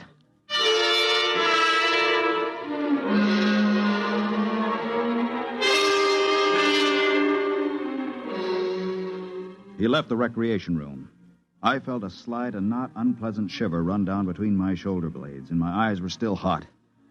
I'd almost lost my control that time, and my senses told me I'd better be careful. For the next 3 days, the tension of 563 was almost unbearable. Clay Harbank seemed to age 20 years after the kid knocked him down. Now hear this, all personnel. Now hear this, all personnel. A ship is approaching for flight check. A ship is approaching for flight check. Report to Central. Report to Central. Well, this is it, Clay. We're getting the Hicks abroad. Seems almost like home having a Hicks abroad with us. They're all over the Tarsian system, you know. You speak Hicks abroad? You have to on Lulungomina. Oh, I didn't know that. I picked it up during the 3rd exploration. Long time ago, huh? We're not getting younger, Clay. Yeah. I found that out. Ah, don't take it so big. He's just a punk kid. Sure. And I'm just a dumb old man. Ah, forget it. Ah, that's touchdown. You ought to be here in a minute. Well, that does it. He's down. Look at that ship, huh? Let's go. You'll need some help with his baggage.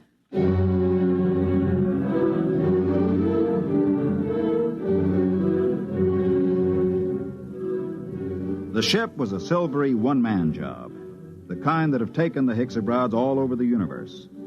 The cabin door slid back, and the Hicksa stepped out.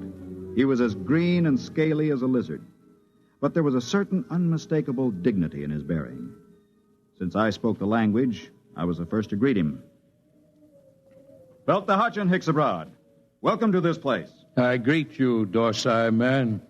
My name is Mort Bianski. I am called Dorlasses. Come. I'll show you to your quarters. Thank you. How long will you remain here? Only for one night. I wish clearance for Mars. I'm sure it can be handled. This way.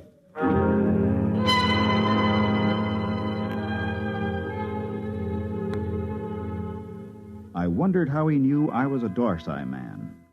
And then it seemed obvious. My broken nose, the scars, the lined face. Nobody could mistake a human from the Dorsai planets.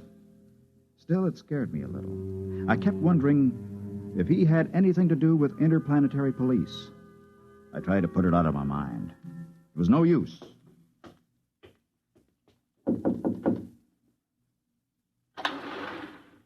Mind if I come in, Clay? Sit down. Have a smoke. Thanks. Where's the Hicksabroad? In his room, getting cleaned up for dinner. Strange guys, aren't they? Well, there's something even stranger going on. What's that? The kid's in there with him. With the Hicks? Mm-hmm. What do you suppose they're talking about? I don't know. I wish I did. Kid's probably trying to get the Hicks into a dice game. I doubt it. What's on your mind, Mort? Clay, you've been around. Are there any Hicksabroads in interplanetary police? A few. Why? I don't know. I just had a feeling, you know. Oh, you're dreaming up bogeymen. Maybe. Besides, you're not in any trouble outside the Dorsai system. I killed a human, Clay. Not deliberately? In a rage. Happens all the time on Dorsai, doesn't it? Not to an officer of Intergalactic. Besides, that was 25 years ago. There's no statute of limitations in the systems. Nobody knows but me, right? You don't have to be clairvoyant to wonder why a man hasn't been back to his home planet for 25 years. You, think the kid... I don't know. He's got no love for me. Still, he doesn't know anything. How would he know this Hicksabroad is an agent, if he is? Couldn't say. Where are you going? Well, I think I'll take a look at that message the kid filed. The one we got when we first picked up the Hicksabroad on the screens. Let me know what you find, if anything.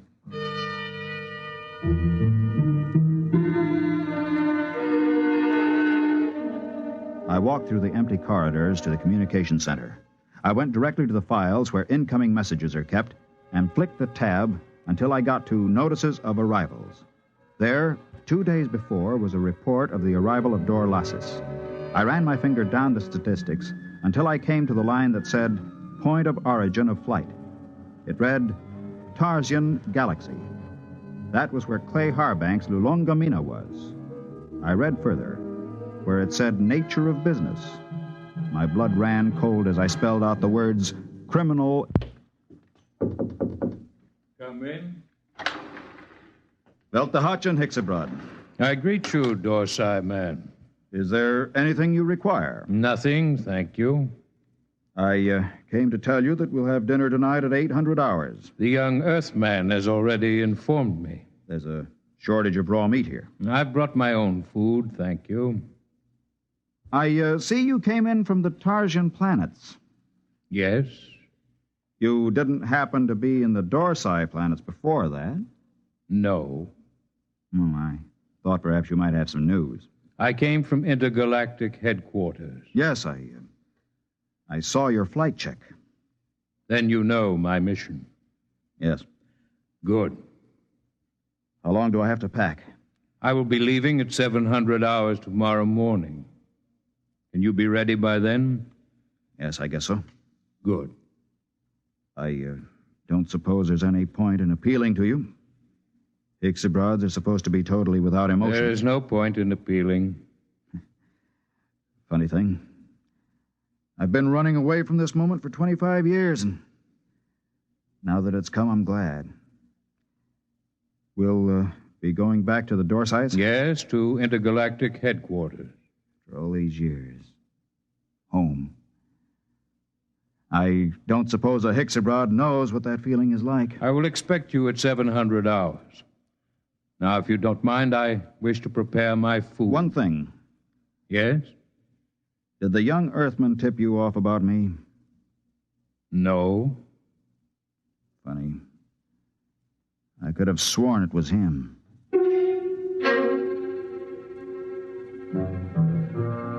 That was that. When a Hicksebrod tells you no, you can bet your life he isn't lying. I began to wonder how they located me. I began to wonder what he and the kid had talked about. I began to wonder a lot of things. Well? He's an agent for Intergalactic. Well, that doesn't prove he's after you? He is. How do you know? I just talked to him. Lord in heaven. It isn't so bad, really. Just think, I'll be going home. I'm going to kill that kid. Clay. I'm going to kill him. Clay, listen to me. The kid didn't turn me in. You said... I said he was talking to the Hicks. I just asked him, and the Hicks told me it wasn't the kid. They don't lie. So don't go blowing off. It's going to be hard. 10 days. Doesn't have to be 10 days. What do you mean? How many credits do you need to buy your way out? Another 500. Next payday. Don't wait. Don't wait? I have over 900 credits. I'll turn them over to you. Mort. Listen, I don't need them. You can pay off tomorrow and fly as far as the Tarsian chain with me and the Hicks. It's a very nice thing, Mort. Will you do it? I'll think about it. Let you know after dinner.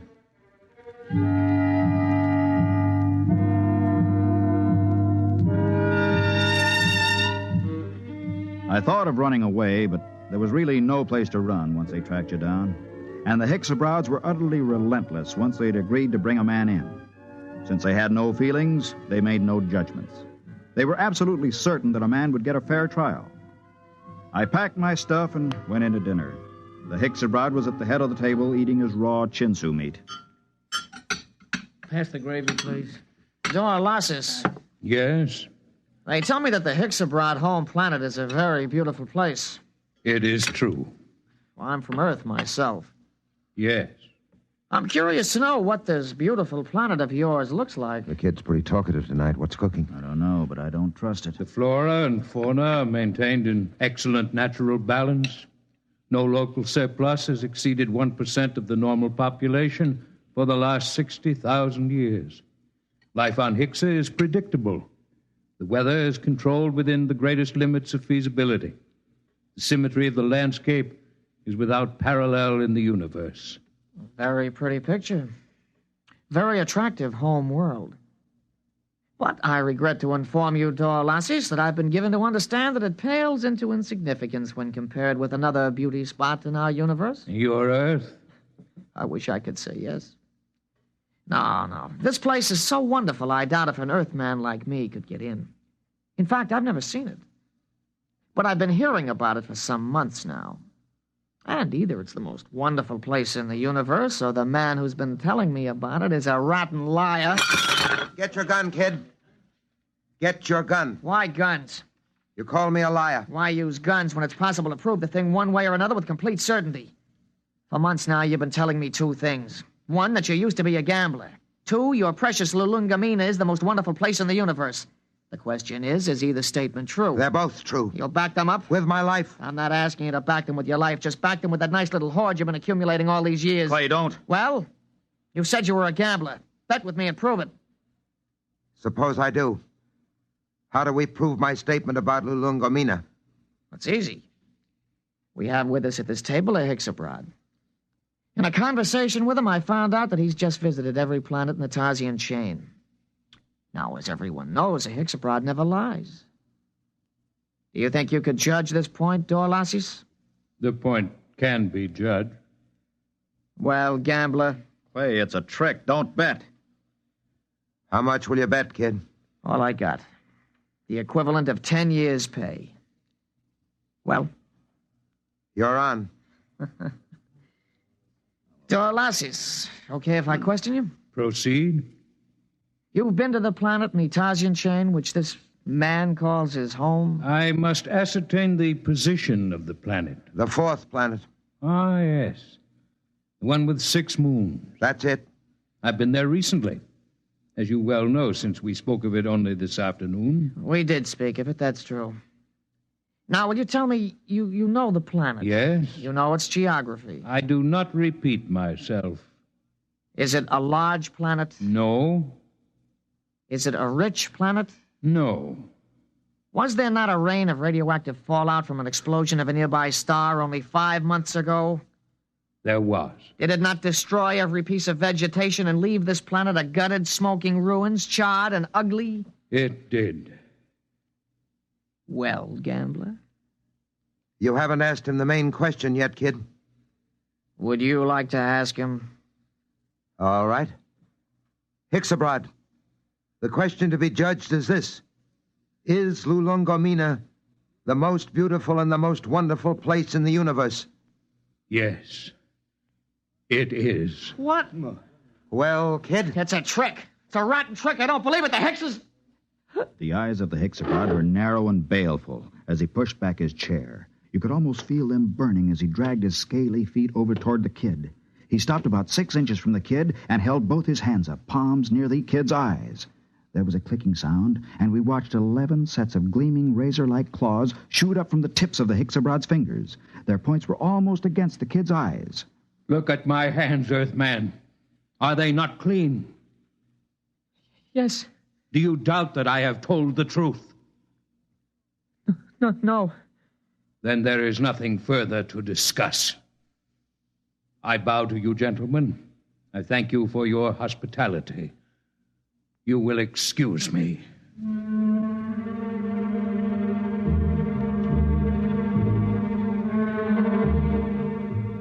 We stood around and watched that proud, frightening figure drag itself out of the room. The kid was trembling like a leaf as he drew a bank draft for 10 years' pay and handed it to Clay Harbank. The next morning, Clay and I boarded the Hixabrod ship, and 4 days later, we touched down at the outer planet of the Tarsian chain. Well, this is where I get off, Mort. I don't know what to say, really. I guess you know how I feel. Think I do, Clay. Let's just say so long. There will be no need for goodbyes. What? Both of you are leaving the ship here. But I thought I intend to return to intergalactic headquarters empty-handed. Empty-handed? But they'll question you. What will you tell them? The truth, of course. But you have told me nothing. But I assumed... I am not interested in your assumption. You asked me my mission. I told you it was a criminal investigation. You said you assumed you would go back with me. And I told you when my ship was departing. There is nothing more to be said. But surely you know... Mort, don't say anything. The Hixabrod deals only with facts, what is absolutely known. They're the most literal beings in the universe. Let it go at that. Goodbye, gentlemen. I am grateful for the pleasure of your company.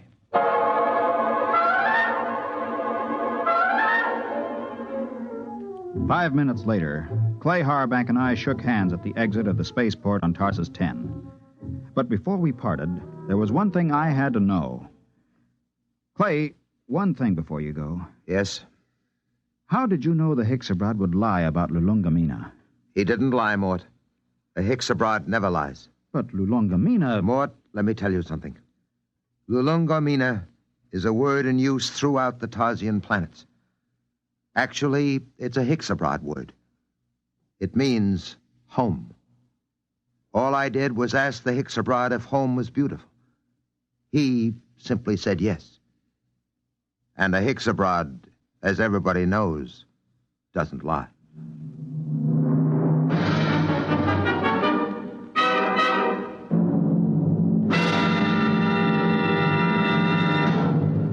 You have just heard X-1, presented by the National Broadcasting Company in cooperation with Galaxy Science Fiction Magazine, which this month features the Finn O'Donovan novelette Bad Medicine, the story of a robot therapist that never failed to effect a cure, even if it had to convert itself into a typhoid Mary to do so. Galaxy Magazine, on your newsstand today. Tonight, by transcription, X-1 has brought you Lulungamina, a story from the pages of Galaxy written by Gordon R. Dixon and adapted for radio by George Lefferts. Featured in the cast were Ralph Camargo, Ned Weaver, Jack Grimes, Bob Hastings, and Kermit Murdoch. Your announcer, Fred Collins. X-1 was directed by Daniel Sutter and is an NBC Radio Network production.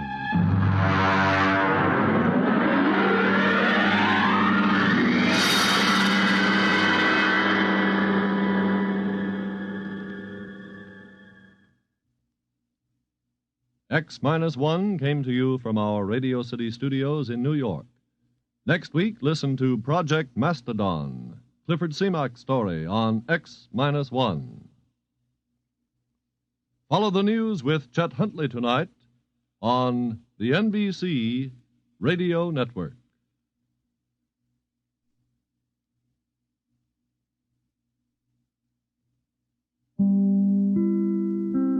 Lost in Brazil invites you on an unforgettable journey where every moment is an adventure waiting to be discovered. Join us as we uncover the soul of Brazil, one incredible experience at a time. Click on the link in the description and embark on the ultimate Brazilian odyssey.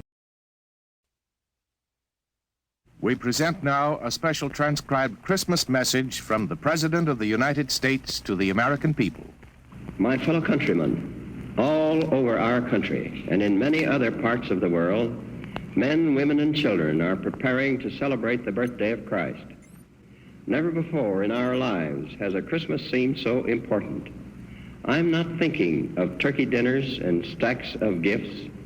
I mean the quiet, reverent celebration of faith, hope, and love, born in a manger in Bethlehem. Across all the continents of this world, peace-loving people today feel apprehension and loneliness and fear. Many have forgotten the humble surroundings of the Nativity and how from a straw-littered stable shone a light which for nearly 20 centuries has given men strength, comfort, and peace of mind. At this Christmas time, we should renew our faith in God.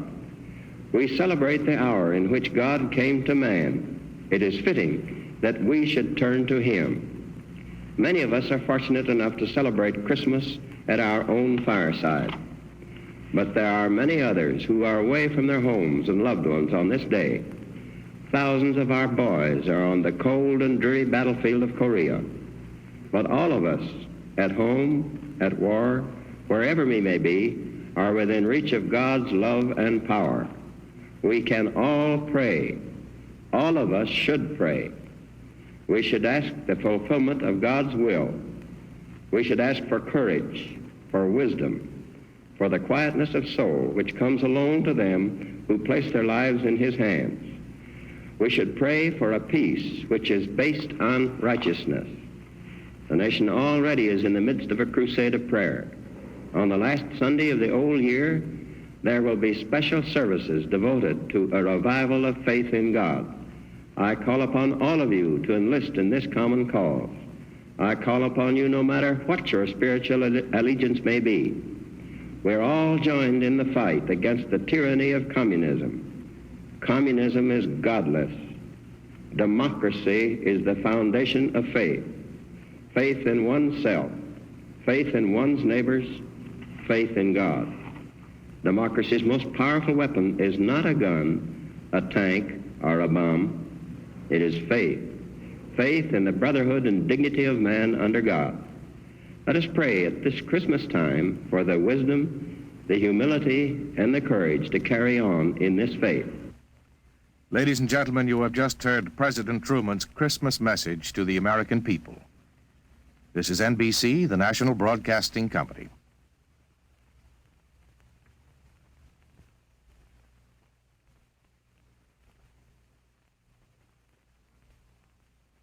In answer to many thousands of requests from its listeners, the National Broadcasting Company is happy to bring you Adventures in Time and Space, transcribed in future tense.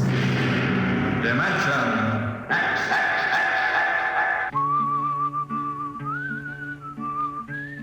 This is the story of Riesling, the singer of the spaceways. You've probably sung his songs in school, in English, French, or German. The language doesn't matter, but it was an earth tongue. But the real story of Riesling is not found in the footnotes of a scholar's critique or a publisher's biography.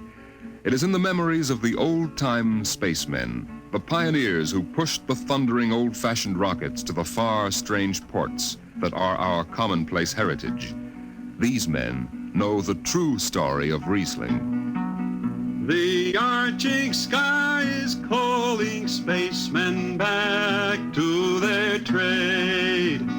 All hands stand by, free falling, and the lights below us fade. Outride the sons of terror, far drives the thundering jet, up leaps the race of earthmen. Out far and onward, yeah.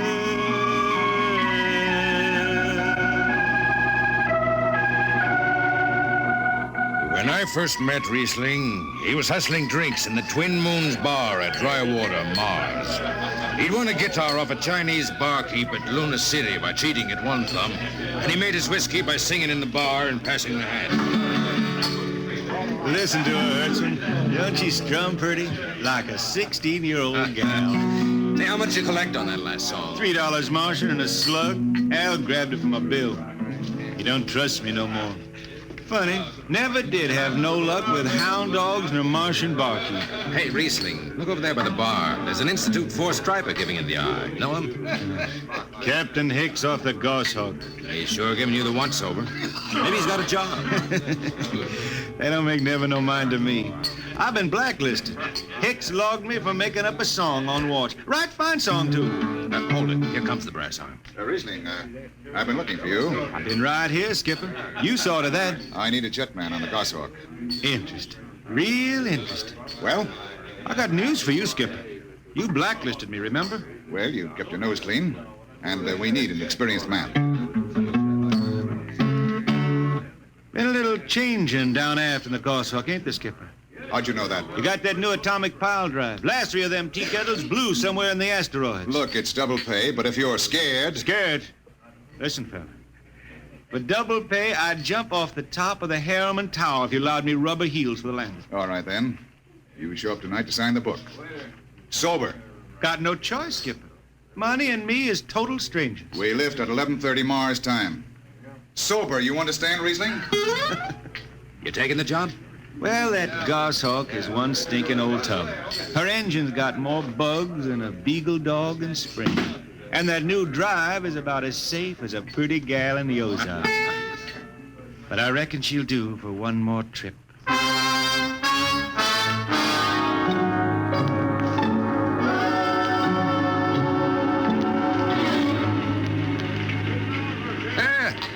Welcome home, Riesling. Hi, Jimmy Legs. Meet my friend Hertzman. He's signing on as a whopper. This here's Jimmy Legs Casey. He's bosun. Can't hold his liquor no more than a sieve, poor boy. Hey, Mr. Casey. Riesling, you sober enough to sign the book? Drunk or sober, I'll make my mark. Stand aside. 3 X's? It took me a middle name. Yeah, you two lay below. And Hertzman. Aye, sir. Get him sobered up before the skipper makes rounds. Jimmy Legs, I'm sober as a hanging judge. Yeah? Well, you can leave that bottle here. What bottle? The one in your back pocket. Oh, glass buttons, maybe, huh? Give it here. Jimmy Legs, I swear I'm gonna write a song about you. Go ahead, threaten me. Now get below. We raise ship in 30 minutes.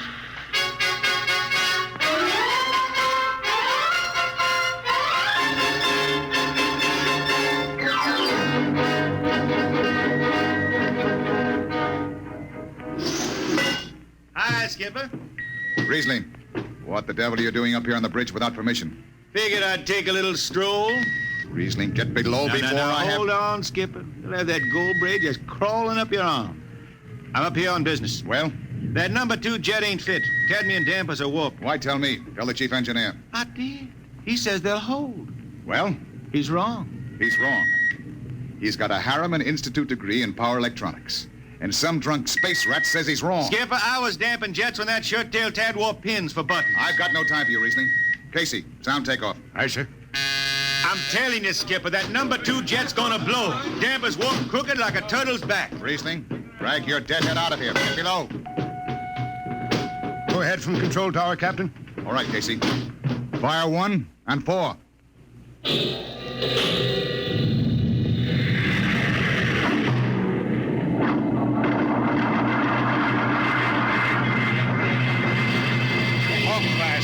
Had to blast for 3 watches before going into free flight. Riesling and I had the second watch. Damping was done by hand in those days with a multiplying vernier and a danger peeper. And as long as the peeper ticked off slow and steady, we knew the ship was safe. For a while. Hey, Riesling, you better stow that guitar. If Jimmy Legs catches it, he'll blow a gasket. Don't worry, I can damp this tea kettle in my sleep. How's number 2? All right so far. Did you ever hear that song about Hicks, the one that got me blacklisted? Oh, the skipper is the father of his crew, a gentle guiding light to me and you.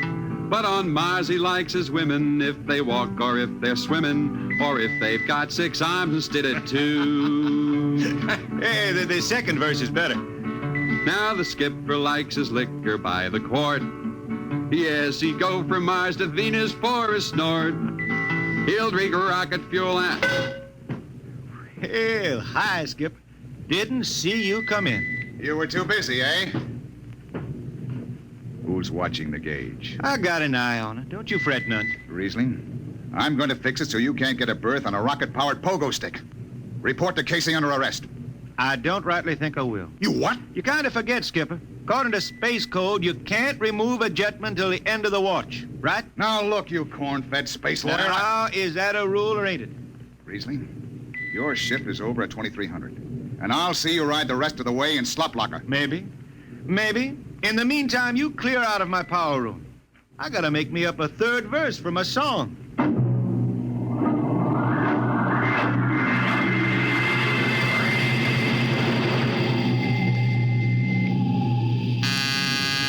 I got it. Power room. Damp number 2 a point. Number 2, aye. Hey, let me have that mic. Jimmy Legs, is that forced dry boil up there? Give me that, Casey. Riesling, I've taken just about enough from you. And I've got a little news for you, Skipper. Number 2 jet is bulging like a fat lady in a satin skirt. Listen, you clown, that's... Skipper, I think I'm gonna junk my song and start over. I can do much better on you. This is the last time, Riesling. Damp number 2 a point. Sure. Look out, Hurt. I'll take it. You watch the gauge. Now. Riding easy here. She's bucking a little. Riesling, hit the emergency. She won't. Damn! It's that four. There go the lights. Riesling, stay down behind the baffle. I've got to take a look. It's radioactive. Look out. I've got to place the hot stuff under the tube. What's going on down there? Shut up, Jimmy.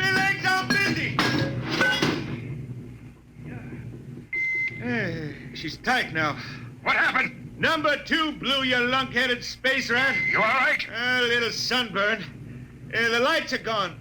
What's the matter with the emergency circuits? Riesling. Jimmy Legs, get some lights down here. It's dark. Get the emergency light on. They're on, Riesling.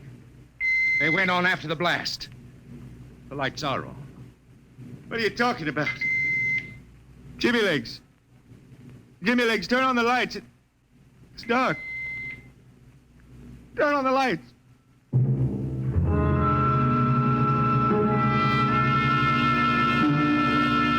That blue radioactive glow from the jets was the last thing Riesling ever saw. His optic nerve was burned out in an instant. He was in sick bay on the rest of the trip. Then on the swing back, we set Riesling down at Drywater, Mars. Look out for the cable, Riesling. Thanks, Hertzman. Hey, Riesling. That you, Jimmy Legs? Hold up a minute, will you?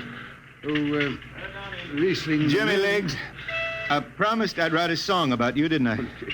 Sure, Riesling, sure. Can't seem to sing like I used to. Look, Riesling, the men up on the bridge feel kind of bad about this. Yeah? Why didn't they think of that when Riesling told them that damper was shot? Now, Hertzman, that's all over. Sure. That's all forgotten. Riesling, let's get down to the Twin Moons before I vomit. Now, hold it. The skipper feels pretty bad about the whole thing, Riesling. Kind of late for that, Jimmy Legs. Feeling sorry don't hold no corn. The boys passed the hat. The skipper kicked in half a month's pay. Did he now? Then on principle, I suppose I ought to tell him to stuff it back up the jets. But you can't buy no drinking whiskey on principle. I'll take it. Here you are. I'll get it. I'll be seeing you, Riesling. Sure, Jimmy Lee. Sure. Come on, Hertzman. Let's get that drink.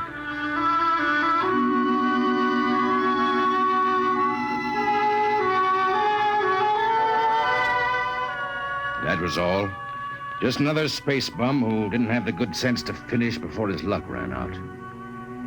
Well, Riesling holed up at the Twin Moons till his money was gone. Then he hooked a ride on a crawler over to Marsopolis. It was a boom town then, with an industrial district mushrooming between the Lesser and Grand Canals. I ran into Riesling about 2 months later, playing his guitar on a jetty that ran out into the canal. He had a dirty rag tied over his eyes with a jetman's knot, and his hat was on the wharf beside him. Riesling! Who's that? Wait a minute. Hertzman. Yeah, how you been? Passable. Say, is this a Venusian dime? Ah, it's a slug. I figured. Well, how's it going? Singing again? Some. Working saloons, mostly. But I've been thinking some funny songs, Hertzman. The words come out different than they used to. Come on along the canal with me. Sure. Here, take my arm. I know the way. That's a funny thing, Hertzman. I figure I know it better than other folks. Look back there, towards the city. What do you see? Factory towers? Smell them from here. But it don't seem that way to me. I remember them old buildings, old before Bible times on Earth.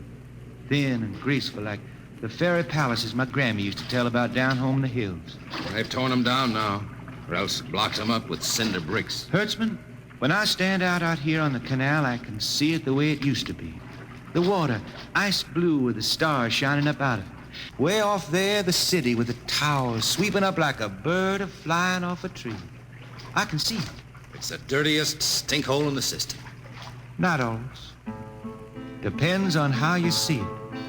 Bone tie the race that raised the towers, forgotten are their lores. Long gone the gods who shed the tears that lap these crystal shores. Slow beats the time-worn heart of Mars beneath this icy sky. The thin air whispers voicelessly that all who live the stars.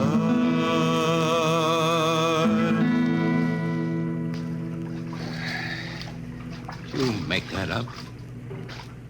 Why don't you go home, Riesling? Home? Earth. I've been thinking about that, Hertzman.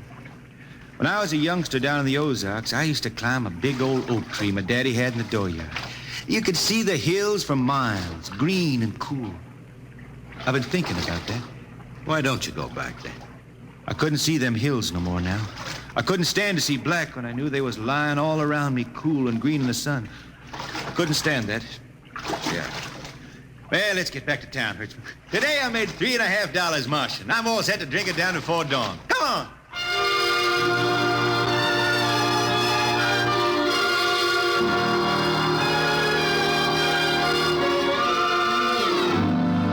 I lost track of Riesling after that. I shipped out on a slow freight of the Condor class for Luna, and he hitchhiked a ride to Venusburg on an ore ship in the Tri-Planet run. So he beat around the system, Venusburg to Layport to Drywater to New Shanghai and back. Any spaceport was his home, and no skipper had refused to lift the extra mass of Riesling and his battered guitar. He made up his songs, sitting out watches down in the power rooms with old shipmates, while the monotonous beat of the jets shook the hull plates. Hear the jets. Hear the jets. Hear them snarl at your back when you're stretched on the rack. Hear the jets. Feel the pain in your ship. Feel the strain in your grip. Hear the jets. Feel her rise, feel her drive, strand steel come alive on her jets.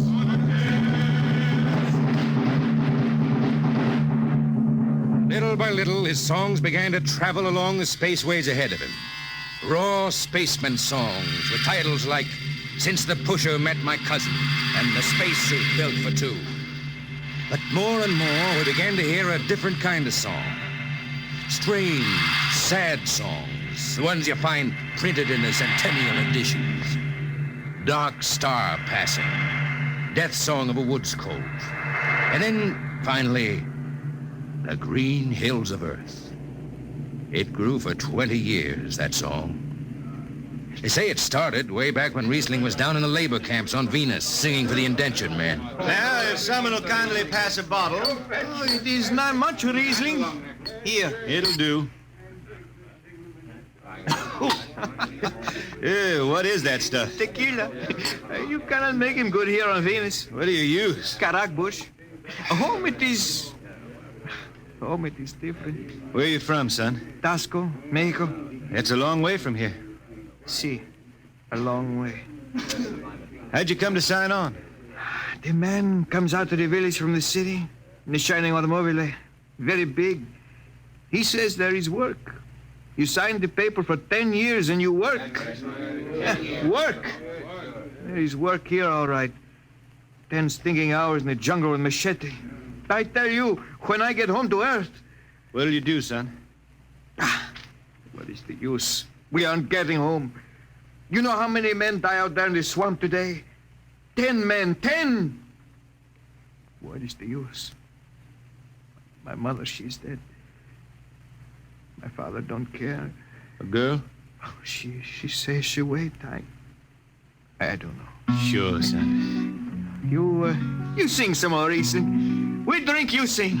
Maybe a new song, son.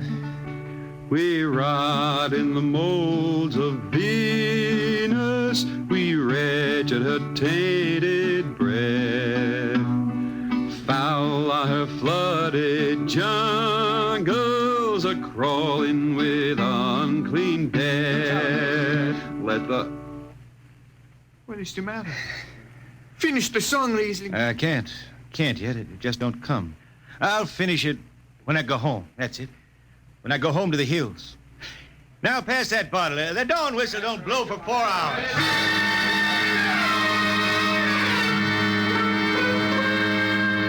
That's where the Green Hills started.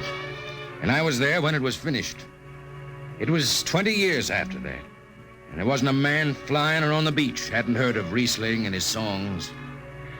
He was getting old now for a spaceman. He was a familiar figure through the whole system. Tall, gaunt, and with that dirty bandage tied across his blind eyes. I was chief jetman then on the old Falcon. We were cradled at Venus Alice Isle, scheduled for a direct jump to Great Lakes, Illinois, on Earth. I was checking in dunnage when Riesling felt his way up the gangway and came through the lock. Riesling! Who's that? Mike Hertzman. Hertzman. Well, what are you doing on this old hog? I figured I'd ride her back to Earth. Earth? Are you going home, Riesling? I thought you were never going to make that run. I've been hankering to set foot in the Ozarks again. How about those hills? I've been singing about them so long now, Hertzman. I got to finish the song. I got to set foot in the dooryard and hear the wind through that oak tree. About the last thing I'll be doing. I got to get home before it... Riesling, there's a new company policy in effect. You see, Hertzman, I'm getting just a little old. Riesling, listen. No more deadhead rides. The new code book is in force. Oh, I seen code books come and go. The skipper's one of them youngsters fresh out of Harriman Institute cadet training. He's liable to throw the book at you. At me? I've been around space as long as Halley's Comet and Brewster's Ridge. I'm going back to Earth, the cool green hills of Earth. I'm going home. All secured, Hertzman. What are you doing here? That's Riesling, Captain. Riesling, huh? I'm dragging it back to Earth, Captain. Not in this ship. Hertzman, have this man removed. Funny thing, Captain, I sprained my shoulder suddenly. Look, Skipper, you're a youngster. You're pretty new out here. I'm going home. You don't know what that means to an old man, going home. I can't take you. Against the Harriman Code. Oh, now look, Skipper. You can slide me by under the distressed spaceman's clause in that code book. Distressed spaceman, my eye. You've been bumming around the system for 30 years. Skipper, you make me do something I never done for no one before. I'm an old man. An old blind man, and I want to go home. I ain't never crawled in front of a four-striper in my life, but you gotta let me drag home. The law says a man's got a trip coming to him. You can stretch for a poor old blind man, now can't you? You got it, Skipper. All right, you old space rat. But keep out of the way. I run an efficient ship, and I don't want any trouble. No, sir, no trouble. I'll just lay down to the power room. I kind of like to be near the jets when they blast off for Earth.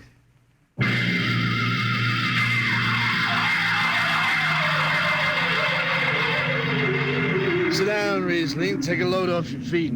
Thanks, Mac. Stand by for lift. Stand by. Best seat in the system. Power room and an old Hawk class ship. Power room, fire 3. Aye, sir. The cool green hills of Earth. You still singing that, Riesling? Oh, some. I changed her a little. Gonna finish her now, Mac. Going home to finish her. Yeah. Have you seen those new automatic dampers, Riesling? Don't have to do nothing but sit and watch. Where's the peeper? Turned off. She's all automatic. You have it soft nowadays. When I was twisting her tail, you had to stay awake. You got an old hand damping plates on? All but the links. Iron ship them. They cover up the dials. You might need them. No, the automatics handle everything. Well, you're finally going home, Riesling, huh? Won't seem the same out past the moon. I've been waiting for this a long time, man. Gonna be good to get home, I reckon. The argent sky is calling spacemen back. Mac, you all right? I got the emergency. The hand dampers, where are the links? Mac, you ought to be on the wall here somewhere. I got him. Power room, what's the alarm? Emergency squad coming in. Stay out, the place is hot. Radiation blast. Stay behind the baffle. I got the link shift. I can hand damper now. What's going on in there? I'm still in Jet 3. Is this McDougal? McDougal is dead. This is Riesling on watch. Riesling, get out of there. You'll kill yourself. Don't worry, Skipper. I know this power room like the inside of my shirt. Somebody's got a damper. Riesling, I'm sending in a crew. No use. The whole room will be hot for an hour and the other jets won't hold. Skipper, throw on the recording tape. What? Throw on the recording tape. I want to get something down. Tape's on, Riesling. Stop it, Riesling. The radiation will burn you down. Yeah, I reckon. Yeah, pretty sharp sunburn. Pick me out of here with the tongs and bury me in a lead shield coffin. Okay, Skipper. She's clean. Radiation's getting brighter. I can almost see it. Bright, rosy like the sun. Like the sun over the hills down home. I got my song figured right now. Here it comes. pray for one last landing on the globe that gave us birth. Let us rest our eyes on the fleecy skies of the cool green hills of earth. I can see him now. The hills. The sun. I can see the sun. That's the way he died. Riesling, the blind singer of the spaceways, singing of the home he never reached, the cool green hills of Earth.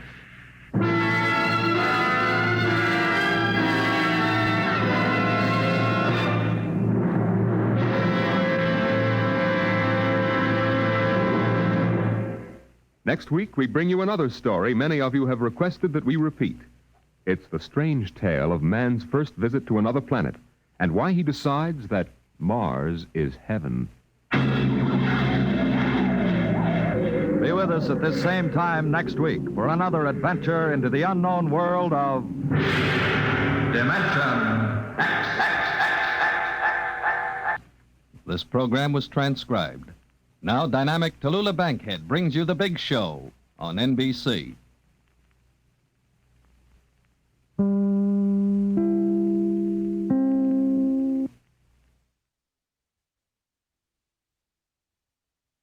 Thank you for visiting Golden Age Radio, rumble.com/C/GAR. Please support our veterans by visiting veteransradioministry.com. Together we can honor their great sacrifice. Thank you.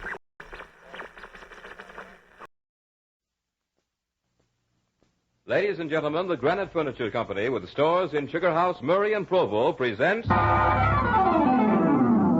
Hall of Fantasy. Welcome to the Hall of Fantasy. Welcome to the series of radio dramas dedicated to the supernatural, the unusual, and the unknown. Come with me, my friends. We shall ascend to the world of the unknown and forbidden, down to the depths where the veil of time is lifted and the supernatural reigns as king. Come with me and listen to the tale of The Judge's House. The Granite Furniture Company brings you the Hall of Fantasy. Listen now to original tales of the imagination and some of the classics of the supernatural as we take you down the corridors of the Hall of Fantasy to the mysterious realms of the unknown. These are stories of eerie and fantastic thrills brought to you by your friends at the Granite Furniture Stores.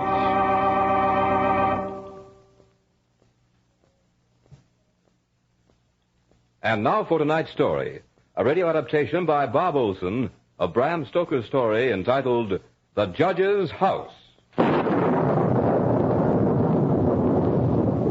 Justice. Peace. How can we be certain of either when hatred burns unchecked, even beyond the grave? I am Malcolm Lane. This is my story. I want to tell it to you while there is still time. I watched them carry the parcels into the judge's house. Mrs. Whittam, whom I had engaged as my housekeeper for the next 3 months, was directing the activity. She was an amusing little character. I had to promise that she wouldn't have to stay in the house after it began to get dark. The upholsterer's man was coming up the pathway with a cart and a new bed. Mrs. Whittam had insisted on this one new piece of furniture because, as she put it, a bed that just hasn't been aired for 50 years is not fit for young bodies to lie on. And she was right, of course. But my head was too full of plans for study to worry about such details as my living quarters. As for the tales about the harsh old judge whose house this had once been, I had only a mild enthusiasm. He must have been quite a character, though, to make an entire village fear him and his house, even 50 years after his death. Mrs. Whittam was positive there was something about the old place, though she nor anyone else quite knew what it was. The consensus of opinion, however, was that they would not take all the money in Drinwater's bank to spend an hour here alone. But Mrs. Whittam startled me with a very rational statement. The place is full of rats, and rats is bogies, just the same as bogies is rats. That explanation suited me very well, for as I said once before, my head was full of plans to study. Examinations were coming up soon, and I had paid 3 months' rent in this old house so that I would be assured of peace and quiet while I prepared for them. The only mysteries I'm interested in, Mrs. Whittam, are those of harmonical progression and elliptical functions. They're mystery enough for me. Not that you won't find company here, Mr. Lane. I've already cleaned all of 50 years of dust from everything. Oh, but that wainscot in this room must be hundreds of years old. And you'll find creaky doors aplenty, and loose flats all over, ready to flap in the wind, and bureau drawers that stick and then fall down in the middle of the night. And don't forget the rats. No, Mr. Lane, don't forget the rats. The workmen were all gone, and but for the busy little figure of the housekeeper, I was alone. It was for this that I had taken the tiresome ride to Benchurch, a remote little town that had all the attractions of a desert. It was drawing close to evening as Mrs. Whittam was unpacking the last hamper, and I could see that she was beginning to cast worried glances about as the shadows began to creep into the corners of this huge dining room I'd chosen for my living quarters. Oh, you may go now, Mrs. Whittam. It's getting dark in here, and I'm sure you're anxious to get home. You've done well with this old room. I shall reward you with complete possession of this house for the last 2 months of my tenancy. 3 or 4 weeks will be all I'll need, and I'd hate to see that rent money go to waste. Thank you kindly, sir, but I wouldn't stay here I know, for all the money in Drinkwater's bank. I'm really grateful, for I do want to be alone. And if you are not so opposed to it, I might be tempted to accept your company. Ah, you young gentlemen. You fear nothing, and I'm certain you'll get all the solitude you need here. Good night, sir. You'll find your supper beneath the cloth. Good night, Mrs. Whittam. Oh, yes, this was comfort. After I'd finished my supper, I cleared the great oak table and got my books out. Then when I'd put fresh wood in the fire and trimmed the lamp, I sat down to a spell of hard work. I hardly looked up from my books until nearly 11 o'clock, at which time I threw some more wood in the fire and indulged in one of my most deeply ingrained habits, that of tea drinking. I thoroughly enjoyed tea and drank it this night with a sense of real enjoyment. Soon the new wood I had thrown on the fire began to crackle, and the new flame threw quaint shadows about the great old room. And as I sat there sipping my tea, I reveled in the complete sense of isolation. Then, for the first time, I noticed the noise of the rats. Strange, I hadn't heard them before. Maybe they're just getting used to me. But they're bold enough now. How busy they were. What strange noises they made. Up and down the old wainscot they went, and over the ceiling and over the floor, racing and gnawing and scratching. There were so many of them that I'd have sworn that if they set their strength to it, they could have carried the house away. I had to smile when I recalled the words of Mrs. Whittam. Rats is bogies, and bogies is rats. The stimulation of the tea gave me a sense of security, and I grabbed the lamp to take a good look around the room. Strange why such a beautiful old place should have been so neglected for all this time. The carving on the oak panels of the wainscot was fine indeed, and that around the doors and windows was of rare merit. I saw some old pictures on the wall next to the fireplace, but they were coated so thick with dust that I couldn't distinguish any of their details, even though I did hold the lamp high above my head. Now and then I would get a quick start as the light fell upon the old walls and disclosed the glittering eyes of a rat as he would stick his face out of a hole or a crack. In an instant, it would disappear with a squeak and a scamper. Another object that struck me as odd was the rope of a great alarm bell that hung in the corner of the room on the right-hand side of the fireplace. After my inspection tour, I sat in a high-backed chair that was near the fireplace and sipped from another cup of tea. For a while, I thought the noise of the rats would drive me to distraction, but that eased off and I became accustomed to it, the same as a person gets used to the roar of water when he camps beside a stream. Soon I was so engrossed in a mathematical problem that I forgot everything else in the world. But since the solution to the problem came stubbornly, I looked up and was surprised to see that the fire had fallen to a dull red glow. There was a sudden quiet, the strange hush that comes in the hour before dawn. I became aware for the first time that the noise of the rats had ceased. When it had happened, I couldn't remember. But something instinctive told me that it had been in the last few moments, and that it had been sudden. I looked up, and what I saw was a most amazing thing. For there on the high-backed chair sat an enormous rat staring at me through deadly, malignant eyes. I tried to frighten it away, but it didn't stir. I made a motion as if to throw something at it. But it only bared its teeth angrily, and its cruel eyes shone all the more bright. I'd grabbed the poker from the hearth and was going to kill the creature. But before I could reach it, that enormous rat jumped to the floor, and with a squeak that sounded like a consummate hit of the whole world, scampered up the rope of the alarm bell and disappeared in the darkness. Then, as if by a signal, the noise of the other rat started all over again. By this time, I gave up working my problem and bartered it for some much-needed sleep. It was Mrs. Whittem who woke me as she came in to make up the room. You're much paler this morning, Mr. Lane. I am? You shouldn't stay up so late with your work. It isn't good for you. But tell me, how did you spend the night? I was certainly glad to see you. Alive? Oh, yes, that was quite all right, Mrs. Whittem. The something didn't worry me too much. But the rats certainly held themselves a camp meeting. There was one that sat up in that chair by the fireplace and wouldn't go away until I chased him with a poker. It was the biggest old devil I've ever seen. Old devil? Maybe it was the old devil. I only meant Never that... you mind, sir. Many a true word is spoken in jest. Well, pardon me, Mrs. Whittem. I didn't mean to be rude. But the thought of the old devil himself sitting in that chair last night struck me as being rather funny. And it's a good thing you can laugh. But all the same, if I were to spend the night here tonight, oh, heaven forbid, I'd make sure I was ready for him. That night, the rats put on an earlier show, for their scamperings began almost as soon as I'd finished with my supper. The cursed screeches seemed to get on my nerves, and I sat there and puffed my pipe. While they squealed and scratched and gnawed. They seemed to grow bolder by the minute. By now they were coming to the chinks and cracks in the wall until their eyes shone like miniature lamps when the firelight struck them. They'd even make bold sallies under the floor, and I'd have to frighten them away by pounding on the table with my fist. That was how I passed the early part of that night. Despite it, I became more and more engrossed in my studies. And then, a strange sensation coursed through me. For there it was again. Instinctively, I grabbed the handiest object I could find, a book, and flung it at the baleful little beast. But the book was too hastily aimed, and the huge rat didn't stir. So once again, I went into the poker routine. And once again, it fed up the rope of the alarm bell. I tried to follow its flight more closely this time, but before I could see where it went, it had been swallowed up in the shadows. And just as it had happened last night, as soon as the big rat had gone, the others resumed their activity. I looked at my watch and found that it was very close to midnight. I built up the fire and brewed myself a pot of tea. I tried to get back to my work, but I suddenly became curious to know where the rat had disappeared to. For I was certain that tomorrow I would most likely get myself a rat trap. I gathered all my books about me and put them in a handy position for throwing. Then I took the rope of the alarm bell and placed the end of it upon the table underneath the lamp, where there would be plenty of light on it.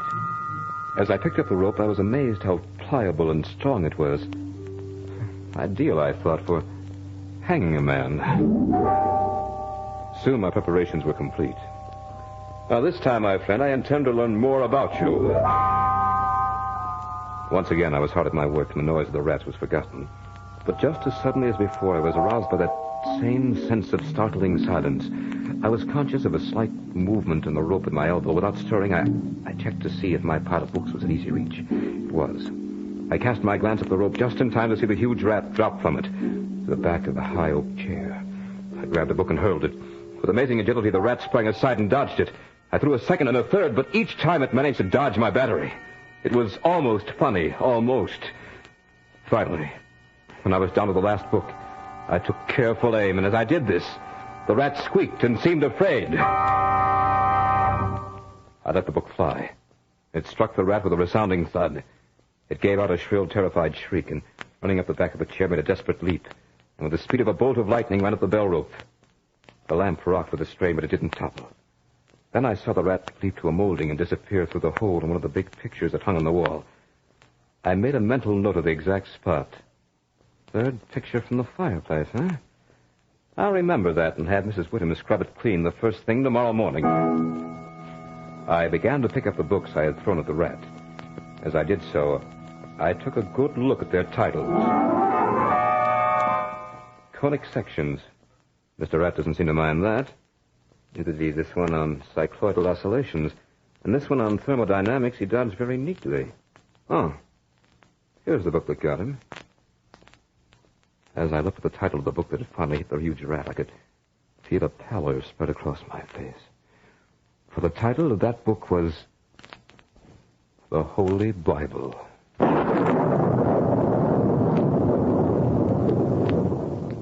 You are listening to The Judge's House by Bram Stoker in tonight's journey down the corridors of the Hall of Fantasy, brought to you by your friends at the Granite Furniture Company with stores in Sugar House, Murray, and Provo.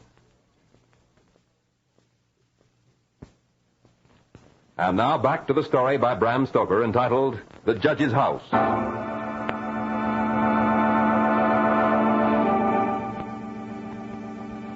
Mr. Lane, this is Dr. Thornhill. Dr. Thornhill, are you ill, Mrs. Whittam? Your pardon, Mr. Lane, but Mrs. Whittam wanted me to come up here and have a talk with you. A talk? Well, in that case, let me prepare some tea for you. Oh, please don't. That's one of the things I came to talk to you about. Mrs. Whittam thinks you drink more strong tea than is good for you. She tells me also that you put in quite long hours at your studies. Mrs. Whittam, I engaged you as a housekeeper, not as a guardian. Oh, please, Mr. Lane, I didn't As a mean matter to. of fact, Lane, she didn't mean to have me talk to you at all. That was my idea. I see. Well, now that you're here, what do you want me to do? Leave this house. Well, even if I could see the reason for it, I doubt if I would. But as for the tea and late hours, I might be able to give them up. Would it make you feel any better, Mrs. Whittam, if I promised not to study after 1 o'clock tonight? Yes, if you promise. Then I promise. I advise you, not as a total stranger to your problem, Mr. Lane. I was a student once myself, you know. Of course. Shall we shake on it, Doctor? Fine. Now, if you will, I wish you'd tell me what you've noticed in this house. Well, it's just as I've told Mrs. Whittam. I'd be working late, and I'd suddenly... And when I looked to see which book it was that had struck the rat, the devil, as Mrs. Whittam calls it, I was amazed to find that it was the Holy Bible. There now. Please, Mrs. Whittam, you're not hurt. Now, Mr. Lane, you say the rat always went up the rope of that alarm bell? Always. I suppose you know what that rope is? No, why? It's the very rope the hangman used to execute the victims of the judge's hatred. Oh, no. Now, Mrs. Whittam, there's no reason to get upset about this, really. Doctor, you shouldn't put such horrible thoughts in poor Mr. Lane's mind. He has enough to unseat him already. I did it for a definite purpose. Mr. Lane, I want you to fix your attention on that rope. Now, I know you're sound of mind and body, but hard work and long hours and this suggestion of the devil, especially in this lonely old house, can do things to the mind. Now, I don't mean this as any offense, but if you should find yourself having, well, hallucinations or some unexplainable fright, I want you to pull that rope. It'll give us some kind of a warning in the village. We might be able to be of some help. Well, thank you, Doctor. I'll do that. I may get stuck with a problem. Fine. Goodbye, Mr. Lane, and, well, I wouldn't be surprised if Benchich hears the alarm bell from the judge's house tonight.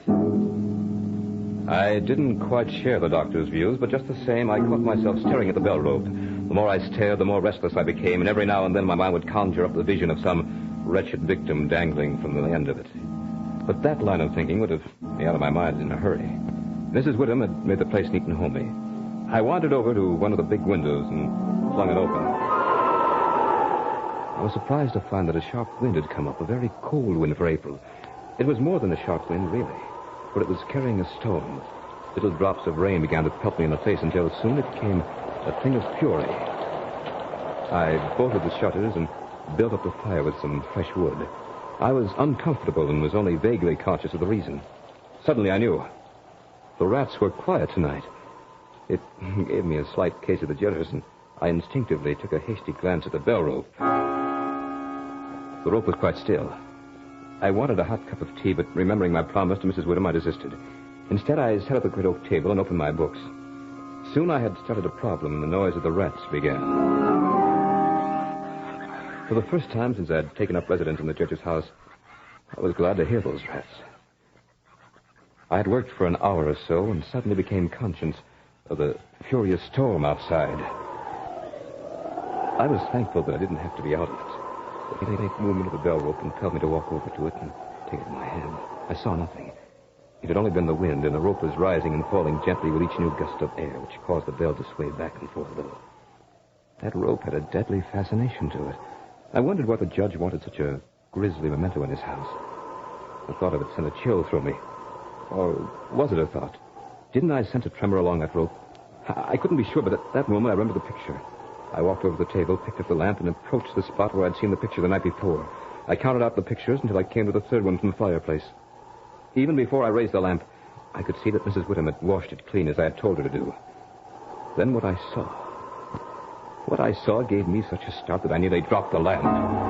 My knees almost gave way beneath me, and I was conscious of huge beads of perspiration that were forming on my forehead. Just looking at it made me tremble like an aspen leaf. The picture seemed fairly to leap out at me. For there, dressed in his scarlet and ermine robes was the judge, with his merciless, evil face, his sensual mouth, and a nose that was shaped like the beak of a bird of prey. His His face had a cadaverous cutting. It was a ghastly picture. But it was the eyes that really made me go cold. For those eyes were... And heaven help me if I'm going mad.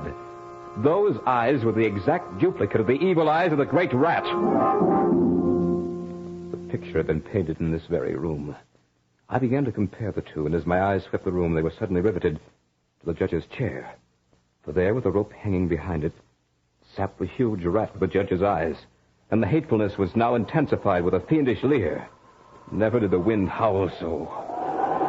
This had to stop. I wanted some tea, but I didn't take any. The doctor had been quite right. The nerve must have been getting drawn pretty taut. Strange, too, because I never was in better health. Well, no tea. We'll substitute some brandy. Let's see now.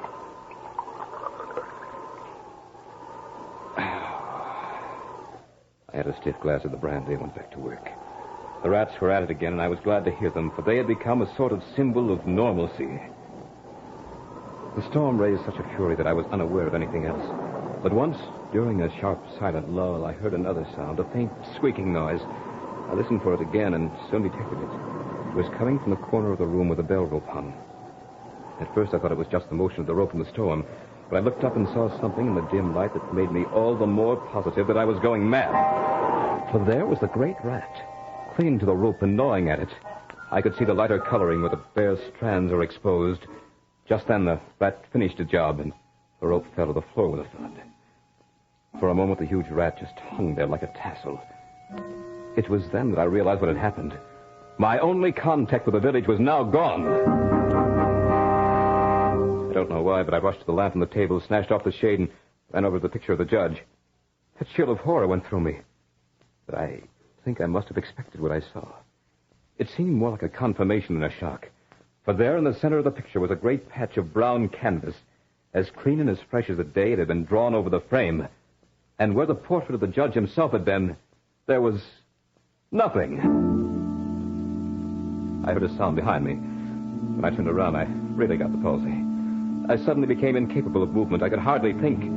I had been prepared to see most anything, but what was there? For there in the judge's high-backed chair, with his black cap in his hand, his ermine robes fixed about him with a smile of triumph twisting his cruel mouth, was the judge himself. As the clock struck the hour, it seemed to beat the blood right out of my heart. At the 12th stroke, the judge placed the black cap on his head and walked deliberately over to the place where the piece of bell rope lay in a heap on the floor. He picked it up and drew it through his hands as one would a valuable fur pelt. Then he began to knot one end, fashioning it into a noose. He tightened it and tested it with his foot. All this time he never took his horribly cruel eyes from my face. I began to feel trapped. For some reason, I could barely move. I could only watch as he started to move along the table toward me. Then, with a quick movement, he threw the noose at me, as if to ensnare me in it. It missed. He raised it again, never once taking those hateful eyes from my face. Once more the noose came, flying toward me. Once more, with some last ounce of strength, I dodged it. The room seemed flooded with light. The lamp had suddenly flared up high. I looked about the room and was astonished to see the shiny little eyes of the rats as they peered out the cracks and chinks in the wall. I looked up at the bell rope, my last hope of warning the village. It was covered with the little fellows. Funny thing, but those rats were the only thing that gave me even the slightest sense of comfort. For as the rats clambered along the bell rope, the bell itself began to sway, and I heard a tiny sound, yes, very tiny, as the clamper touched the bell itself. It was only a whisper of a sound, but it would grow louder in time. Or would it? At this sound, the judge looked up, and a scowl of terrible anger came to his face. His eyes were like red-hot coals, and he stamped his foot so that the house seemed to shake. The rats kept running up and down the rope as if they were conscious that it was a race against time. Now the judge was approaching me with a noose in his hand. As he came closer, there seemed to be something paralyzing in his presence, and I stood as rigid as a corpse. Suddenly, I felt the judge's icy fingers against the skin of my throat. He was adjusting the rope about my neck. Then he picked me up and stood me on the high oak chair and put his hand on the swaying end of the bell rope. As he raised his hand, I was conscious of my little rat friends fleeing through the hole in the ceiling. They were my last hope. I stood there in the chair and couldn't move a muscle. Now that my last hope seemed gone, I wanted the judge to hurry and get it over with. Soon he tied the end of the rope just about my neck, the dangling end of the bell rope.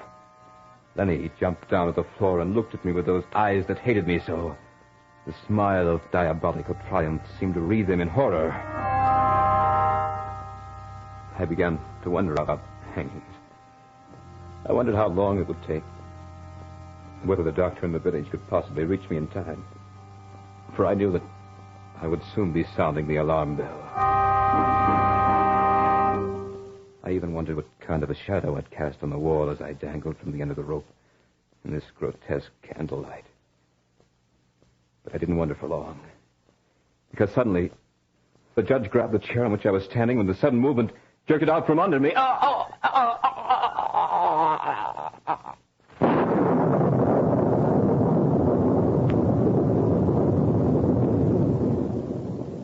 So runs the tale of the Judge's House.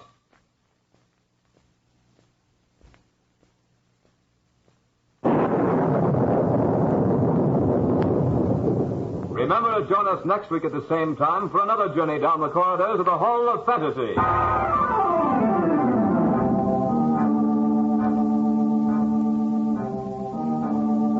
Tonight's program was adapted from the story by Bram Stoker entitled The Judge's House. Heard in tonight's program were Dick Thorne as Malcolm Lane, Beth Calder as Mrs. Whittam, and Mal Wyman as the Doctor. Musical background was provided by Earl Donaldson. The technical supervisor was Nephi Sorensen. This program was written by Bob Olson and produced and directed by Richard Thorne.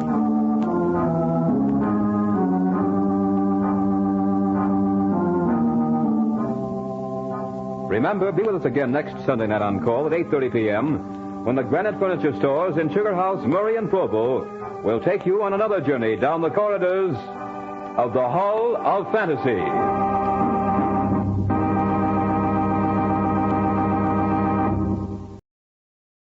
Golden Age Radio, rumble.com/C/GAR. Please support our veterans by visiting veteransradioministry.com.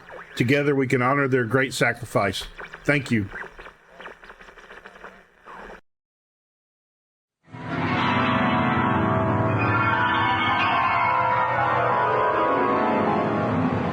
In the dream, you are falling, lost in the listening distance, as dark locks in.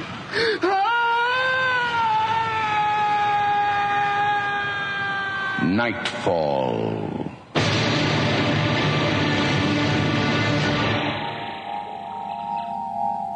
Good evening. Tonight we have a special homecoming prepared for you. The play is called How Did You Get My Name? So I left the car right in his front lawn and said, to hell with it. What can he do to me now? Well, I'll say one thing, Larry. You haven't lost your style. Well, I figured if his police force kept giving me tickets, I may as well give him the car. Vancouver was no doubt sorry to see you go. Well, Toronto's more my style anyway. Style? This looks just like Granville Street. Hookers, winos, and strip joints. Yeah, you should have seen it before they cleaned it up. Look out!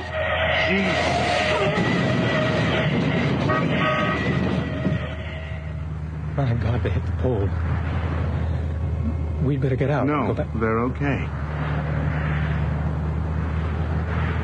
Larry, you cut them off. They were in the wrong goddamn lane. But shouldn't we There's go back? nothing we can do here. Look, Jim, you've been through enough without something like this. Come on. Cops will be here in a couple of minutes. Who needs it? Let's watch it on the news.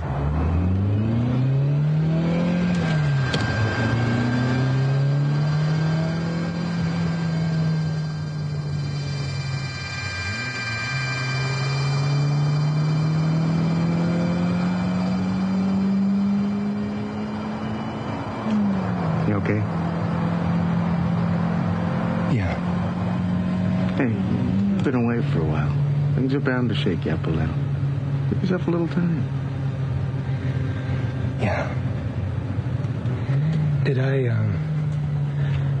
overreact? Well, I'm I don't want to serious. say.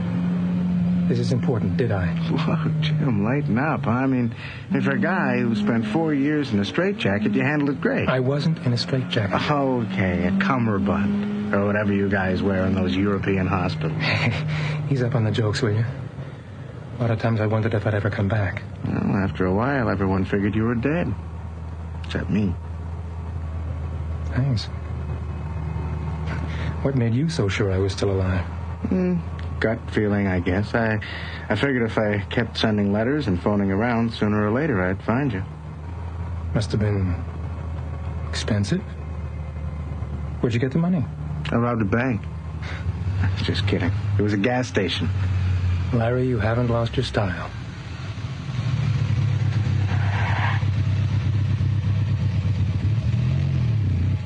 Okay, here we are.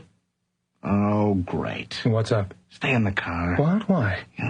You see that guy with the dog? He's my landlord. He lives next door. I gave him a bum check last week, and I'd rather not run into him just now. Well, careful, don't let him see ya. Now who's overreacting? Look, I'm not kidding. Okay. Okay, I'm sorry about this. I'll straighten it out tomorrow. Oh, good, he's gone. Okay. Here's the key. And, go inside and check it out. I'll get your bags out of the trunk. Larry? Yeah? Should we synchronize our watches? Just get moving. Right.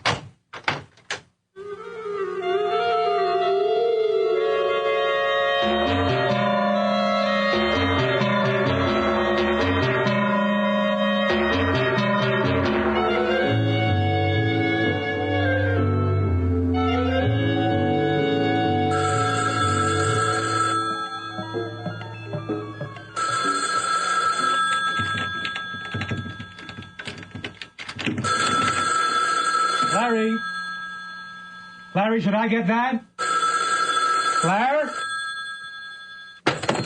For crying out loud.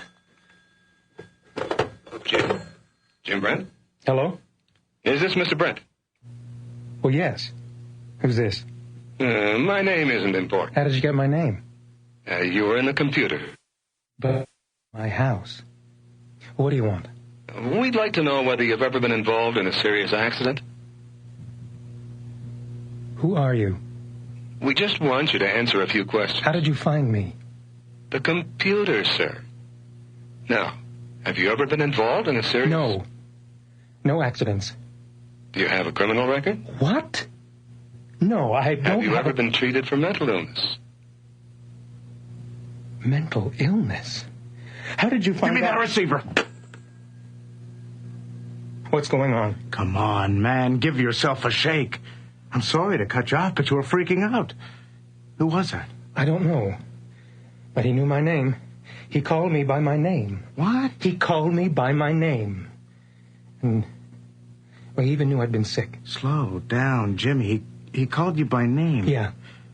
Oh, you must have misunderstood. Nobody knows you're even in the country. You must have heard wrong. I tell you, I heard my name. He even seemed to know about the accident. Accident? The car accident, the one we just saw. Okay, Jim, what exactly did he say? I don't know. He asked me some questions. What's happening? Jim, this is your old buddy Larry talking. You've been through a lot. It's been a long day, and you're tired. You made a mistake, so forget it. But... well, I guess you're right. I did it again, huh?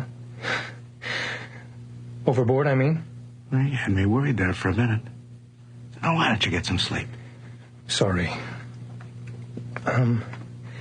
Stick with me, will you? You'll see. I'm not crazy anymore. I know that. You're the only one that seems worried about it. I'm grateful, Larry. I want you to know that. Jim, you don't have to go into this. But I want you to know. Even before I left for Europe, I felt, I don't know, isolated. But over there, I felt more isolated than before. That's why I broke down.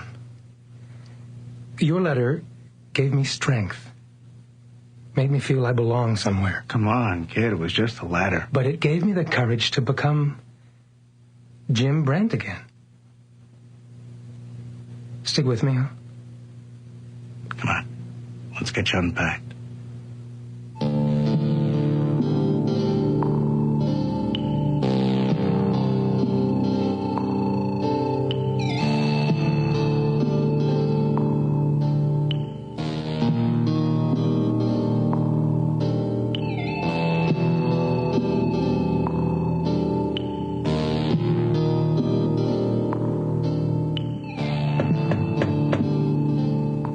Larry? Larry, you up yet? Oh, barely. You want some coffee? I've got the kettle on. Good idea. Maybe some breakfast, too, huh? Well, let's not push it. My stomach isn't awake yet. Got any cigarettes on you? Nope. Oh, wait, I think there's some in the top drawer. Take a look, wait. Yeah, sure.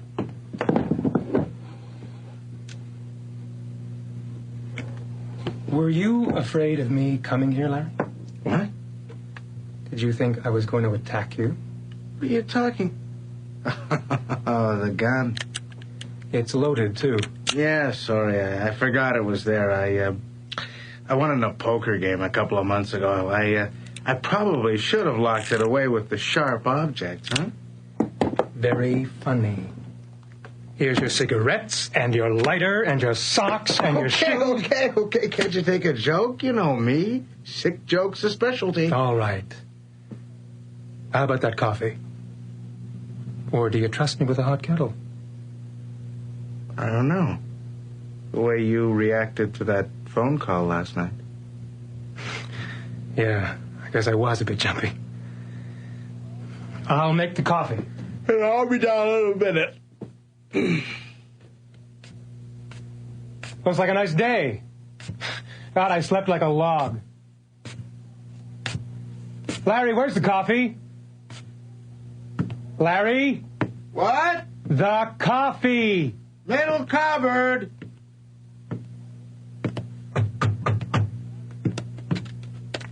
Larry, the mail's here. Mail? I'm just leaving. I'll get it later. It's okay, I got it. I put it on your desk. Okay. Jim Brent? What's this?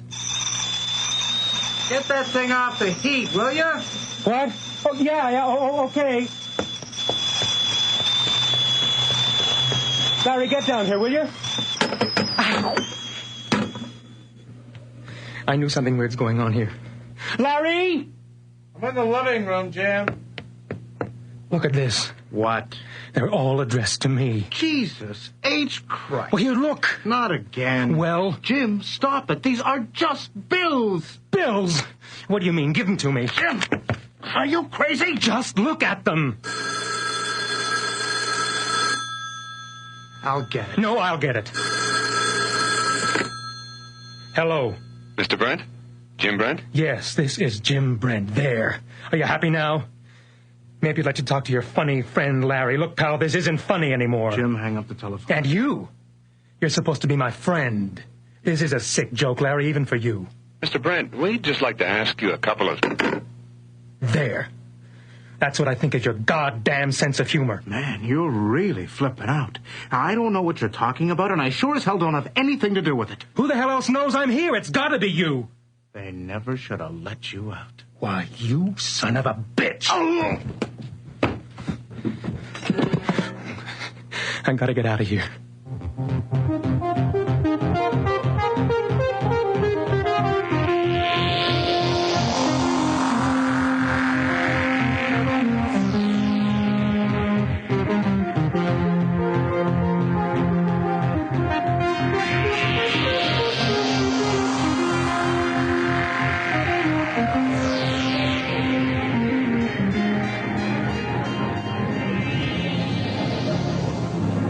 Yes, sir. What'll it be? Sir? Would you like something? Scotch. Okay, how do you like it? What? On the rocks? Sure. Okay. There. You all right, sir? Thanks. Yeah, I just...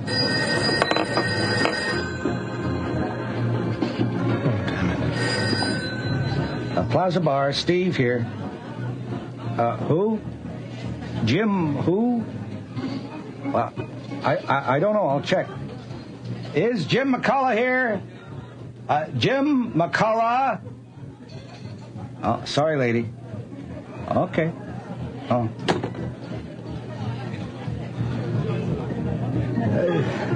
Bad day? You looked a little spooked when the phone rang. Well, By the way, my name's Steve. Jim. Oh, you're not a regular here, are you? No.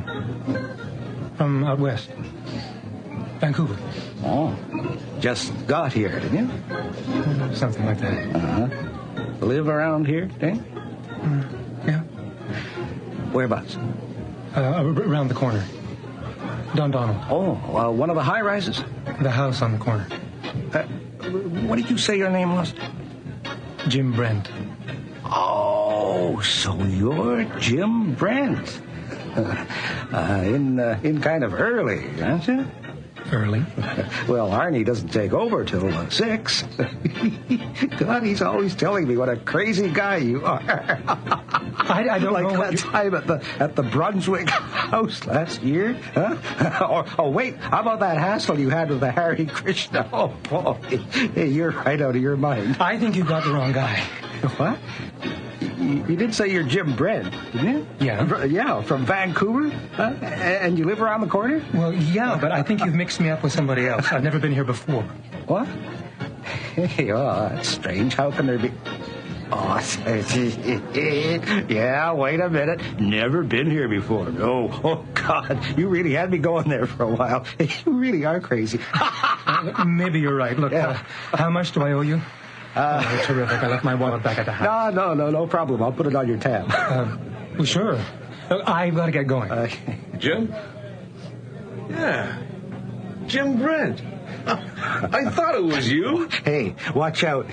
He'll probably deny it. What a guy. Crazy. Jim. Don't you remember me? Danny. Danny Davidson. Danny?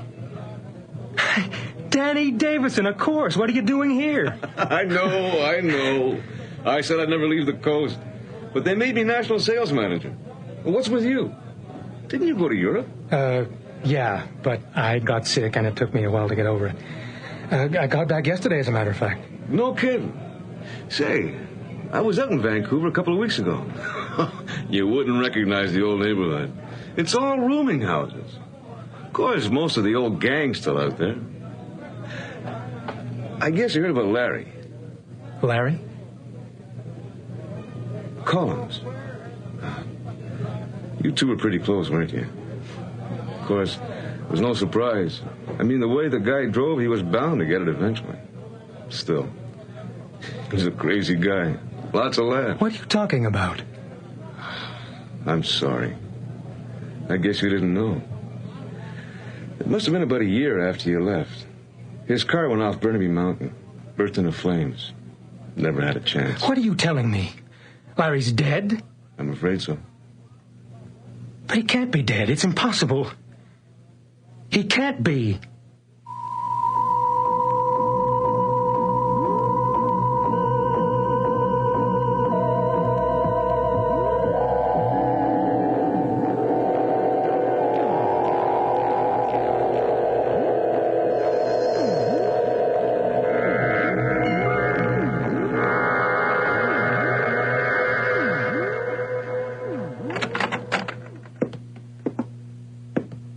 Larry?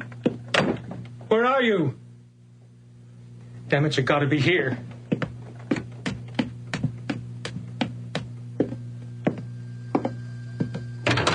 Larry, you up here? There's gotta be something. All right, Larry, it's all over. I found your wallet. Let's see. Driver's license. Oh, my God, no. Pretty good, Larry. You thought of everything, didn't you? Except the phone book. You couldn't have changed the phone book. Collins. Wait a second.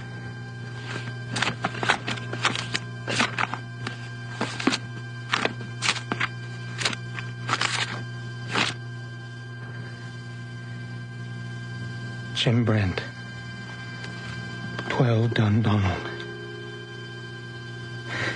Have I been dreaming? Living in this house all alone? The doctors, the hospital. Hallucination? No, it couldn't be. Larry, please, God, Larry, where are you? You've got to be here. I'm here, Jim. Larry, my God, what's going on? I was about to ask you the same question. You okay? How did they get my name? The mail, the telephone book, the phone calls. What are you talking about? Oh, for God's sake, I've never been here before, but it's like I've been living here for years. Hey, slow down a sec.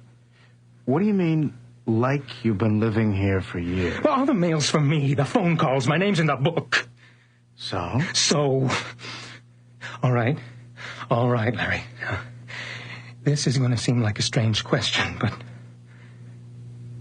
where are we? Where are we? Why, we're at your house, Toronto, Ontario, Canada, North America, planet Earth. My house? Where do you live? Jim, I live in Vancouver. Remember, you picked me up at the airport last night? But what are you doing here?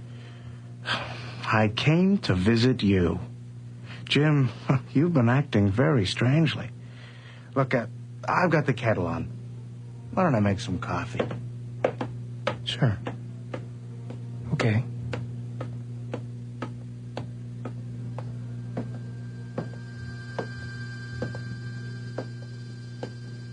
Where do you keep the coffee?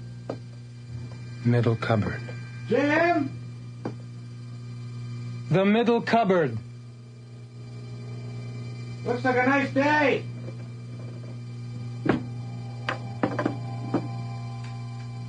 God, I slept like a log. Want some breakfast? Jim?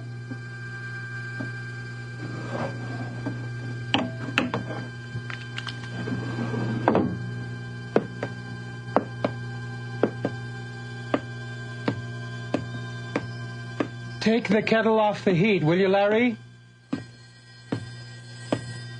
I'll get it. Hello? Yes? All right. No, I don't think so. Put down the phone, Larry. It's for you, Jim. I was just taking a message. I said hang it up. Okay. What the hell are you doing with that? Under the circumstances, I don't want to take any chances. I'll feel a lot better with a gun in my hand. Hang it up. Jim, are you crazy? Put that thing down. Get the coffee. Sure, Jim. Sure. I'd feel a lot more comfortable if you'd put that gun down. Larry, do you remember a guy named Danny Davidson? Danny Davidson. Yeah, sure. He went to school with us, so we keep in touch. Oh. You keep in touch, eh? Mm-hmm. What's he been doing these days? He's still in the Army. A sergeant, I think. You're lying. Lying? Hey, why would I lie? I ran into him today. What? Yeah. At the Plaza Bar, you know it? No, I don't know the bar. Danny said you were in a car accident. He said you were dead.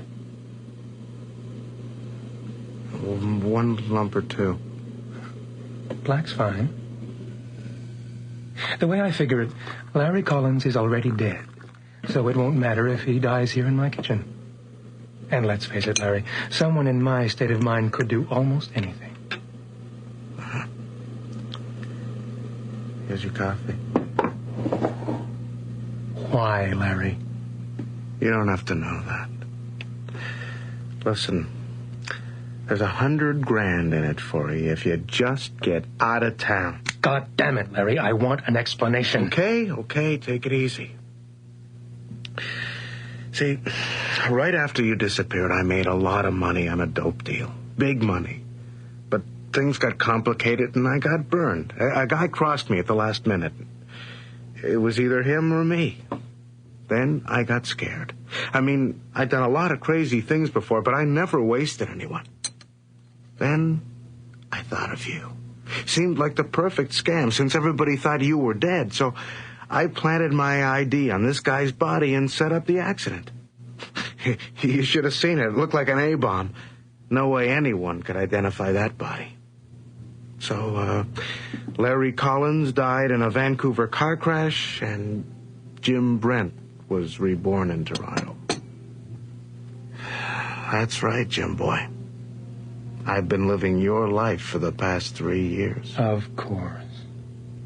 Of course. That accounts for everything.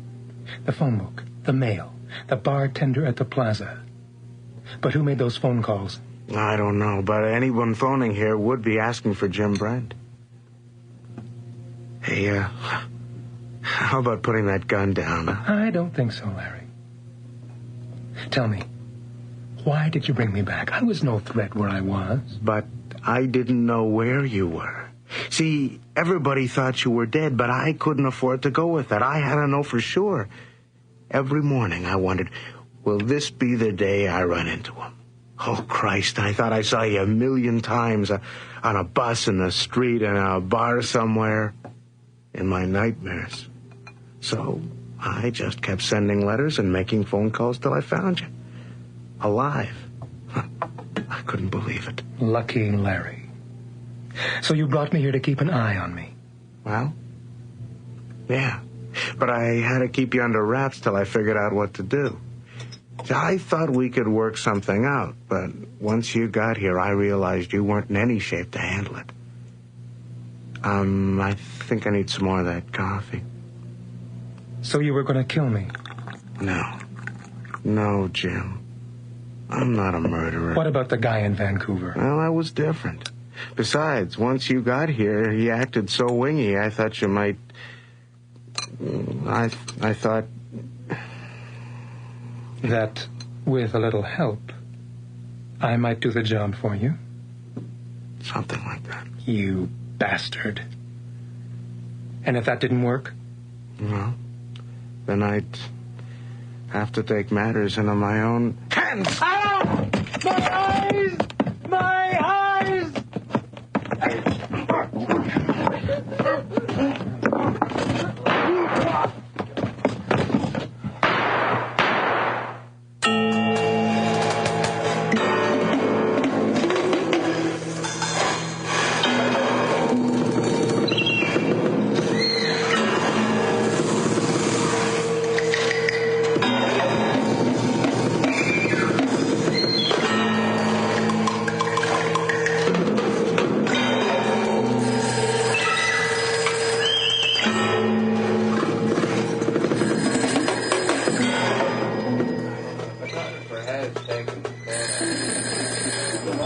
Hello?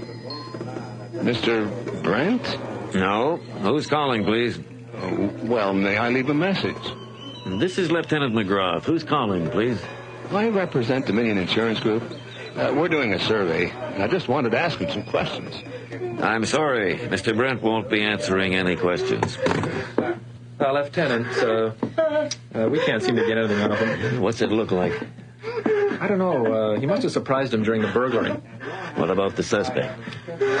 He's not making much sense. Could be drugs. How did you get my name? It's on the letter and the phone book. It's my name. Hang on. It's my name. Who is he, anyway? Don't know. He had no ID. All right, come on. No ID? Okay. Let's book him on a John Doe.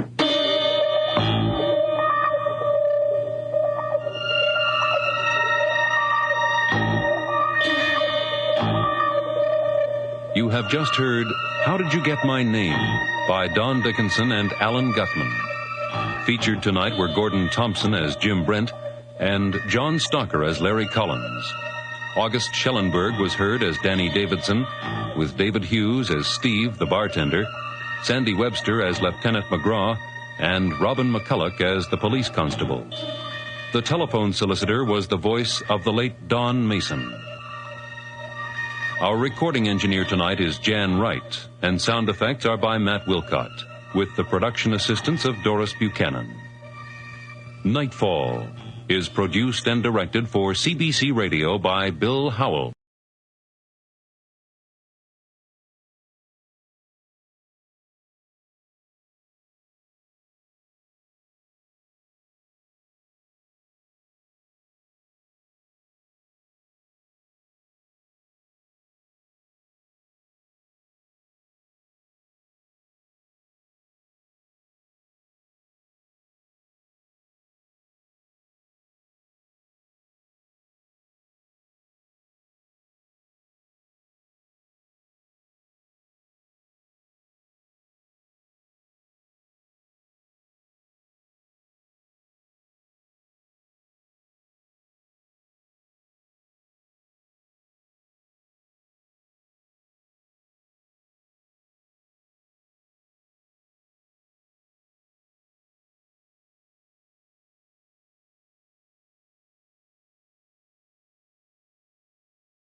Exciting news for adventure seekers. Join us on a thrilling journey through the vibrant landscapes and diverse culture of Brazil.